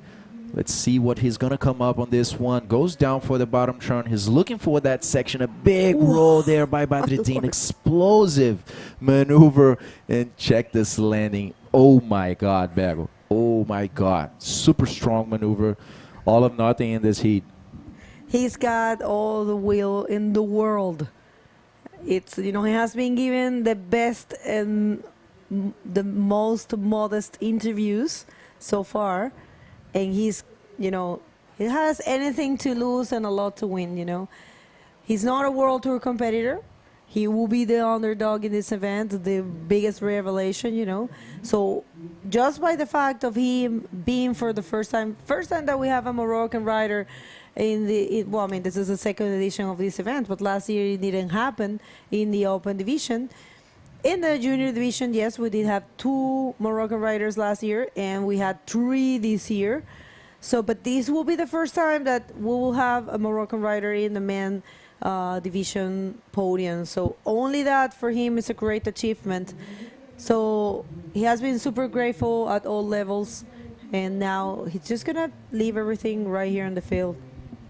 Definitely, like, crazy to see, you know, Uri's response. And there he comes, talking on the devil. There comes Uri Valadão, starts with the 360 all the way up to the lip. Now drawing a nice line over there, throws some water, repositioning, stalling on top of that wave, waiting for a closing section. Let's see, maybe an invert for Uri Valadão. Not really finding a good space to hit a maneuver there. All right, so if you're just getting here, finals day, people, we are in semifinal number 1. We have the Brazilian who already got a 3rd position here last year, so he is looking to improve his result here, so he has to be in the final in order to better himself. And we'll see if he can do it, because he has to win this guy who is, you know, the strongest competitor that we have seen. He's a local. He's got all the support. But Uri, he's super cool and calm, you know. He's taking it hit by hit, as you guys said, batería por batería. Yeah. I love that phrase. It's super Brazilian. Yeah, I think, you know, it's a very good strategy for every athlete, right? There's so much things you have to take into account, so much distraction, so much stress into every single heat, you know, so you can't really have a much longer horizon than that, right? You got to go step by step. Uri actually lost last year at this stage of the competition. He was knocked out by Armide. So this year, Armide was knocked out by Badreddin, and now these 2 guys are facing each other. So yeah, definitely a lot of pressure into Uri's last heats, you know, but as you have been saying, he's a very relaxed guy, you know, he's always surfing so happy and super sharp as well, Bego. Badreddin in this one, it's shaping. It looks like it can offer him a section. It's a smaller wave, but not really. So probably he is feeling a little bit of pressure. But this guy, you never take this guy for granted. We have seen him, you know, getting big scores in the late minutes of the heat. So it's a possibility. Let's just see. There's a set rolling. We'll see if Uri is positioned.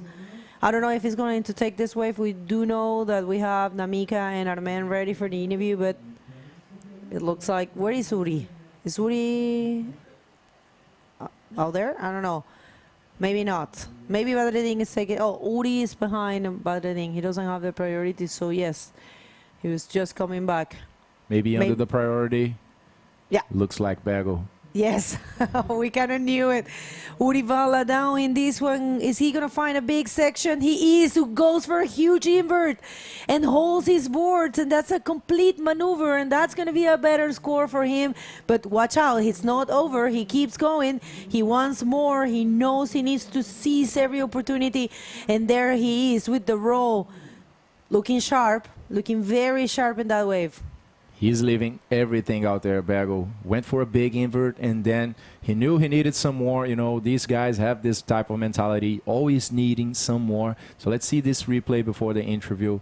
Nice looking right-hander for Uri Valadão under the priority, drawing a nice line over there. Half bottom turn and goes for the lip. Big invert over there. Landing on a bump, but managing to hold it pretty well.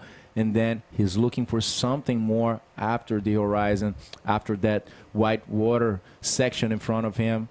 He manages to get through it. He knows he needs something else. You know, when you're going against such a strong rider from Morocco, there you see realigning, another nice line for Uri Valadão to fit one more roll into this wave and then get the 6.5 that he was deserving for this performance. Amazing ride. Yeah, it was an accurate score, I believe. So good job there for Uri. And now I think we can send it to the interview. Sorry, Armen, but you know, live action, it takes precedence. So let's hear from Namika and Amin. Hey guys, thank you so much. I'm with the winner of the previous heat, the second finalist of this women division, Namika Yamashita. Namika, you had the highest score and suddenly Joanna got that 7. What was going on in your head? I did not focus on Joanna, but on myself. But I love Joanna and respect Joanna. You're in final right now. Like, what's going on in your head? Pass to the next round. So very happy, but so big wave and scary. But yeah, do my best. All right, thank you so much. Do you want to say anything in Japanese to all the friends back home watching you guys right now and supporting eventually Sari? Okay. ファイナルにつなぐことができました。波はかなり大きくて風も入ってて、少し怖いんですけど、もう最後のファイナルなので全力を出し切って頑張りたいと思います。サリちゃん頑張ります。応援よろしくお願いします。Arigato, good luck for the rest of the competition and for this final, not the rest of the competition, but this final. Back to you guys. All right, thank you so much. I loved, like you said, the honesty in Namika. She's, clear as a glass of water. She was like, it's a scary out there, big waves. It is a scary, guys. I mean, some people get fooled by what they're watching on your screen, but the waves are big. There are some big waves out there, and those winds are not allowing you to see properly, the strong offshore. And there was some action while we were in the interview, but unfortunately, I think Badreddin, he tried a maneuver, but he didn't land it. And there's a set rolling, and it looks like it's Uri positioned. We'll see if he can improve his total score. He is holding a 6.5. And 5.75, and Badreddin, he is looking for a 10. But hey, just for you to remember, I don't know if you know, but Badreddin is the person that has the higher single and total scores of these competitions, so he can do it. Check that out. He is the only one that had a 10 in this competition, the only one. So, it's a possible thing to do, and there is some time still, but check this out. Unstoppable, but decides to get out of there. I think it was a good call, but Uri is looking sharp. Yeah, definitely. Uri is ripping so much. And in this heat, he's putting a good advantage between him and Badreddin. You could see as well. Also, Badreddin has the 2 highest total score, 18.25 on the first days of competition, 17.75 yesterday. That was actually yesterday where we saw some of these scores being updated by some of the guys. So, yeah, we're seeing very good scores over here since yesterday. Today, the guys have been ripping as well. The first heat with Eda Luciano, very strong riding, high scores already. And on this case, we are seeing Uri Valadão, putting a good gap in between him and Badreddin. We have seen very tight heats from these two previously, but in this case, Uri is jumping in front. But guys, there's still 10 minutes and 40 seconds. Pretty sure Badreddin is trying to recoup over there, and just maintain that focus. And it's a matter of one wave. He already found a 10-point ride in this contest, also a 9-point ride, as you guys could see there. So yeah, I wouldn't doubt, that he can come up with this score, for sure. Well, situation is that we are just getting out of the low tide, and yeah, we're not going to have too much time left of competition. We'll have one more semifinal, and then we're going to go to the women's final and the men's final. That will be the closing of this event, and we're going to have the award ceremony right after that. It's going to be here at the beach. So if you're around Saturday, come and check it out here in Agadir. Why not? It's a nice day. All right, so user priority right there for Uri Valadão. He's not leaving a single space, and of course, he just shows the world he's got all the bodyboarding maneuvers unlocked, and a stylish carve there to complete a reverse. So a backflip, a forward, and a carving reverse. That was pretty cool. Yeah, that was huge, Bago. Let's see this replay for the Brazilian rider. Now trying to increase the 5.75. You guys can see this wave with a very good size over there. Uri manages to find a pocket for a very big backflip in this wave. You can see the impact on that landing. He completes that easily, repositioning, and now very sharply working the 360s. You can see a beautiful spin on top of that wave, and then he advances a little bit to come back with a nice carve, throwing some water, and a spin as well. So very good wave with a very strong maneuver to begin with, and then adding some flow to this wave bagel. 8-point ride for the Brazilian, now putting Badreddine in combo situation with 8 minutes and a half. And it's weird because Badreddine is the one that had been leaving people in combo, but this time he is in that situation. But he could, you know, get out of there. Why not? He has been putting the biggest score, so still some time on the clock, and of course still some opportunities for them. And I have to stand corrected. I said carving to reverse. It was carving to forward on the previous wave. I'm so sorry. I made a mistake. I said reverse. I'm sorry. I got too carried away because it was really beautiful to watch Uri surfing so smoothly, you know. And you know, most of the riders says that the trick is to read the wave and read what the wave asks for. So that's kind of like the magic. When you see a rider that knows exactly what the wave is asking for, that's when you see eights. As of right now, Uri with an 8 and a 6.5, and leaving Badreddine with a need of, you know, basically start over, because, you know, he's holding tiny scores. I think Badreddine right now is going to, like you said before, he's going to regroup, reassess, and say, all right, done playing games, I'm going to do something at least, you know. And also, you know, Uri has been very focused on analyzing the wave and, you know, analyzing the type of a strategy. He said it on the interview, during the interview. He said strategy right now is the most important thing to do, and using every opportunity. And you can see he's unstoppable. He's really not even looking tired. He's just looking driven, I will say. E a torcida do Uri Valadão tá indo à loucura aqui no chat do YouTube. Pessoal, nessa bateria nós estamos vendo um cenário aí não tão comum, né? Estamos vendo talvez dois dos atletas que vieram mais fortes aí na competição, avançando os rounds.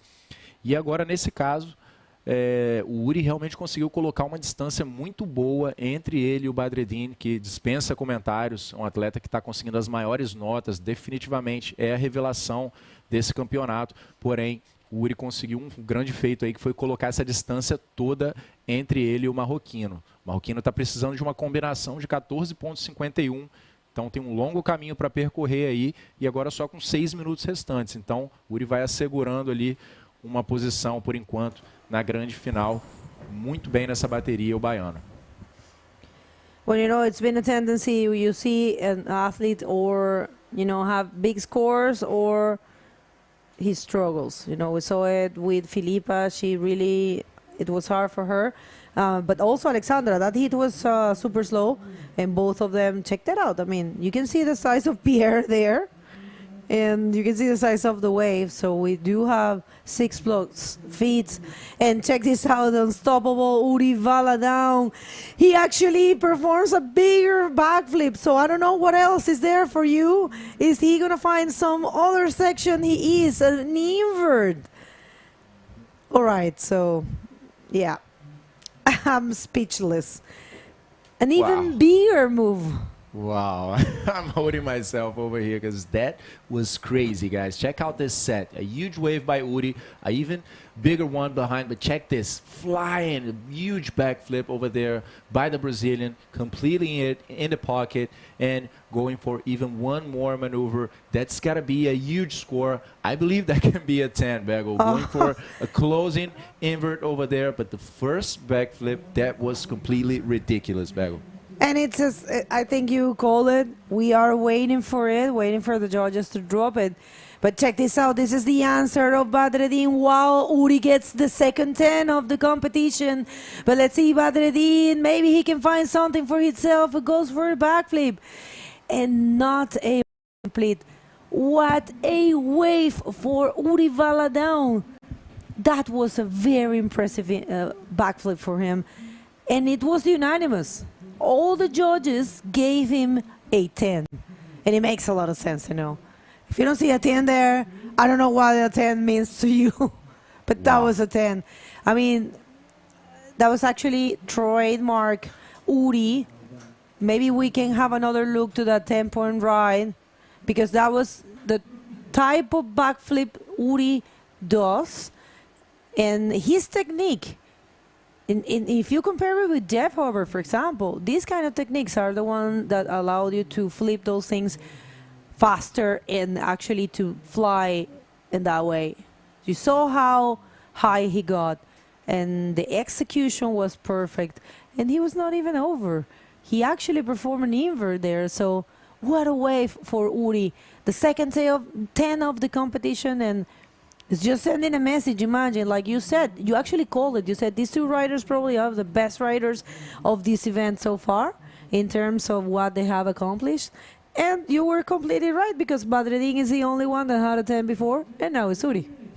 I mean, these guys are not leaving any doubt, you know, Bego. There was a pretty crazy wave over there. You could see the set, you know, that was a set wave, you know, because Uri has been finding some really good waves, but you can see he's getting like some medium-sized ones, you know, because the really, like the big set is very hard to be in position to get it, you know. We could see like Uri's wave and the set coming behind, it was so far out, you know, so far away. That's right. So that's hard to get that wave. And Uri is working the medium sets pretty well. But that one was a substantial wave, you know, it was a very expressive wave. He hit it right on the pocket, perfect timing on that wave, flying super high and completing it easily for one more invert afterwards. So definitely worth a 10-point ride. What a wave. I mean, crazy. I'm lost Quer for falar words. português? Tem uma galera. É, galera, vocês viram aí a loucura que tá virando aqui essas últimas baterias no Taghazout Morocco Pro. Uri Valadão acabou de tirar o segundo 10 unânime do evento. Um backflip gigantesco lá fora. O Uri tá trabalhando as séries muito bem ali, porém existe o seguinte, aqui o período da ondulação é muito alto. Então existem algumas séries que vêm muito longe, praticamente impossível de alguém conseguir pegar essas séries. Então o Uri está trabalhando mais essas séries do meio ali. E essa eu diria que foi uma assim, entre as duas, sabe? Entre a do meio e aquela série lá de fora, uma onda com tamanho muito bom. O Uri bateu no momento perfeito ali na boca do tubo, backflip gigantesco, como vocês viram, completamente solto no ar, voando. Depois ainda continuou para mais um aéreo. E que é isso, realmente o Uri Valadão não deixou dúvida nenhuma nessa bateria. Tinha que ser desse jeito, né? Porque contra o Badreddin, se ficasse próximo ali, é um risco muito grande. Então o Uri realmente tirando todas as dúvidas e consolidando o espaço dele na final. I like very much what you said. He was saying in Portuguese that it has to be this way. You know, he was facing the most dangerous contender of the whole competition. So I'm pretty sure he, you know, had this mindset of, I am going to give my 1000% in this one. This one is really important. It's everything or nothing. You know, this guy is super dangerous. This guy only needs a tiny opportunity. So if you analyze his performance throughout the whole heat, he never gave space, you know, and he was never over. He was improving and improving and improving. If you see his waves, he started with a 5.75 and a 2.5, and then he took a 6.5, and then a 0.5, and then an 8, and then a 10. So it was something in construction, you know, and this is what a champion needs. So no other way to win someone like Badreddin that combo win him and getting a 10. So definitely this is a hit that's going to the history books of bodyboarding. And check this out. Oh, I'm sorry. Full sportsmanship right there. The Uri paddled to shake hands there with Badreddin. And what a great performance. Two monsters of this sport, Bego. Congratulations to both riders. We have one finalist, guys. We're going to come back with the second semifinal right after this commercial break, so stay tuned.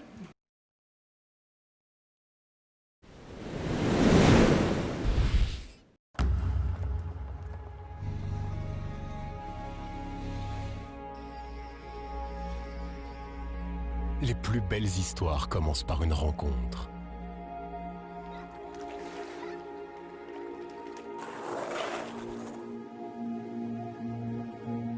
Découvrir l'exception.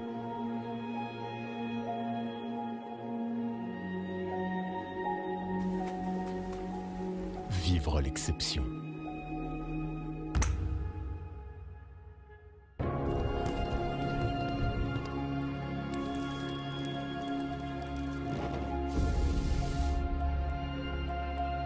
Faire le plein de sensations, d'émotions,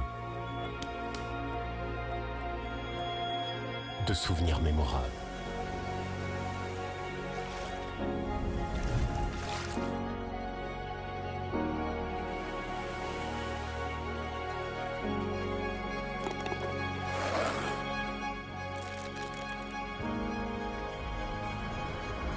Taghazout Bay, meet, live, enjoy.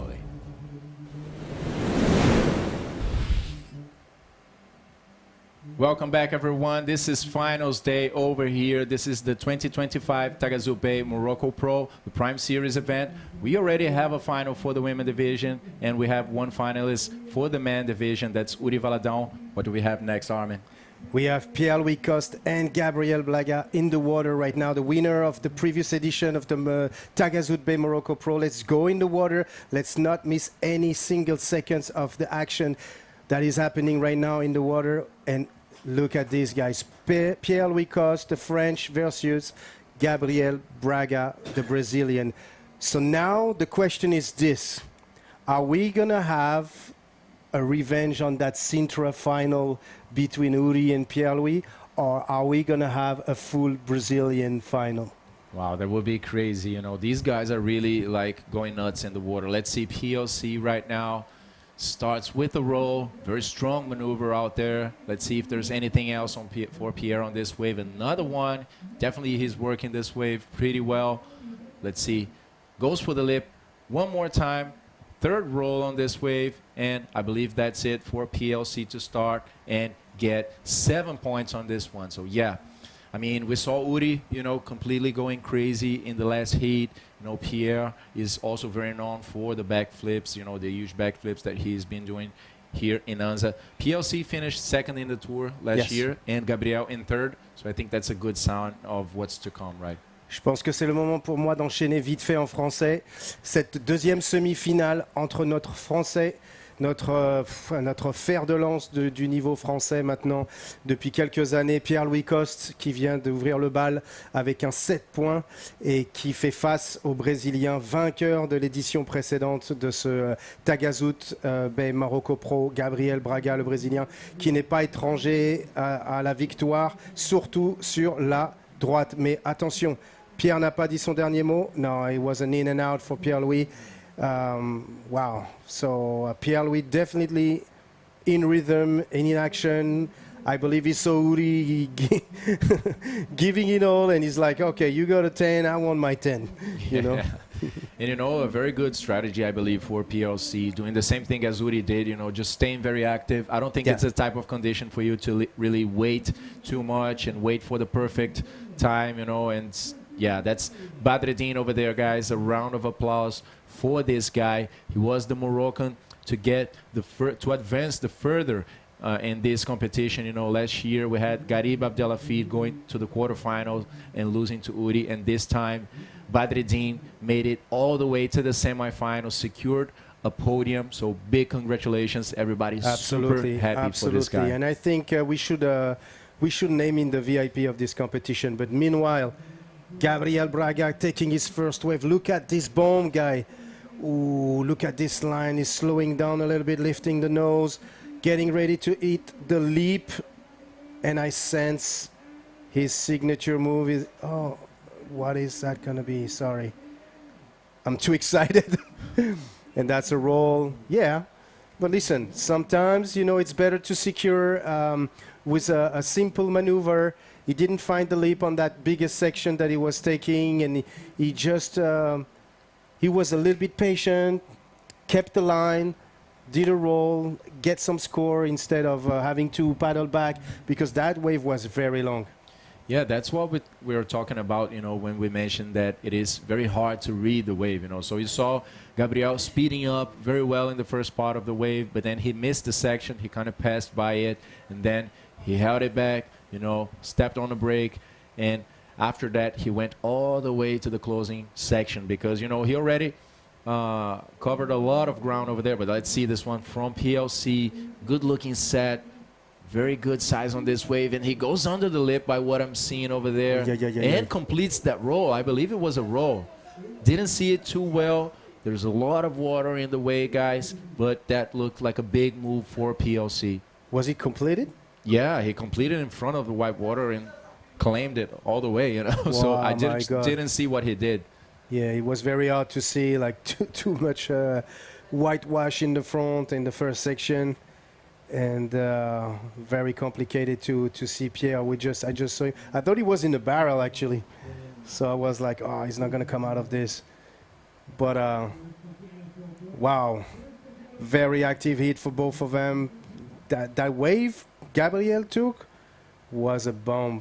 Was a serious wave, and we told you guys, we promised you that we will have a serious and more than a decent swell for this final day here at the Taghazout Bay Morocco Pro. Man. Yeah, so it looks like we have that interview. The guys are getting back to the outside, and we will see our first finalist for the man division, Uri Valadão. Please, Bago, take us through this one. All right, guys, the emotions here are crazy. You have no idea.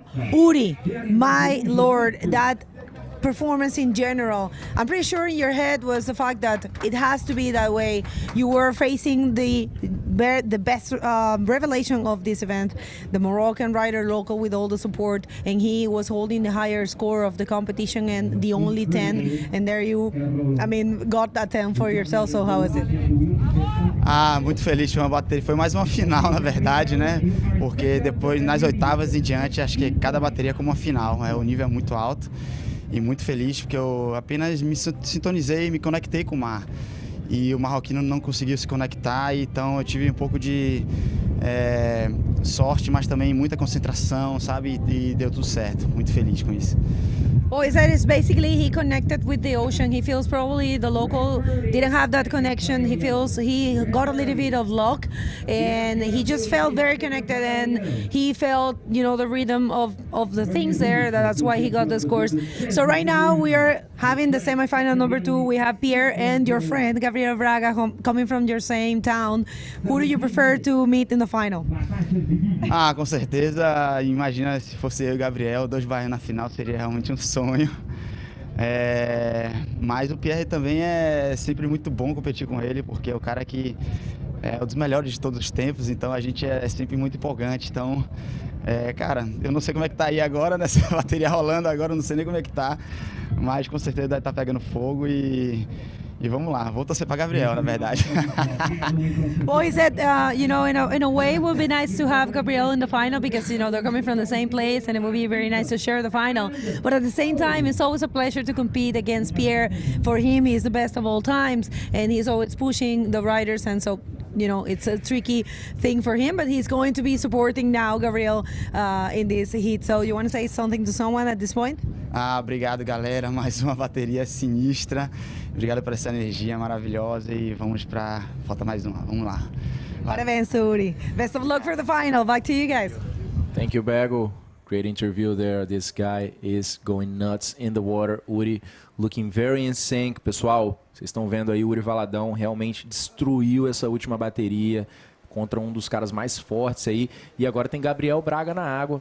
O francês Pierre-Louis começou com uma onda de 7 pontos e conseguiu um 9 logo depois. A gente vai ver se consegue ver esse replay.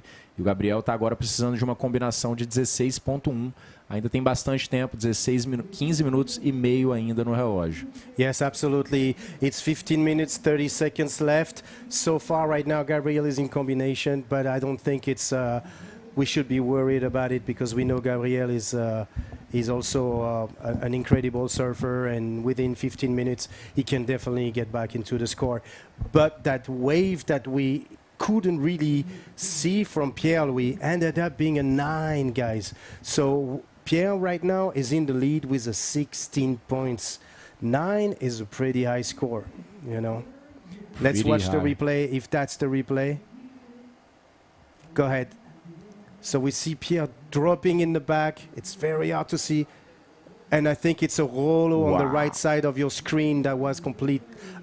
Wow, he's claiming it. Yeah, that was like a big maneuver on a big section of the wave. That was heavy stuff. Wow. Heavy stuff, black belt stuff over there for Pierre, you know, just going for a roll right under the lip on a huge wave, and there he comes, trying to improve that 7-point ride. He's going for the closing section, goes up, not really finding much on this. That was his second attempt already. It looks like Pierre is looking for a very big maneuver on the closing section.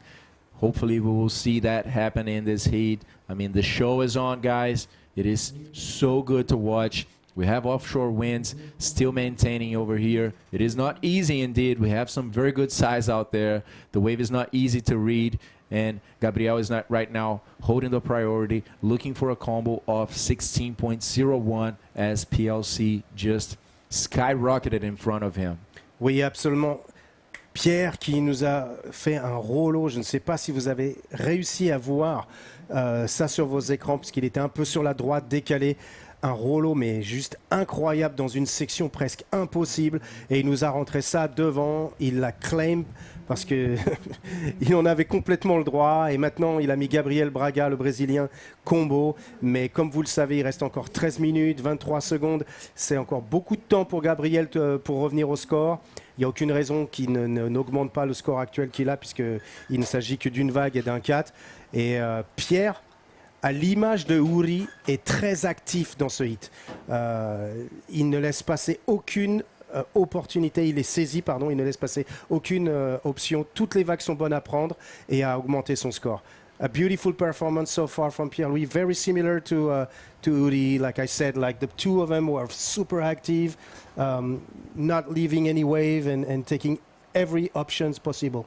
I mean, what an amazing day we are having here. This is the final day, guys, of this first stop of the World Tour in the 2025 season. This is the 2025 Taghazout Morocco Pro this year, with Anza providing the best waves possible. And it's been amazing to watch. I hope you guys are as excited as we are over here. We have to really thanks a lot and send the thanks to Taghazout, you know, to the Royal Moroccan Surf and Bodyboard Federation for their hard work behind this event. Of course, as well, the Regional Council of Sus Massa. Let's see PLC in the water, going for a nice right-hander, just stalling, drawing a beautiful line, going up and now down, bottom turning, looking for the next section, accumulating some speed. He goes for the lip, but not really finding on his third attempt, you know, of closing that wave with, I don't know, maybe an air reverse coming up. Don't say it. It's no surprise. Keep at all. Surprise, bro. But definitely he's going to try to do something. He's definitely going to try to do something different that we have seen so far in this competition.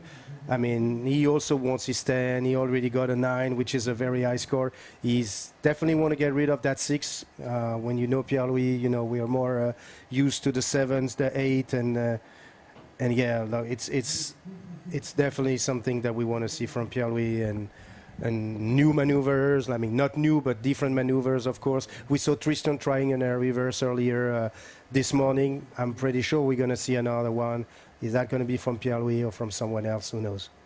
Yeah, so in the meantime, the guys are going back to the outside. I'll keep thanking Wilaya Sus Massa, the Ministry of Sports, the Municipality of Agadir, and also Taghazout for this event, and the sponsors Red Bull, Rip Curl, Pride Bodyboards, the Radisson Blue and Tequila Hotels, and of course RDTR, the local tourism network, and CRT.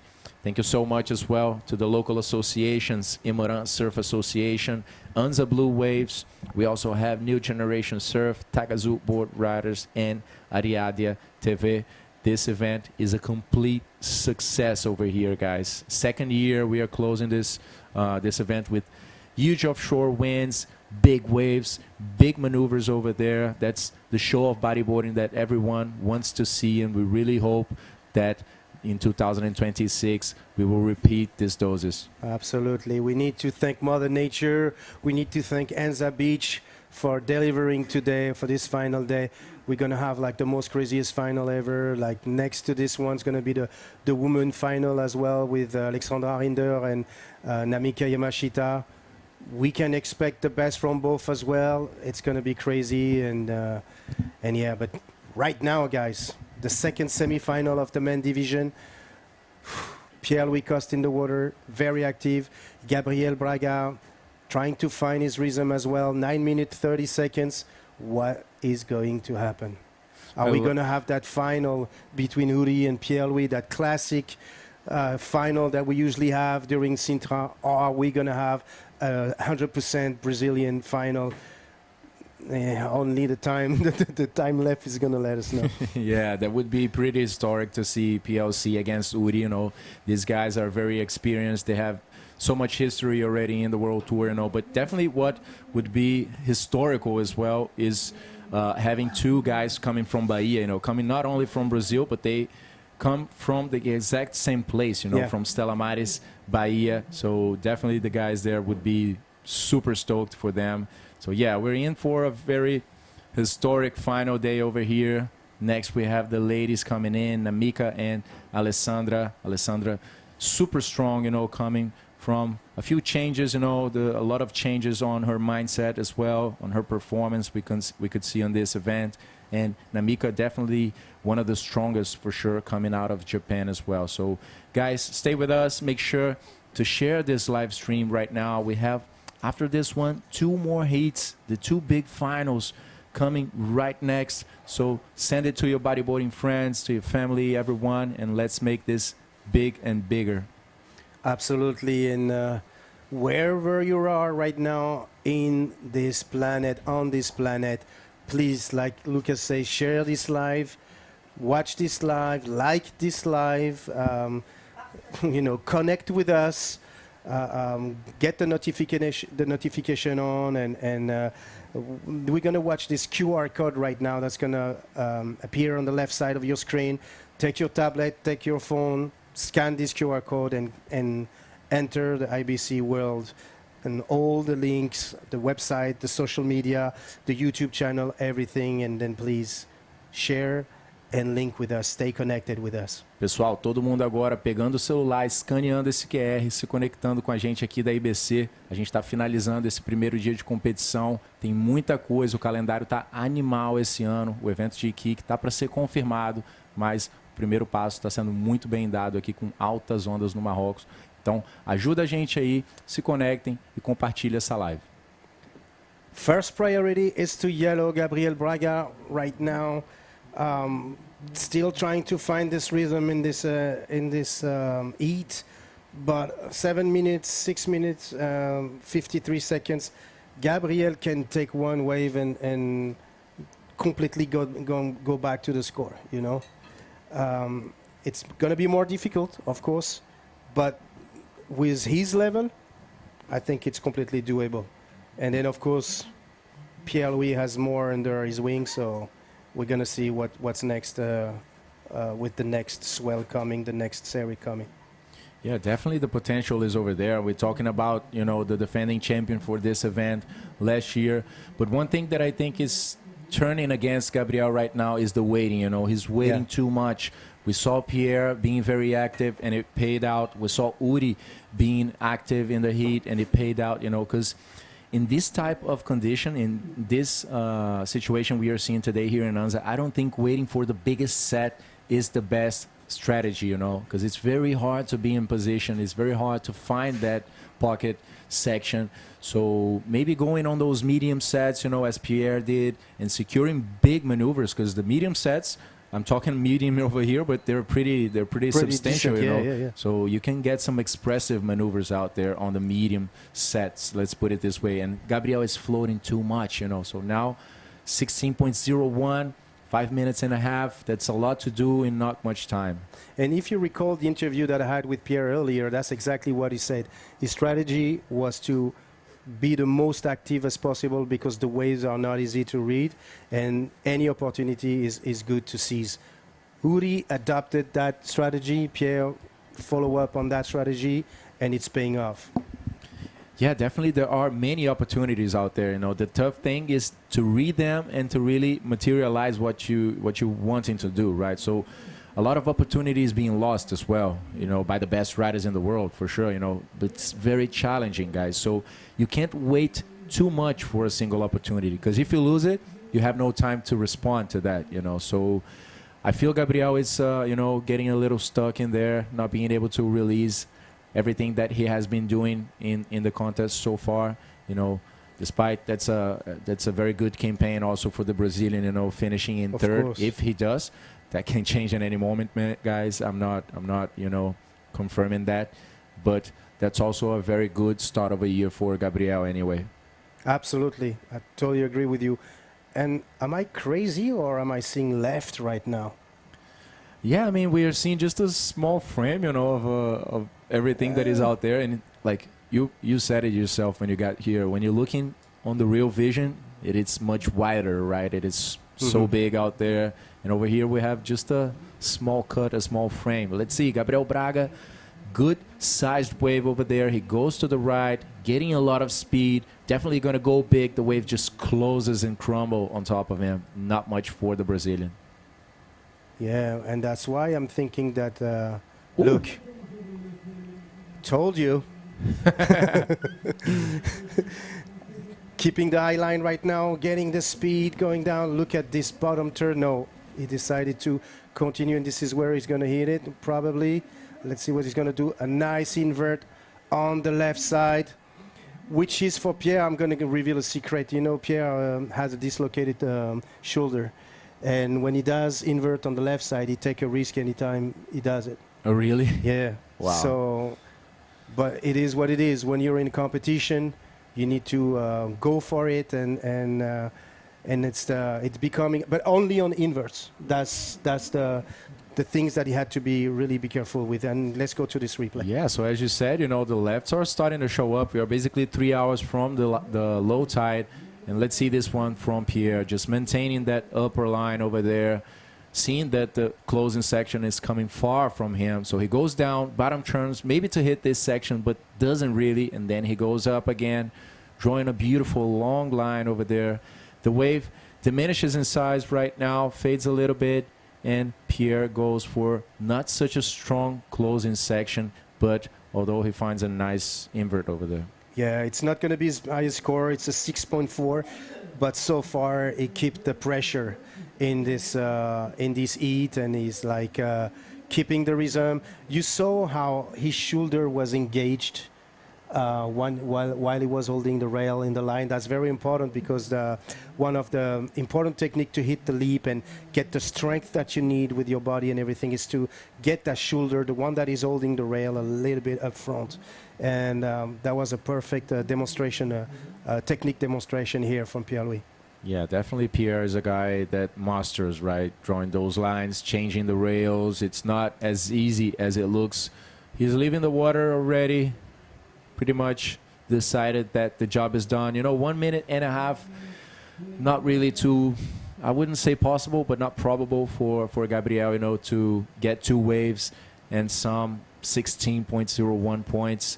That's a lot over there. And I believe we're going to see a final for now between Uri Valadão and Pierre-Louis Coste. Guys. That's going to be historical over here, because we have some pretty sick waves out there, some pretty big waves out there. And yes, guys, very excited for that. The clash of the titans, guys. This final, we've seen it several times, not in Morocco. So that's going to be a first. Wow, we can't wait to see this final as well, of course. What a level in the water. How Uri handled this heat was tremendously crazy. So is Pierre-Louis, who's been, dominating this entire competition as well. We talk a lot about Bodyboarding, we talk a lot about different other riders, but if you really analyze it, Uri and Pierre-Louis have been on top of their level throughout the entire competition. Definitely. I mean, Pierre, leaving 16 points on the table over here. Uri Valadão, summing 18 points on the last heat. So pretty crazy action over here, guys. Gabriel Braga vai ficando ali com a 3ª posição no campeonato, pessoal. A situação vai se confirmando para ele ali. Não conseguiu encontrar muita coisa nessa bateria, mas vamos ver uma final aí histórica acontecendo entre Pierre-Louis e Yuri Valadão. Amazing. All right, guys, we're going to go for a quick commercial. Don't go anywhere because now we have the final of the women division. So let's go for a quick commercial break. Don't go anywhere. Stay tuned.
This is it, guys. Welcome back. As you know, this is the women final in the water, Begonia. Yes, we are about to start the great final of this event in the women division. So let's hit the water. We have Alexandra Rinder facing Namika Yamashita. So let's go straight to the water. We don't want to take any of this action. And yes. Yeah, Bego. This is going to be a crazy one between Alexandra Rinder from Austria, also Canary Island, versus the Japanese, the protégé of Sari Ohara, Namika Yamashita. I mean, Namika has been... Oh, it's already starting. Look at this. Alexandra Rinder starting early. She learned a lesson in the semifinal #1. She doesn't want to wait too much. Stalls there, probably finding that section. Of course, she's going to go for a roll, not holding back, landing it. Alexandra Rinder, she knows how dangerous Namika Yamashita is. She has to put the best of her in this heat. She needs to win an event. She said it, I need to win an event back to get back on track. You know, I was having this conversation with her. She is in a great mood. We have been saying that throughout the whole event. You know, she's coming from being, she's a current European champion right now, 2024 European champion. Check that wave. Oh my God, goodness, so and look at this. Namika Yamashita dropping on her first wave. Now she's going to be an in and out. She knows it's going to close out. But she's going in as well. And you know, Alexandra, she says she needed to work on the grip on the right side. She says, I'm going to work on this grip. Trust me, I'm going to hold the board the next time. And she did. Paying off, 6.75. Let's watch this wave again. Alexandra dropping on this one, finding the speed, a right under, very nice, keeping the high line over there. And then she's going to go for that bottom turn, and look at this, taking a huge speed. See the shoulder in the front right now, holding the rail, and yes, very projected roll, very good and well executed roll for Alexandra Rinder. And I tell you what, it was a difficult landed. I don't know if you noticed it, but when she landed, yes, she kind of like lost the rail on her board, and she regained it. Like she grabbed her board and put it back on its position.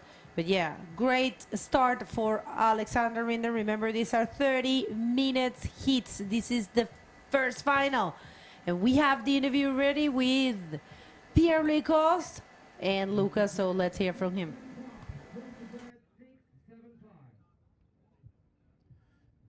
Thank you, guys. Quick interview over here with Pierre so I can release him to rest for the final that is coming next. So Pierre, you found you and Uri yourselves in Sintra, you know, for last year and the previous year. One guy won one heat and the other got the other one. So you guys having a rematch over here with 6 waves in the water. What are the expectations? Yeah, it's funny because you know, like Yuri is such a good he's such a good friend, such a good guy, and we know, I think we're the oldest guy on tour, and every time we see each other, we're like, okay, let's do it one more year. Like we look at each other, like, okay, we just love it so much, and the level is so difficult. So it's crazy that we just, you know, able to reach the final, you know, in this event, you know. So yeah, we had so many matchups. I don't even know, seriously, I don't know how many matchups we have in our career. I don't know who's in front, but I just know it's always so difficult.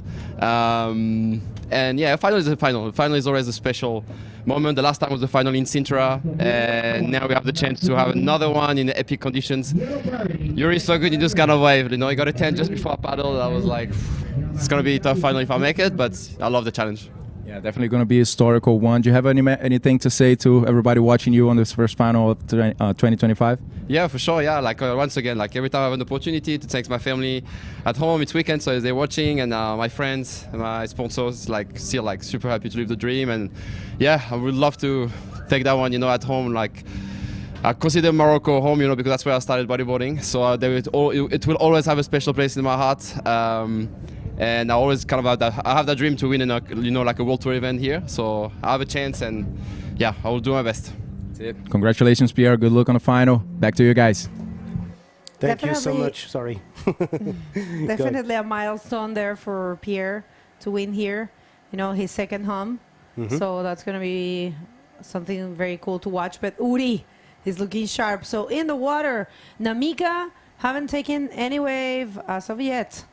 And it's Alexandra Rinder who took the first one and got herself a 6.75. Very well done. Absolutely, absolutely. And then, you know what? Alexandra may even have a chance to find a left. It seems to be complicated right now, but during the heat with Pierre-Louis and Gabriel Braga, there was some options opening during this heat. So I don't see why it wouldn't stay like that, knowing that we're going into the high tide, and that's usually when some left are showing up. So maybe Alexandra is going to be able to take some left as well, but you know, right now she's in the lead, 6.75. It's a pretty great score, and all we need is to see Namika battling and taking her first wave with a great score as well. That's right. Right, so second wave here for Alexandra Rinder. She has been very strong in choosing the waves, and I think she's going to find the section she needs right there for a backup score. Wow, I would say, Alexandra, you should have probably done a spin. And here comes Namika. This will be her first wave. We'll see. She's trying to stall in order to find a section for the roll. She's not going to go for anything else. She wants a roll and a projected one. And there you have it. She put a lot of strength in that roll. Oh, actually, when she was completing the last part of the roll, the second half, she pushed a little bit stronger, I think, in order to project a little bit more. So we'll see. She's looking for a 5.76 that might be there. One more look. One more look at this wave. So she's dropping on the very high section of the wave. A little bit low here, but she's going back up. A little check turn here using the foam. And she's going to kick, so she can eventually find the leap at the first section. So, of course, that first section is going to be much smaller than the wave Alexandra got. But look at this roll. It's very projected. Look at the legs and how she projected herself. When you project yourself like that, you most likely land in the wash. But she really used all the power she has in her body to actually complete this roll. It's actually a 4.5. It's a 4.5, but it's bringing Namika back into this competition a little bit. Back on track, of course, and this is going to be very strong. I'm telling you, none of them are going to be holding back. Both of them. I mean, and I believe in Alexandra's head. Is what she said during the interview. She said, "I know exactly what was my mistake, and what do I have to do now?" I mean, she didn't feel any comfortable with her performance on the semifinal number 1, and she got herself a lesson. And, you know, now she's getting a second chance, and she's not going to waste it. But, of course, Namika, she's coming from a great result in semifinal number 2. So we have two different approaches, you know, one of them coming from a great performance and the other coming from a pre-average performance. So two different ways to approach this final for these two riders, but both of them are equally as strong. And right now, Namika is only looking for a 3.41, and I think she is deciding to stay a little further on the inside and probably find a smaller wave, which is fine, but also is dangerous, because if we get a set that we have been getting, she might get caught there and being dragged out of the competition area. So we'll see if that pay off for her. It's also a good strategy, but you have to be strong and secure and confident that you are going to be able to pass the sets, and you're going to be able to do what it takes to, when you get that wave, that inside wave, that you're going to use the opportunities, No, so absolutely. We'll see. No, you're totally right. And then once again, it's two different schools of surfing between Namika and Alexandra. Alexandra's going to go for the big maneuvers, and Namika's going to go for the combos. So she's going to be able to link some spins with rolls, where on the right side, I think and I believe Alexandra's going to go for it, go big or go home situation. So yeah, no, it's definitely good to watch, and that's probably why Alexandra is definitely staying on the outside right now. All right, let's see what's going on.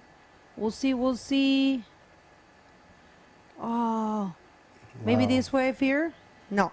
No, but it's pretty big sets though. What you see on your screen right now, it's not really the reflection of the reality and what we see when we are on the beach. It's actually pretty big. We told you that we will get a range between 4 and 6 foot range, which is about 1.20 m, 1.50 m, and that's definitely what we're getting right now with a strong offshore wind. We're supposed to get like 1,000 something energy in the water. I don't know if it brought, it definitely brought the sets, but you don't really sense the energy like that. But Namika was telling me that there was a lot of current in the water right now. Oh yeah? Especially on Uri the right told side. me it wasn't that bad. So, no, Uri is a machine anyways, and not that Namika is not, but, we'll see. All right, so one thing, people, excuse me, I have to stand corrected because I noticed I said that Alexandra is the current European champion. I made a mistake. It's the Spanish champion. I'm so sorry. Got confused there. Teresa Padrella is the current European champion. So my bad. Apologies for that. I got a little, I got it confused. But yeah, she is the Spanish champion right now. And of course, she's holding 2 titles on the World Tour. And yeah. She's looking for a strong comeback to the tour, just, trying to win this event.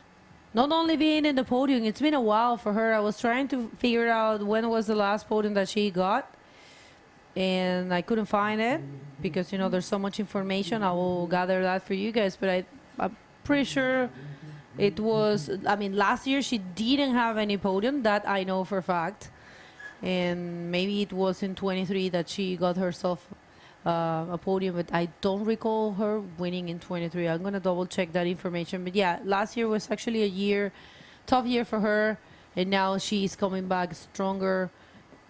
And it's great to see her because, Alexandra Rinder, not only having those titles and the results in competition, she is one of the best bodyboarders in the world in terms of radicality, in terms of variety of moves.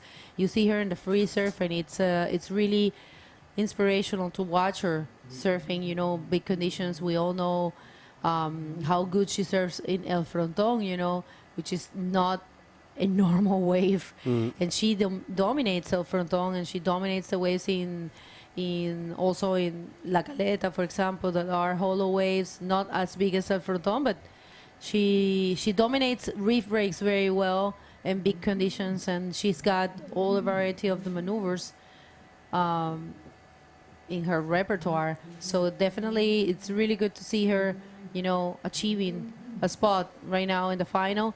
And on the other side, Namika Yamashita, last year she got herself her first win in the World Tour. She won at the Maldives, and that was definitely a milestone for Namika.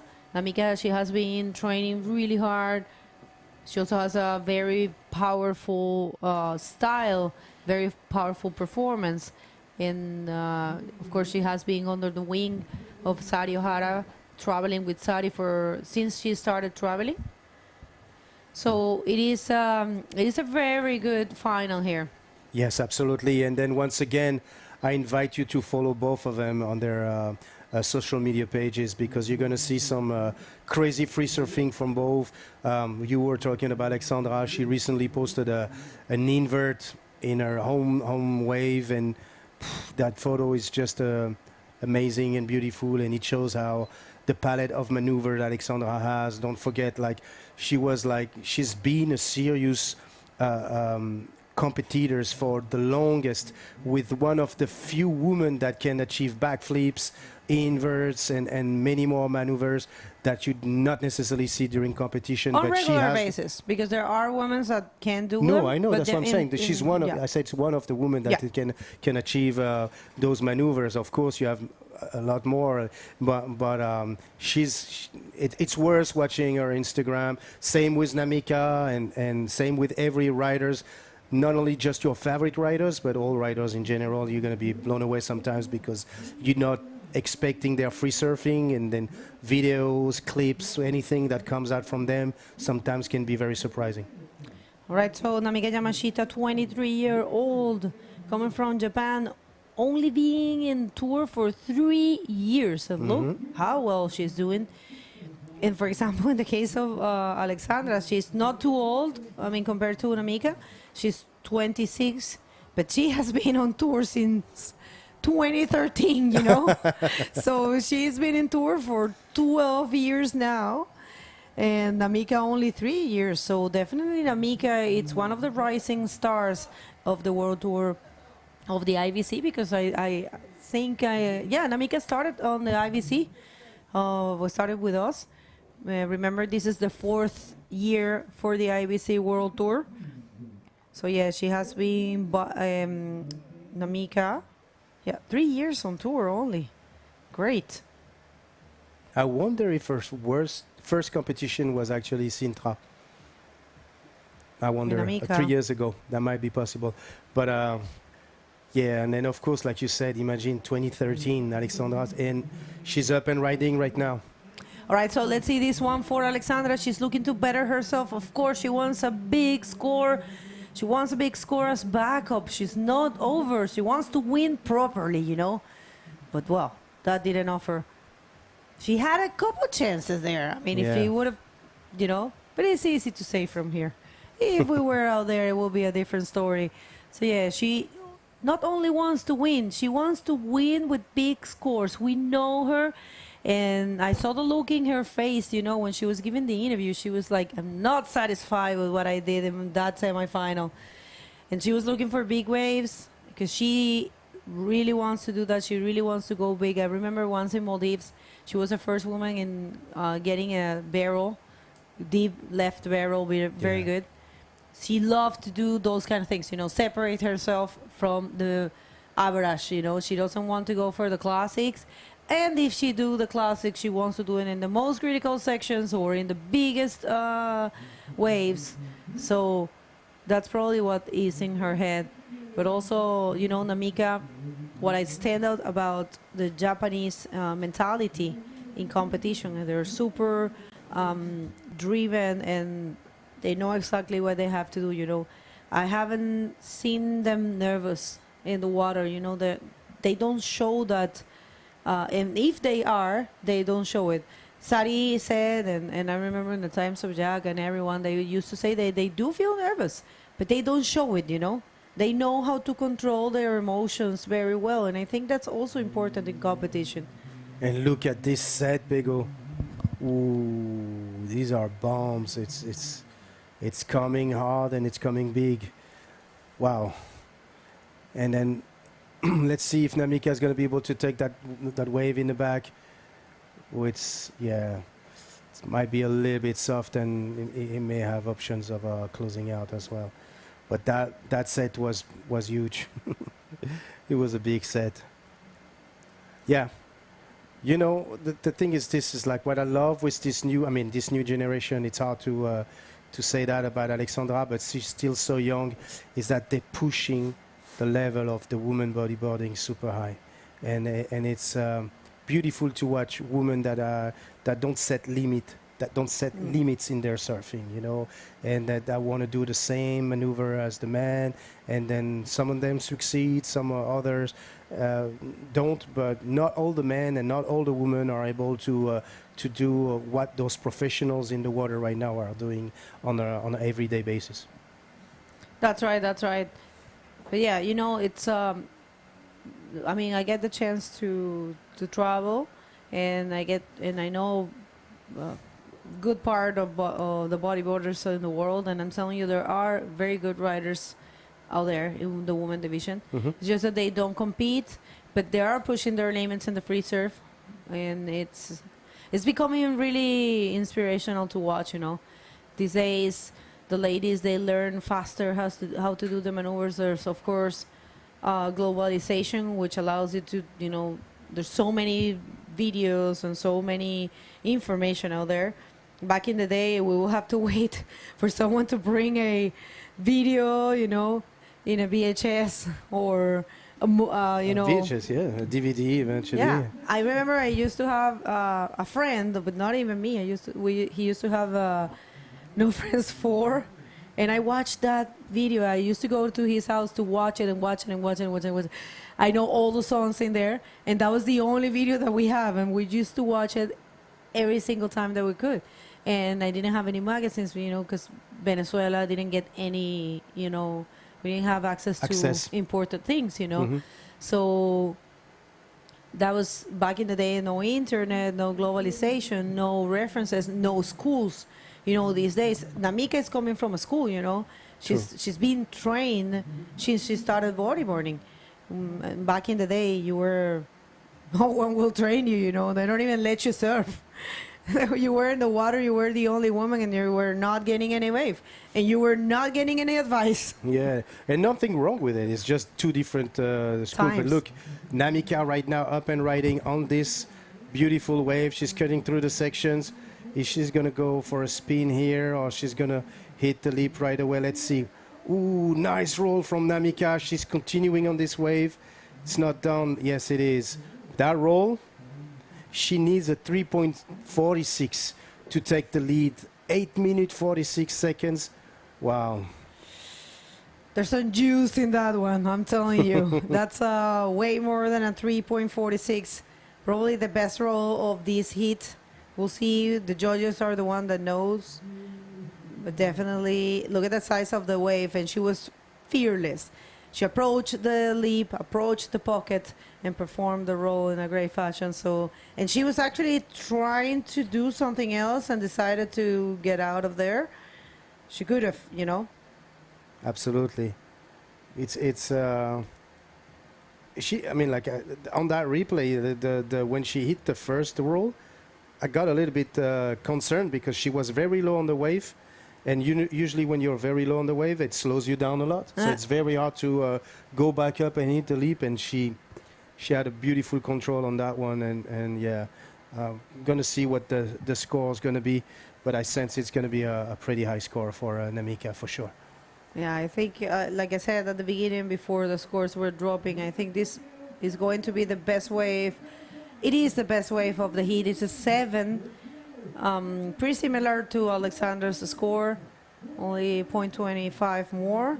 But right now, Alexander is looking for a 4.76 to get back that lead, that possibility of becoming the 2025 Taghazout Bay Morocco Pro champion in the women division, and so many important points and prize money. People, there is a huge difference. We have been saying it. If you finish second, you will be getting 12,580 points and $5,000. And if you finish first, you'll be getting 3,000 points and $6,000. So that's a very nice amount of money, you know, for you to keep doing the tour, you know. Oh yeah, absolutely, because you need to understand, like, a tour is just not entering a competition. It's flying, it's paying for your accommodation, the food, you know, everything. And then we're talking about like a 10 days, 7 days for the woman waiting period.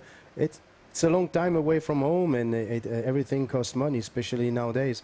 So yeah, 6,000, it's definitely worth the effort you're pulling to win a competition, for sure. And I'm telling you, you know, the IBC World Tour raised the purses, you know, the prize money purses, to 25,000 for the women and 35,000 for the men in the Prime Series event. But you also have the waiting period, so you do have to spend more time in the events, and you will be expending more money. So everything comes, you know, together, and that's why the IBC World Tour through this new format.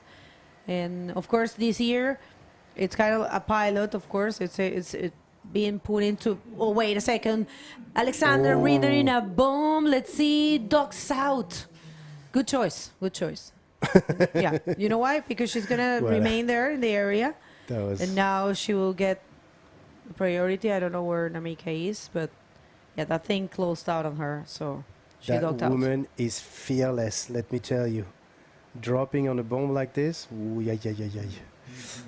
Ooh, yeah. It's funny that earlier we were talking about videos and influence, and you mentioned the No Friends video, and you said the No Friends 4.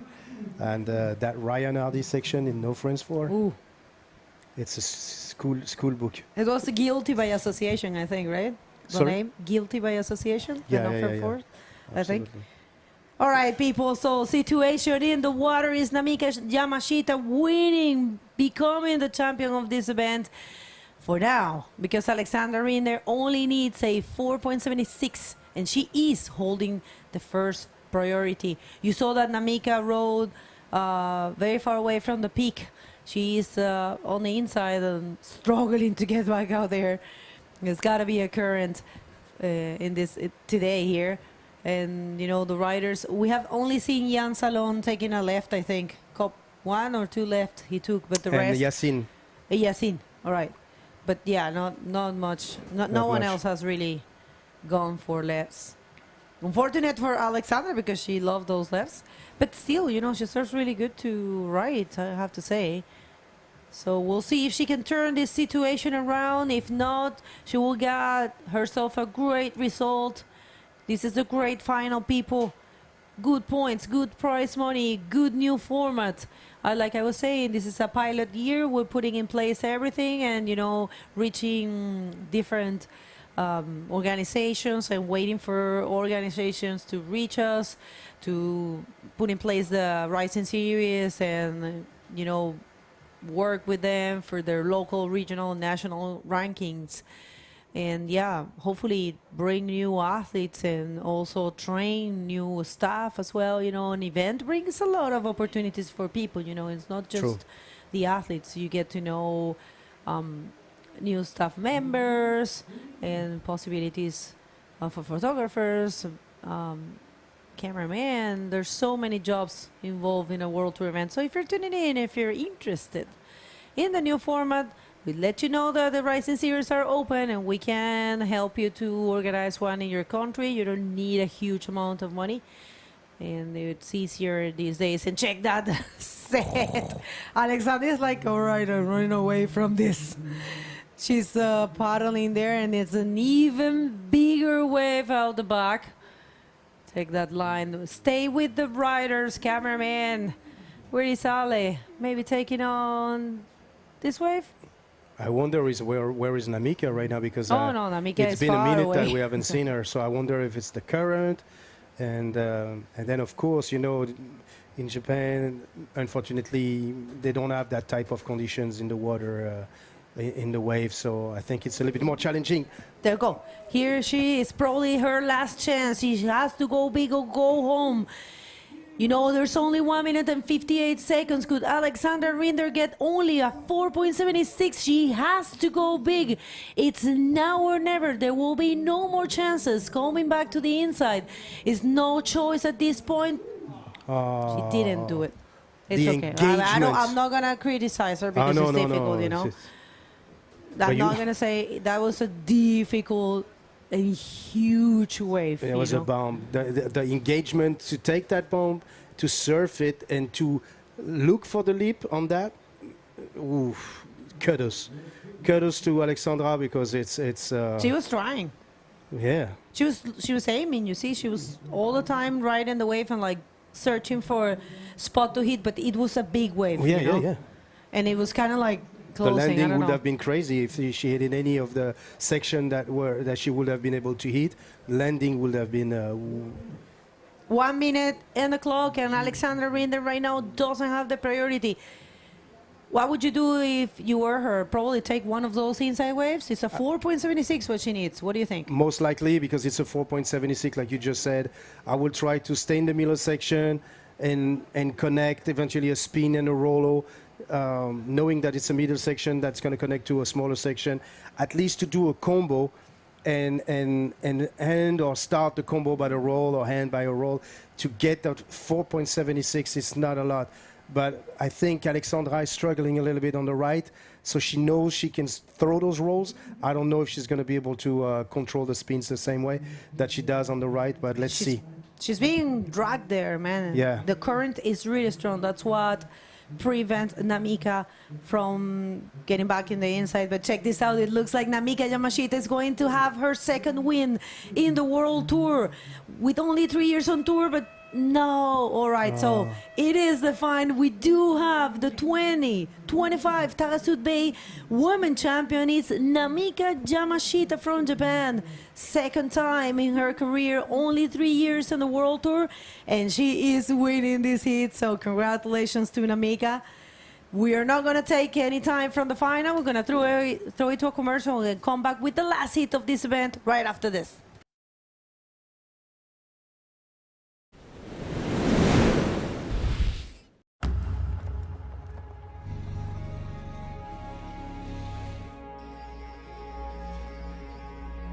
Les plus belles histoires commencent par une rencontre.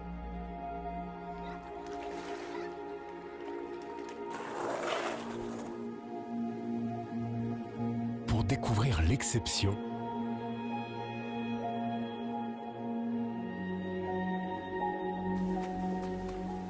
vivre l'exception.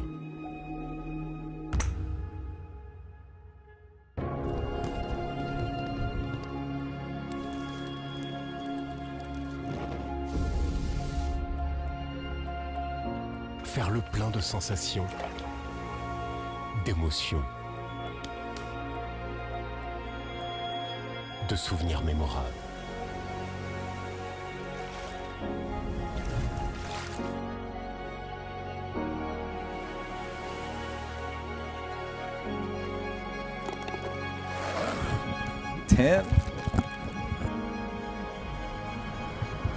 Taghazout Bay, meet, leave, enjoy.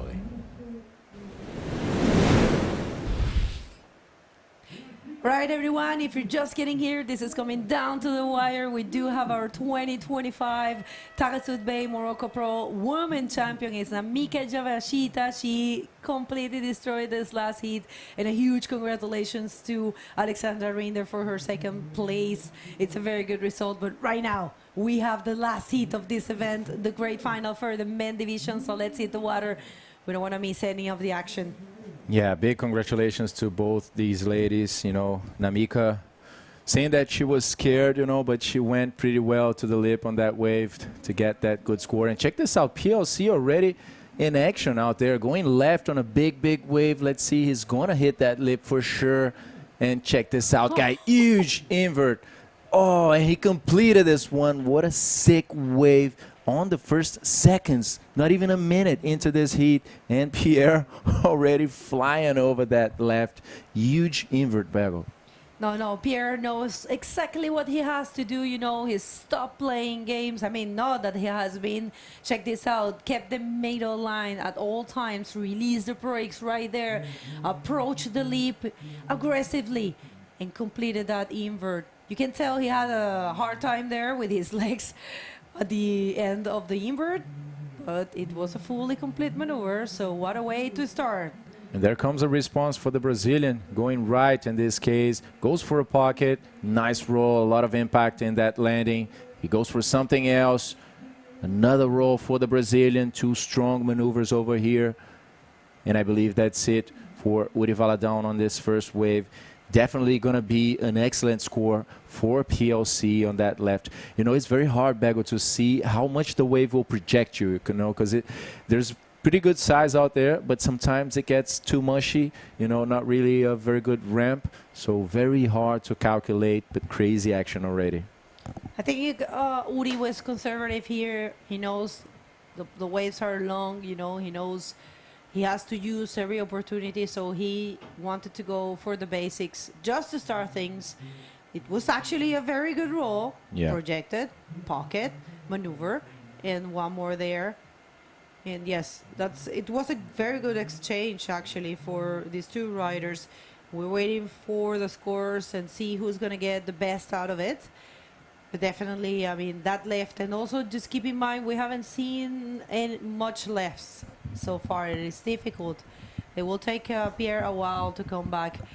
But the coach for the Royal Moroccan Surfing Bodyboard Federation was telling me early this morning that he believed it was a better call to go to left. And I was like, yeah, but you get caught when you come back. And he said, like, yeah, but in the other side, you will also get caught and you have to paddle longer, and also you will have the wind in your eyes. So, you know, he was thinking that it was better. So as you can see, it was better for Pierre Lecoste. Also, the maneuver was really radical. So an 8.25 and Uri a 7.40. So it's curious because, you know, last year, I'm pretty sure Pierre, when the tour was over after Gran Canaria Frontonquín, because, you know, it has to be said, the way he lost towards Amaury in that heat, I'm pretty sure he got this bitter taste, you know, because he had a very good performance throughout the whole year, throughout the last event as well. In the Gran Canaria Frontonquín, he was surfing super consistently.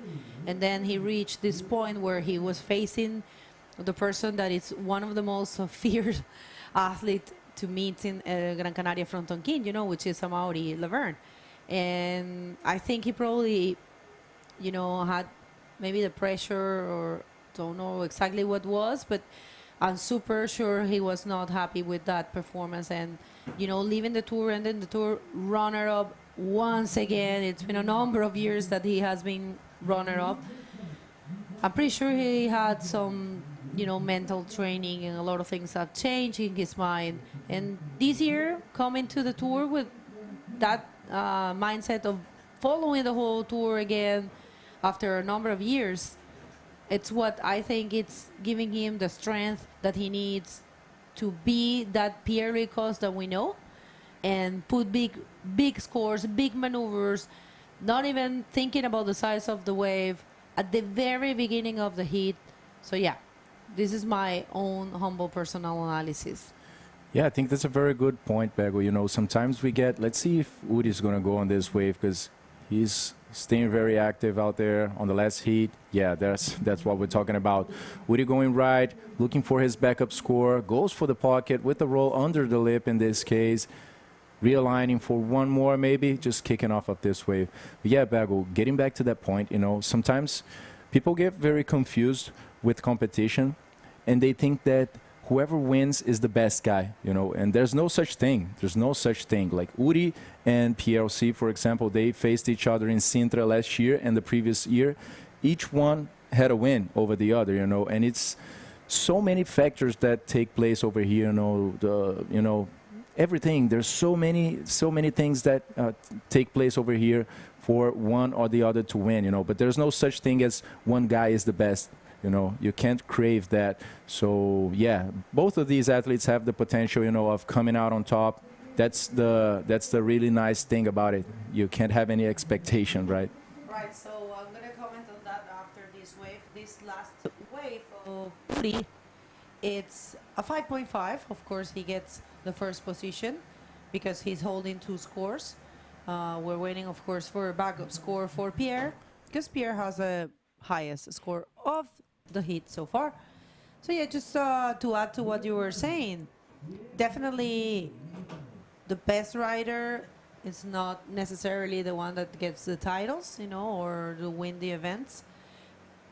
in competition, which is I will say a different branch of bodyboarding and surfing.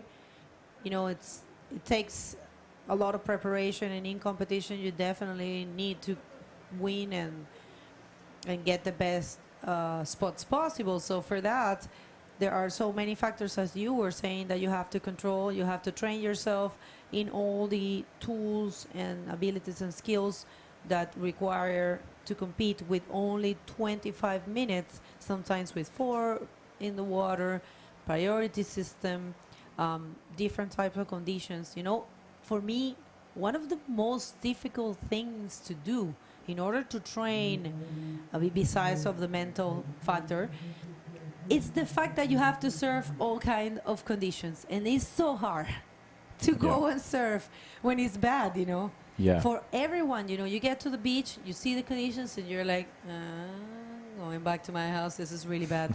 You know, it's, okay, we're going to get back to that idea. This is Uri Vala down, looking to better the 5.5, create some distance, not really in that one. But yeah, that happens to all of us. Yeah. We get to the beach and we say, oh, I'm not going to surf like this. You know, it's cold, winter, it's, I mean, not sunny, not nice, it's mushy, there's wind, whatever, it's big, it's too small, it's too big. And an athlete, he surf no matter what. Definitely. And for me, that's what, I mean, apart, besides of the mental preparation and all the physical and many other factors, but personally, I find that the most difficult thing in the preparation. Absolutely, Bago. Let's see this one from PLC. Looking for his backup, goes for the pocket, hits a backflip, completes that maneuver, realigns for another wave, not really finding too much potential, not the best backflip on that first section. Definitely going to be a backup score for Pierre for now. You know, he's only looking for 4.66. So, yeah, pretty sure these guys are going to be, you know, replacing these scores in the future. For sure, probably one of those hits that with the next wave, they change the situation. So, yeah, just looking for a backup score. Pierre Licoste here probably get the first position, 4.66. Of course, for what we are used to see from Pierre, this wasn't his best backflip. Of course not. But it is still a complete maneuver. Not sure if it's going to be enough to take the lead. But this is only starting. Remember, this is the last hit of this event. We would like to thank deeply the Royal Moroccan Surfing Bodyboard Federation for bringing us back here and for, you know, reassuring that we will count with their support for the future. We will also would like to thank Taghazout Bay, because Taghazout Bay has been the title sponsor for the 2 editions that we had. And also, we would like to say thanks to all the institutions, the Regional Council of Sus Massa, the Wilaya Sus Massa, the Ministry of Sports, the Municipality of Agadir, and the Municipality of Taghazout. And also thanks a lot to Red Bull, to Rip Curl, Pride Bodyboards, also behind this event, the Radisson Blue and the Tequila Hotels, RDTR, the Local Tourism Network, and CRT, the Regional Council of Tourism. Highly recommend you guys coming here to Taghazout and getting a few waves here yourself. Of course, as well, Imoran Surf Association, Anza Blue Waves, New Generation Surf, Taghazout Board Riders, and Ariada TV. Very nice event, much better than last year. I mean, last year was a blast for everyone that came here to compete and watch, and everyone watching at home. But today, I mean, I think this closing day is a very good, you know, example of how successful this event has been and the improvements that were made, the level of the riders, you know, the Moroccan and the international riders. So definitely going for the history books of bodyboarding. That's right. We have some surprises for the award ceremony. You guys will see. I'm getting some messages here that how is it going to be, so don't miss it, because something pretty unique is going to be done here. Something that only can be done here in Morocco. That's all that I'm going to tell you. It will be a surprise. So we're still confirming, but yeah, there's some surprises for the winner, and we'll see how that goes. So 18 minutes to go, 18 minutes and 40 seconds to finish this great event. And we would like to say thanks also to you people, to all the people that has been sending beautiful messages and supporting. We have the interview ready with Namika Yamashita, but first we'll go in to see. I don't think anyone's taking this. I think they're taking it in their heads because they weren't. That thing broke so far away from them. And then it's a big set. Right, so we just want to see where they are. Where are they? Yeah, I think Uri's They got caught. part, specifically Uri, he's dealing with some duck diving over there, for sure. It's a quid. Too hold for that. But yeah, we have PLC over there. PLC was taking a look at that wave, I believe. Maybe going right. Let's see, the cameraman is trying to find those two ants inside the water. What? There we go. Uri Valadão, now he's going. Good sized wave on this case. Check out this wall. He's going for the lip. Big roll under the lip. He's bouncing through that landing. And wow, is he going to complete this one, Bego? I don't think so. That was a big punt by the Brazilian rider. That was massive and the straight answer for Pierre-Louis. He saw him take it down one and he's going to go for an invert, of course. He lands that thing. Is he holding to his board? Uh-oh. Whoa, that's very tough to land. That's a lot of white water in there. And Pierre fell from quite a few meters over there, you know. I'm speechless. Take us through this replay. Yeah, so PLC just going all the way to the bottom and back up for this huge invert over there, landing with the legs in the water. He was holding out all that the board, and you know, all that white water on his back. Ended up knocking out the French guy from his bodyboard. But wow, what a huge move up there for PLC. And Uri was looking the whole thing. So now it's safe to send it to the interview. Come on, we want to hear from Namika. Go ahead, Armin. Hey guys, I'm with the winner of this women division, the winner of the Taghazout Morocco Pro. Incredible performance from Namika Yamashita. What are you feeling right now? I can't believe it. It's a dream come true. Yeah, your second win on the World Tour. You must be like ecstatic, like super happy. Yeah, very happy. Are you gonna follow the tour this year? Yes, I will do my best. All competition. All right, so we can count on Namika for the rest of the tour. Do you want to pass a message to all the Japanese that are watching you right now, celebrating your win? 優勝することができました。まだ上がってきてから時間が湧いてないので、ちょっとまだ時間がかかるかなと思うんですけど、すごい嬉しいです。応援してくださってる皆さん、夜遅くまで本当にありがとうございました。また次も頑張るので応援よろしくお願いします。Thank you. Congratulations for this winning. It's incredible. Young athlete. Back to you guys. Right, all right. Congratulations to our champion, the first champion that we have today, and we will see who's going to be the champion. And we're waiting to see if that last wave of Pierre, the invert, maybe we can have another look of that invert to the right of Pierre, yellow, because we are waiting to know if it was deemed as a complete maneuver because he did land it. And there is a rule, I think, that says that he has to stay on his board. I don't know how many seconds, but I think it's something like 2 seconds. We'll see. So one more look here to this very critical move from Pierre-Louis Costa. As you can see, he did land it right there. He was out of the foamy section and he got caught at the very end. So if it's 2 seconds, I think this one's going to count. That's on the hands of the judges. I don't know.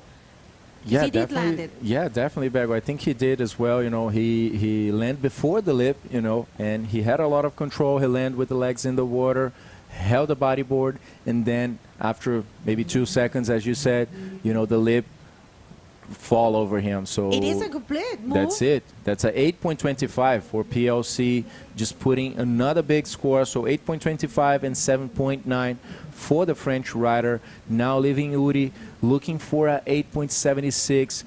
Guys, there's still a lot of time over here. We have basically half of this heat gone, and Pierre one more time going for a ride, stalling a little bit in the first section. Now he goes for the lip, big backflip over there, getting complicated on the landing and not managed to complete this maneuver. But Uri, check this guy.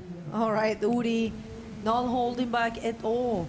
Let's see, he's going to go for a big backflip for sure. Not really.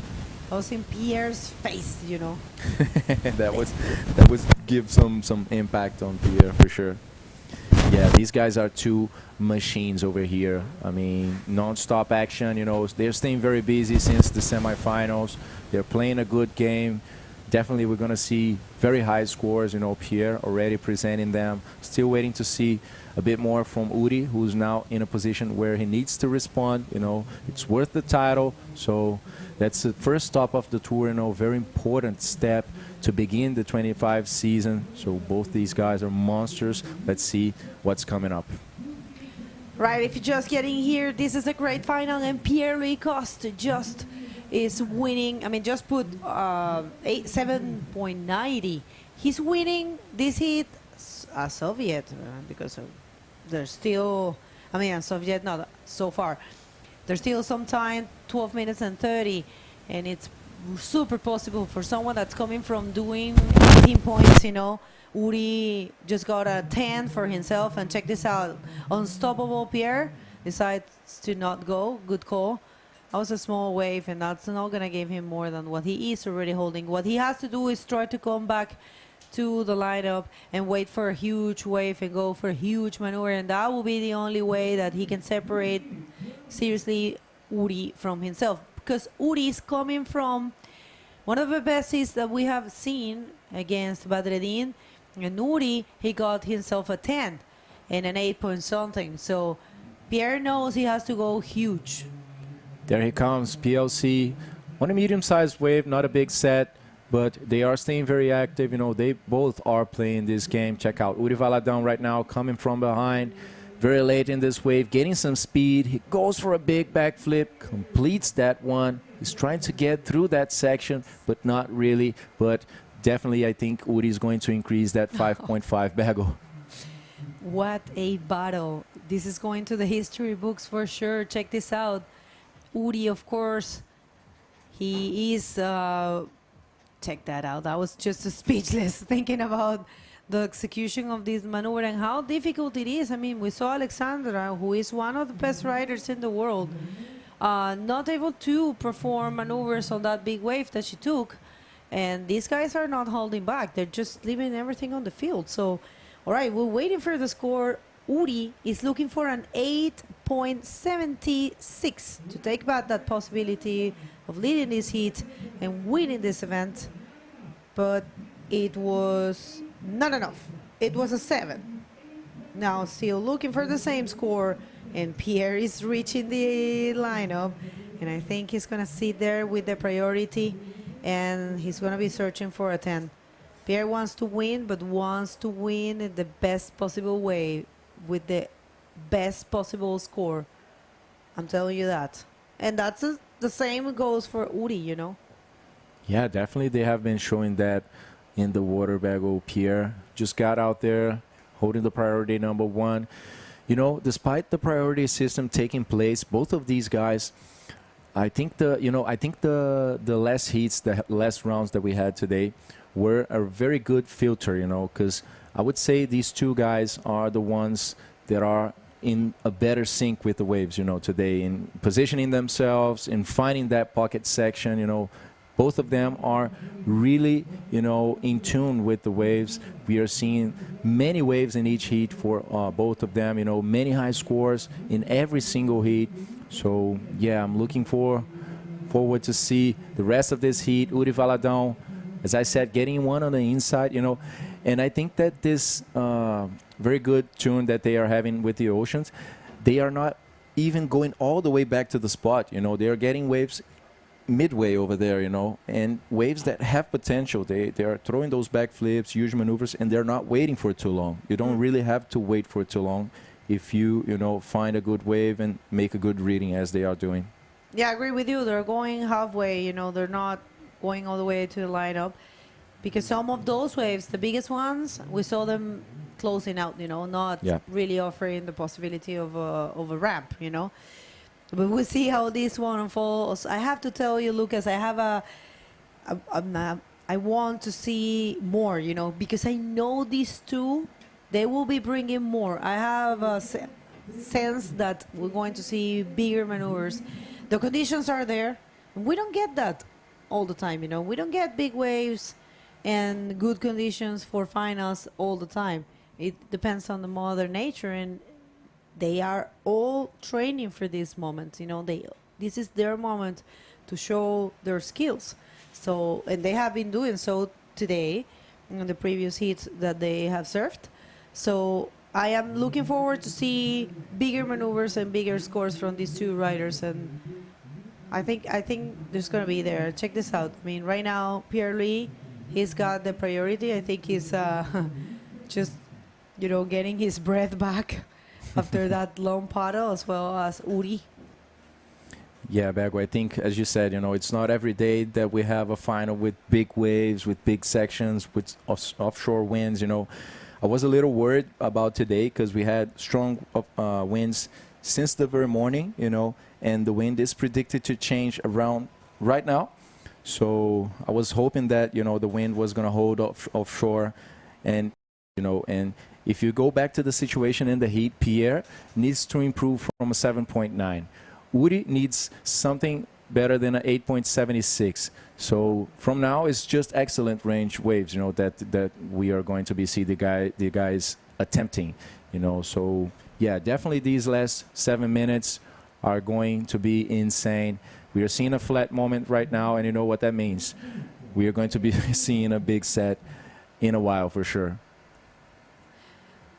All right. So 6 minutes and 50 seconds, and it's all looking towards Pierre being the champion. But check those lines, people. There's something huge approaching. Uri already saw it. Uri is trying to, I think, paddle far away from Pierre, knowing that he doesn't have a priority, knowing that Pierre probably is going to take one of these bombs. And Pierre, I'm telling you, in his mind is, I'm going to take the biggest possible wave. I mean, if it's a good wave, because this one looks like a definitely closing out one. That's not really offering much, I think. So Pierre is not going to waste his priority in this one, although, of course, it looked very photogenic in video. But yeah, cameraman, I know you're loving the waves, but stay with the riders, please, because they look really beautiful, but we have to keep our eyes peeled on the riders. I think they are aiming to get a big wave right there.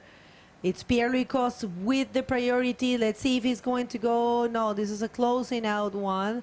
Like we were saying that, right? The biggest sets, biggest waves, some of them are closing out. What about this one right here? Let's see. Yeah, let's see if any of them will be positioned, you know, for this wave. Maybe this one. Let's see if Pierre is over there. Not really. Yes. So these sets are coming too far out, you know, and it's hard to be in position. You have to choose, you know, when you go in a moment like this. Either you get and you look for the huge set that comes very far, or the medium sets that are coming, you know, one after the other there. And I think they are preferring the constancy, you know, the more common waves. But you have to think this, you know, it takes, for what I've seen, I think it takes around a minute and a half to come back to the lineup. And Uri right here. All right, Pierre using his priority, not giving Uri any chances. Probably, is that a mistake? I don't know. He's going to go for something. A backflip. Not a mistake in Pierre today. Nice mistake, anyway. You know, if that's a mistake, it's going to be a nice one to see. Anyway, he needs to improve from a 7.9. So let's see what the judges will give him. So Pierre getting through that first section, blocking Uri with the priority and projecting himself to the front with that bottom turn, managing to complete this backflip. I'm not sure if that's going to make it into his final score, but what's for sure is that Uri is out there right now. He has the priority. There's still more than 4 minutes remaining in the heat, and he's looking for an 8.76. So let's see if there's going to be any sets for Uri to, you know, throw something big and maybe change in the last minutes of the heat. Actually, last wave was a 6. So that's why I'm saying maybe it was a mistake, because he, you know, probably Uri, I think he was not going to be able to pass that section. So I think he was not going to be able to do much on that wave if Pierre would have leave it to him. And probably Uri sold the wave to Pierre, you know. He sold the wave, and sure. took the priority. That's a strategy. For sure. They're both very experienced, right? They're both very experienced. You got to make your choices out there.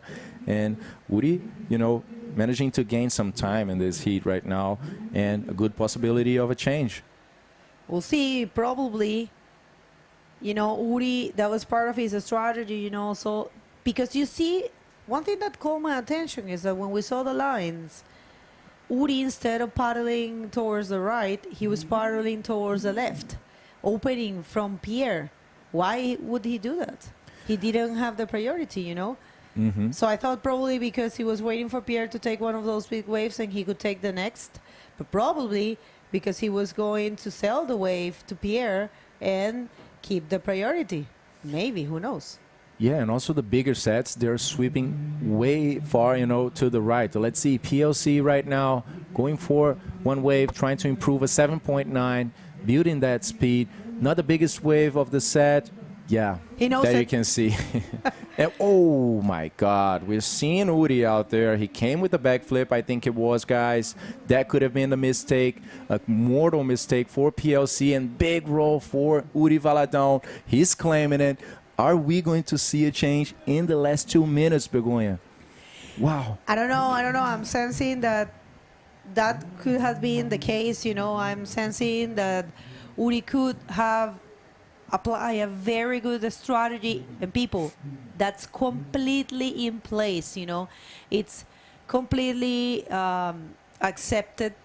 There's nothing wrong with selling a wave, and getting the priority. It's on the other athlete to know when that's happening and when it's not. And we're waiting for the score, and it is another 10 for Uri Valadão. Check this out. This was the bomb that he was looking for. Even bigger backflip for Uri. Very difficult to pull. He kept going, and he performed one more maneuver. And I think the director is giving us this this angle for you to understand the size of the wave that Uri took. So it looks like right now Pierre Licoste is looking for a 9.16. So people, it was a mistake from Pierre Licoste to take that wave. And check this out. This is the last wave. It happened while we were watching the replay. What a hit. We knew this. Yeah, back when you see PLC indeed committed a mistake, and he knew that. Yes. And at this stage, you can't really commit a mistake, because that's what's going to happen to you. Uri just came demolishing that wave. That's a big set wave over there, guys. That makes a lot of difference for the score. Uri just risked everything with a big backflip, maintained to keep that line, went for even one more move, a big roll as well, 10-point ride, and that was a fatal mistake for PLC. That means Uri Valadão, with 10 seconds remaining, Bego, is closer than ever to the trophy. I mean, it's what's fair square, people. Fair square. Uri earned it. No question about it. Pierre served amazingly, but check this out. This one's counting. Pierre Licoste, 9.16. Oh, this is a replay. No. I thought it was live action. That's the mistake. That's where Pierre just handled the priority to Uri. Wow. All right, so it's done. We have our champion, people. Uri Valadão is the 2025 Taghazout Bay Morocco Pro champion, people, and he deserved it. He has had some connection, some, I will say, some synchrony with the ocean today, and he has shown in this heat. We were sensing it. We knew something big was going to come, and what else than a 10? What a great way to win a heat, an event for Uri Valadão. We're going to go to a quick commercial break, and of course, we're going to come back to hear from Uri, to see the award ceremony. Don't go. Don't miss any of the action, because it is an amazing moment for bodyboarding right now.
Oh my Lord, that was just so nice to watch.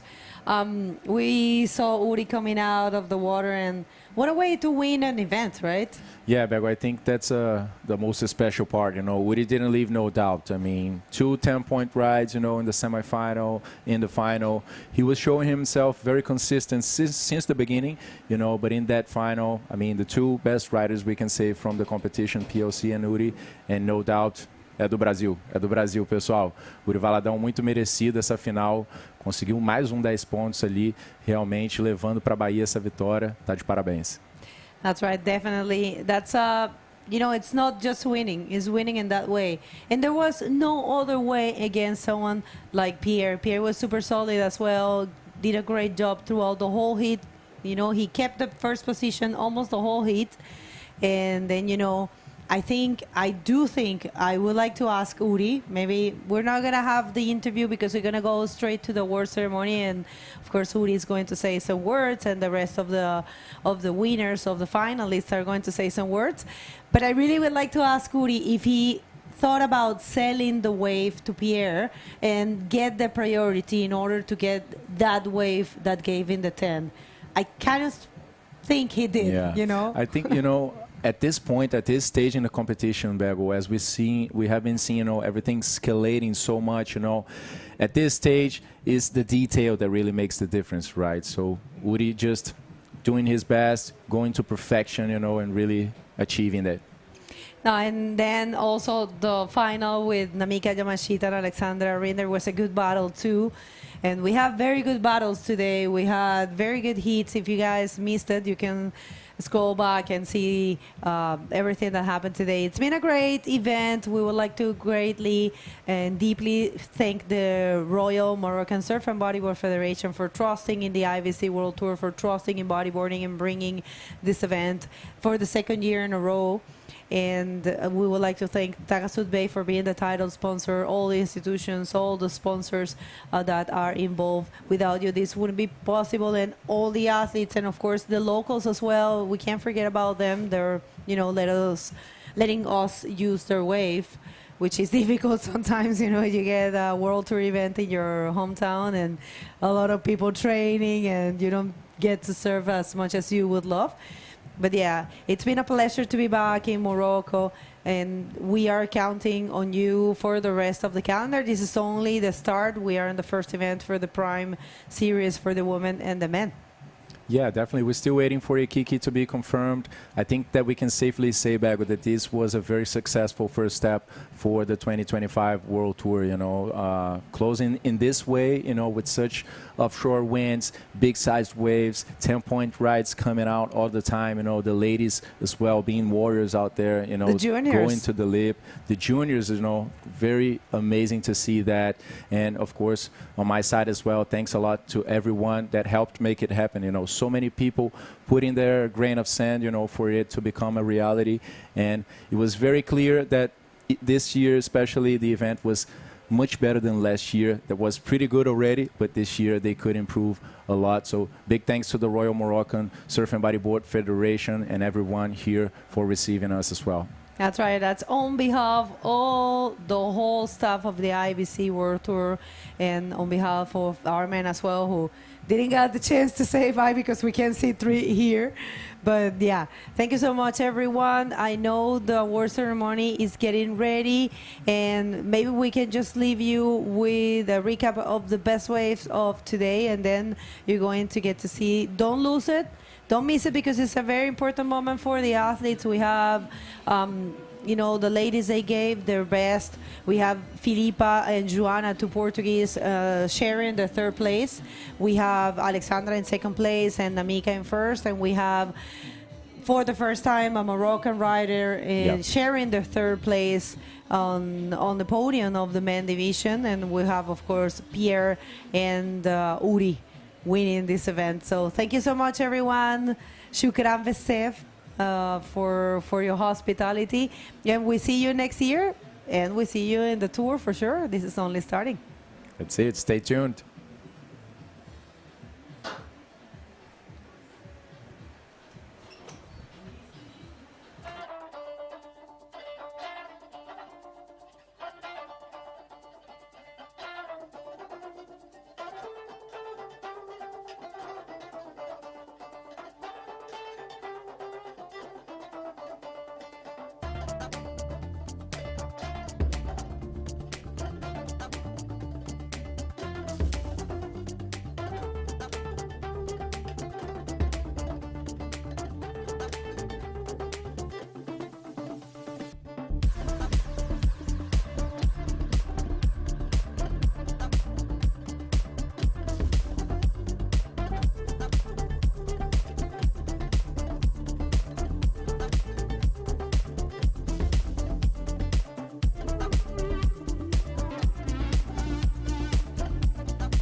On va passer à la troisième position, third position, with the $3,000 avec un chèque de $3,000. Le prix sera remis par quelqu'un qui est vraiment très gentil. هادشي قريب بزاف هو رئيس الحكام ديال IBC هو من البرازيل. كتبقوا الله يخليكم على تشيكو. And third position, he's representing Brazil, Gabriel Braga. Winner of last year IBC.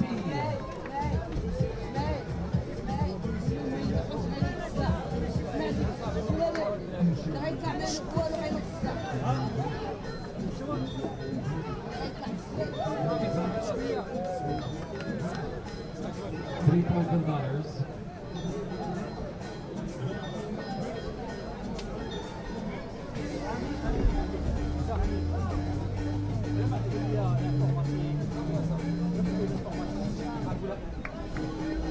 Alors attention, toujours à la troisième position, third position, avec un chèque de $3,000, $3,000. Le prix sera remis par M. Amin de la Fédération Royal Moroccan Surfing Federation. Il est marocain, le seul marocain, le champion du Maroc 2024. He's representing Morocco,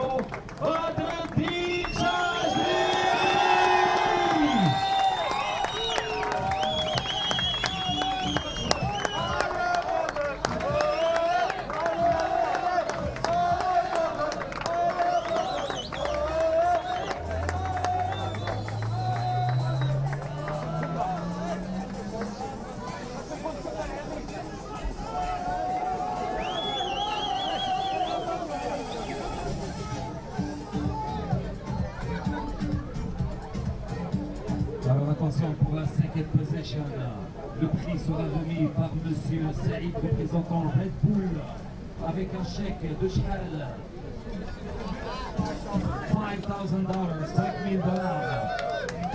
Il a vécu au Maroc, il a vécu toute sa vie au Maroc, après il est parti en France, bien sûr, on l'aime beaucoup, c'est notre frère.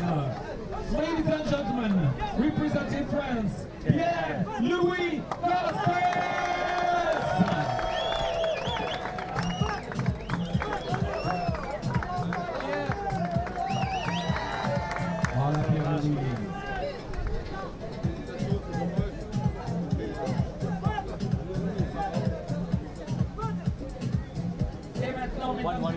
Ladies and gentlemen, Saïdati wa Sadati, the winner, IBC Morocco. Le prix sera remis par Monsieur Dani de l'IBC.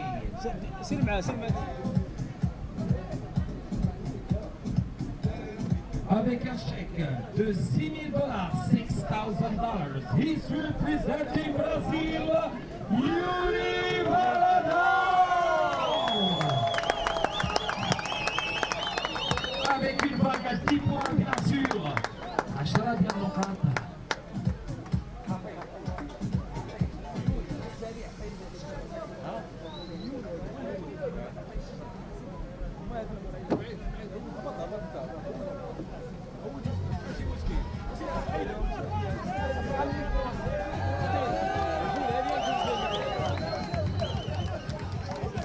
Alors, a few words from the winner of the IBC Morocco 2025, Mr. Royal Moroccan.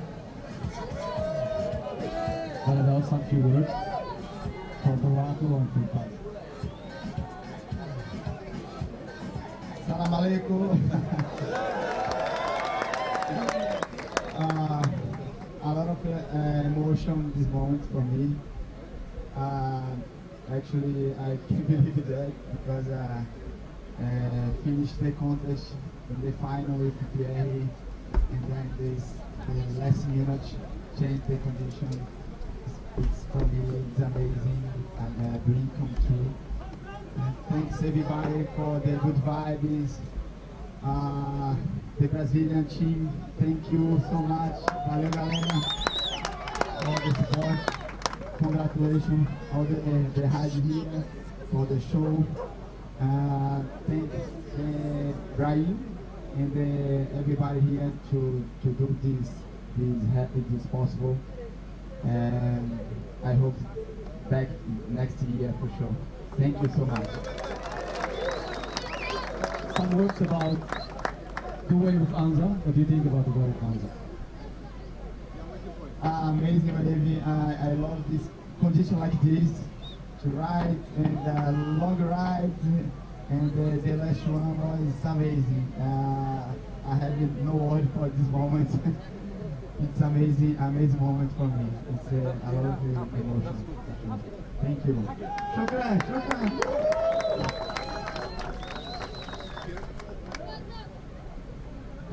Assalamu alaikum.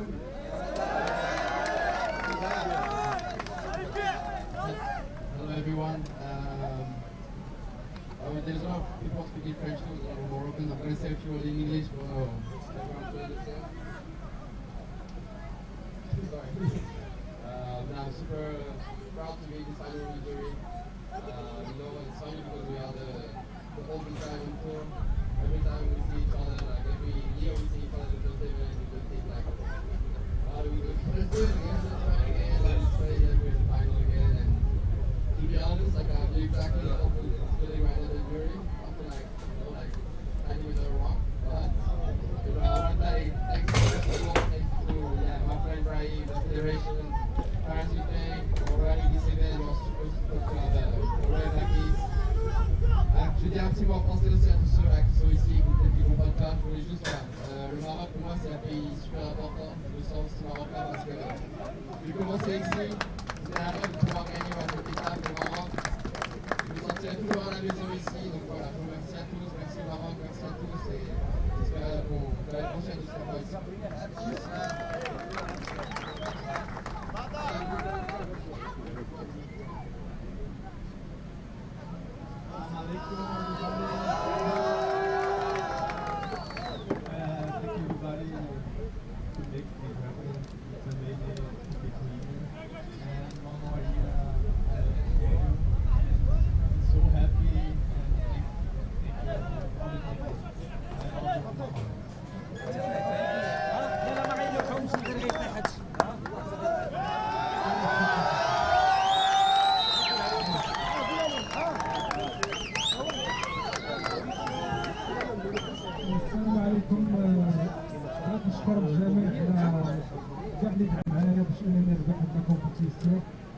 الحمد لله انا فرحان بزاف بهاد الريزلت تروازيام.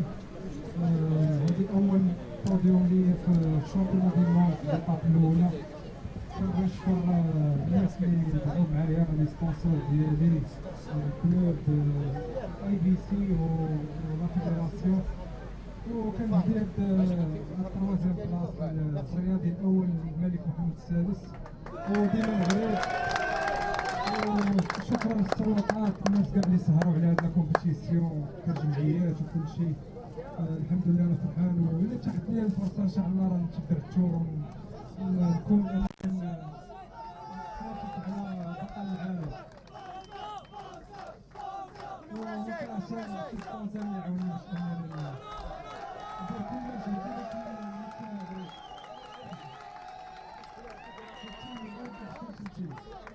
وشكرا بزاف وديما بخير.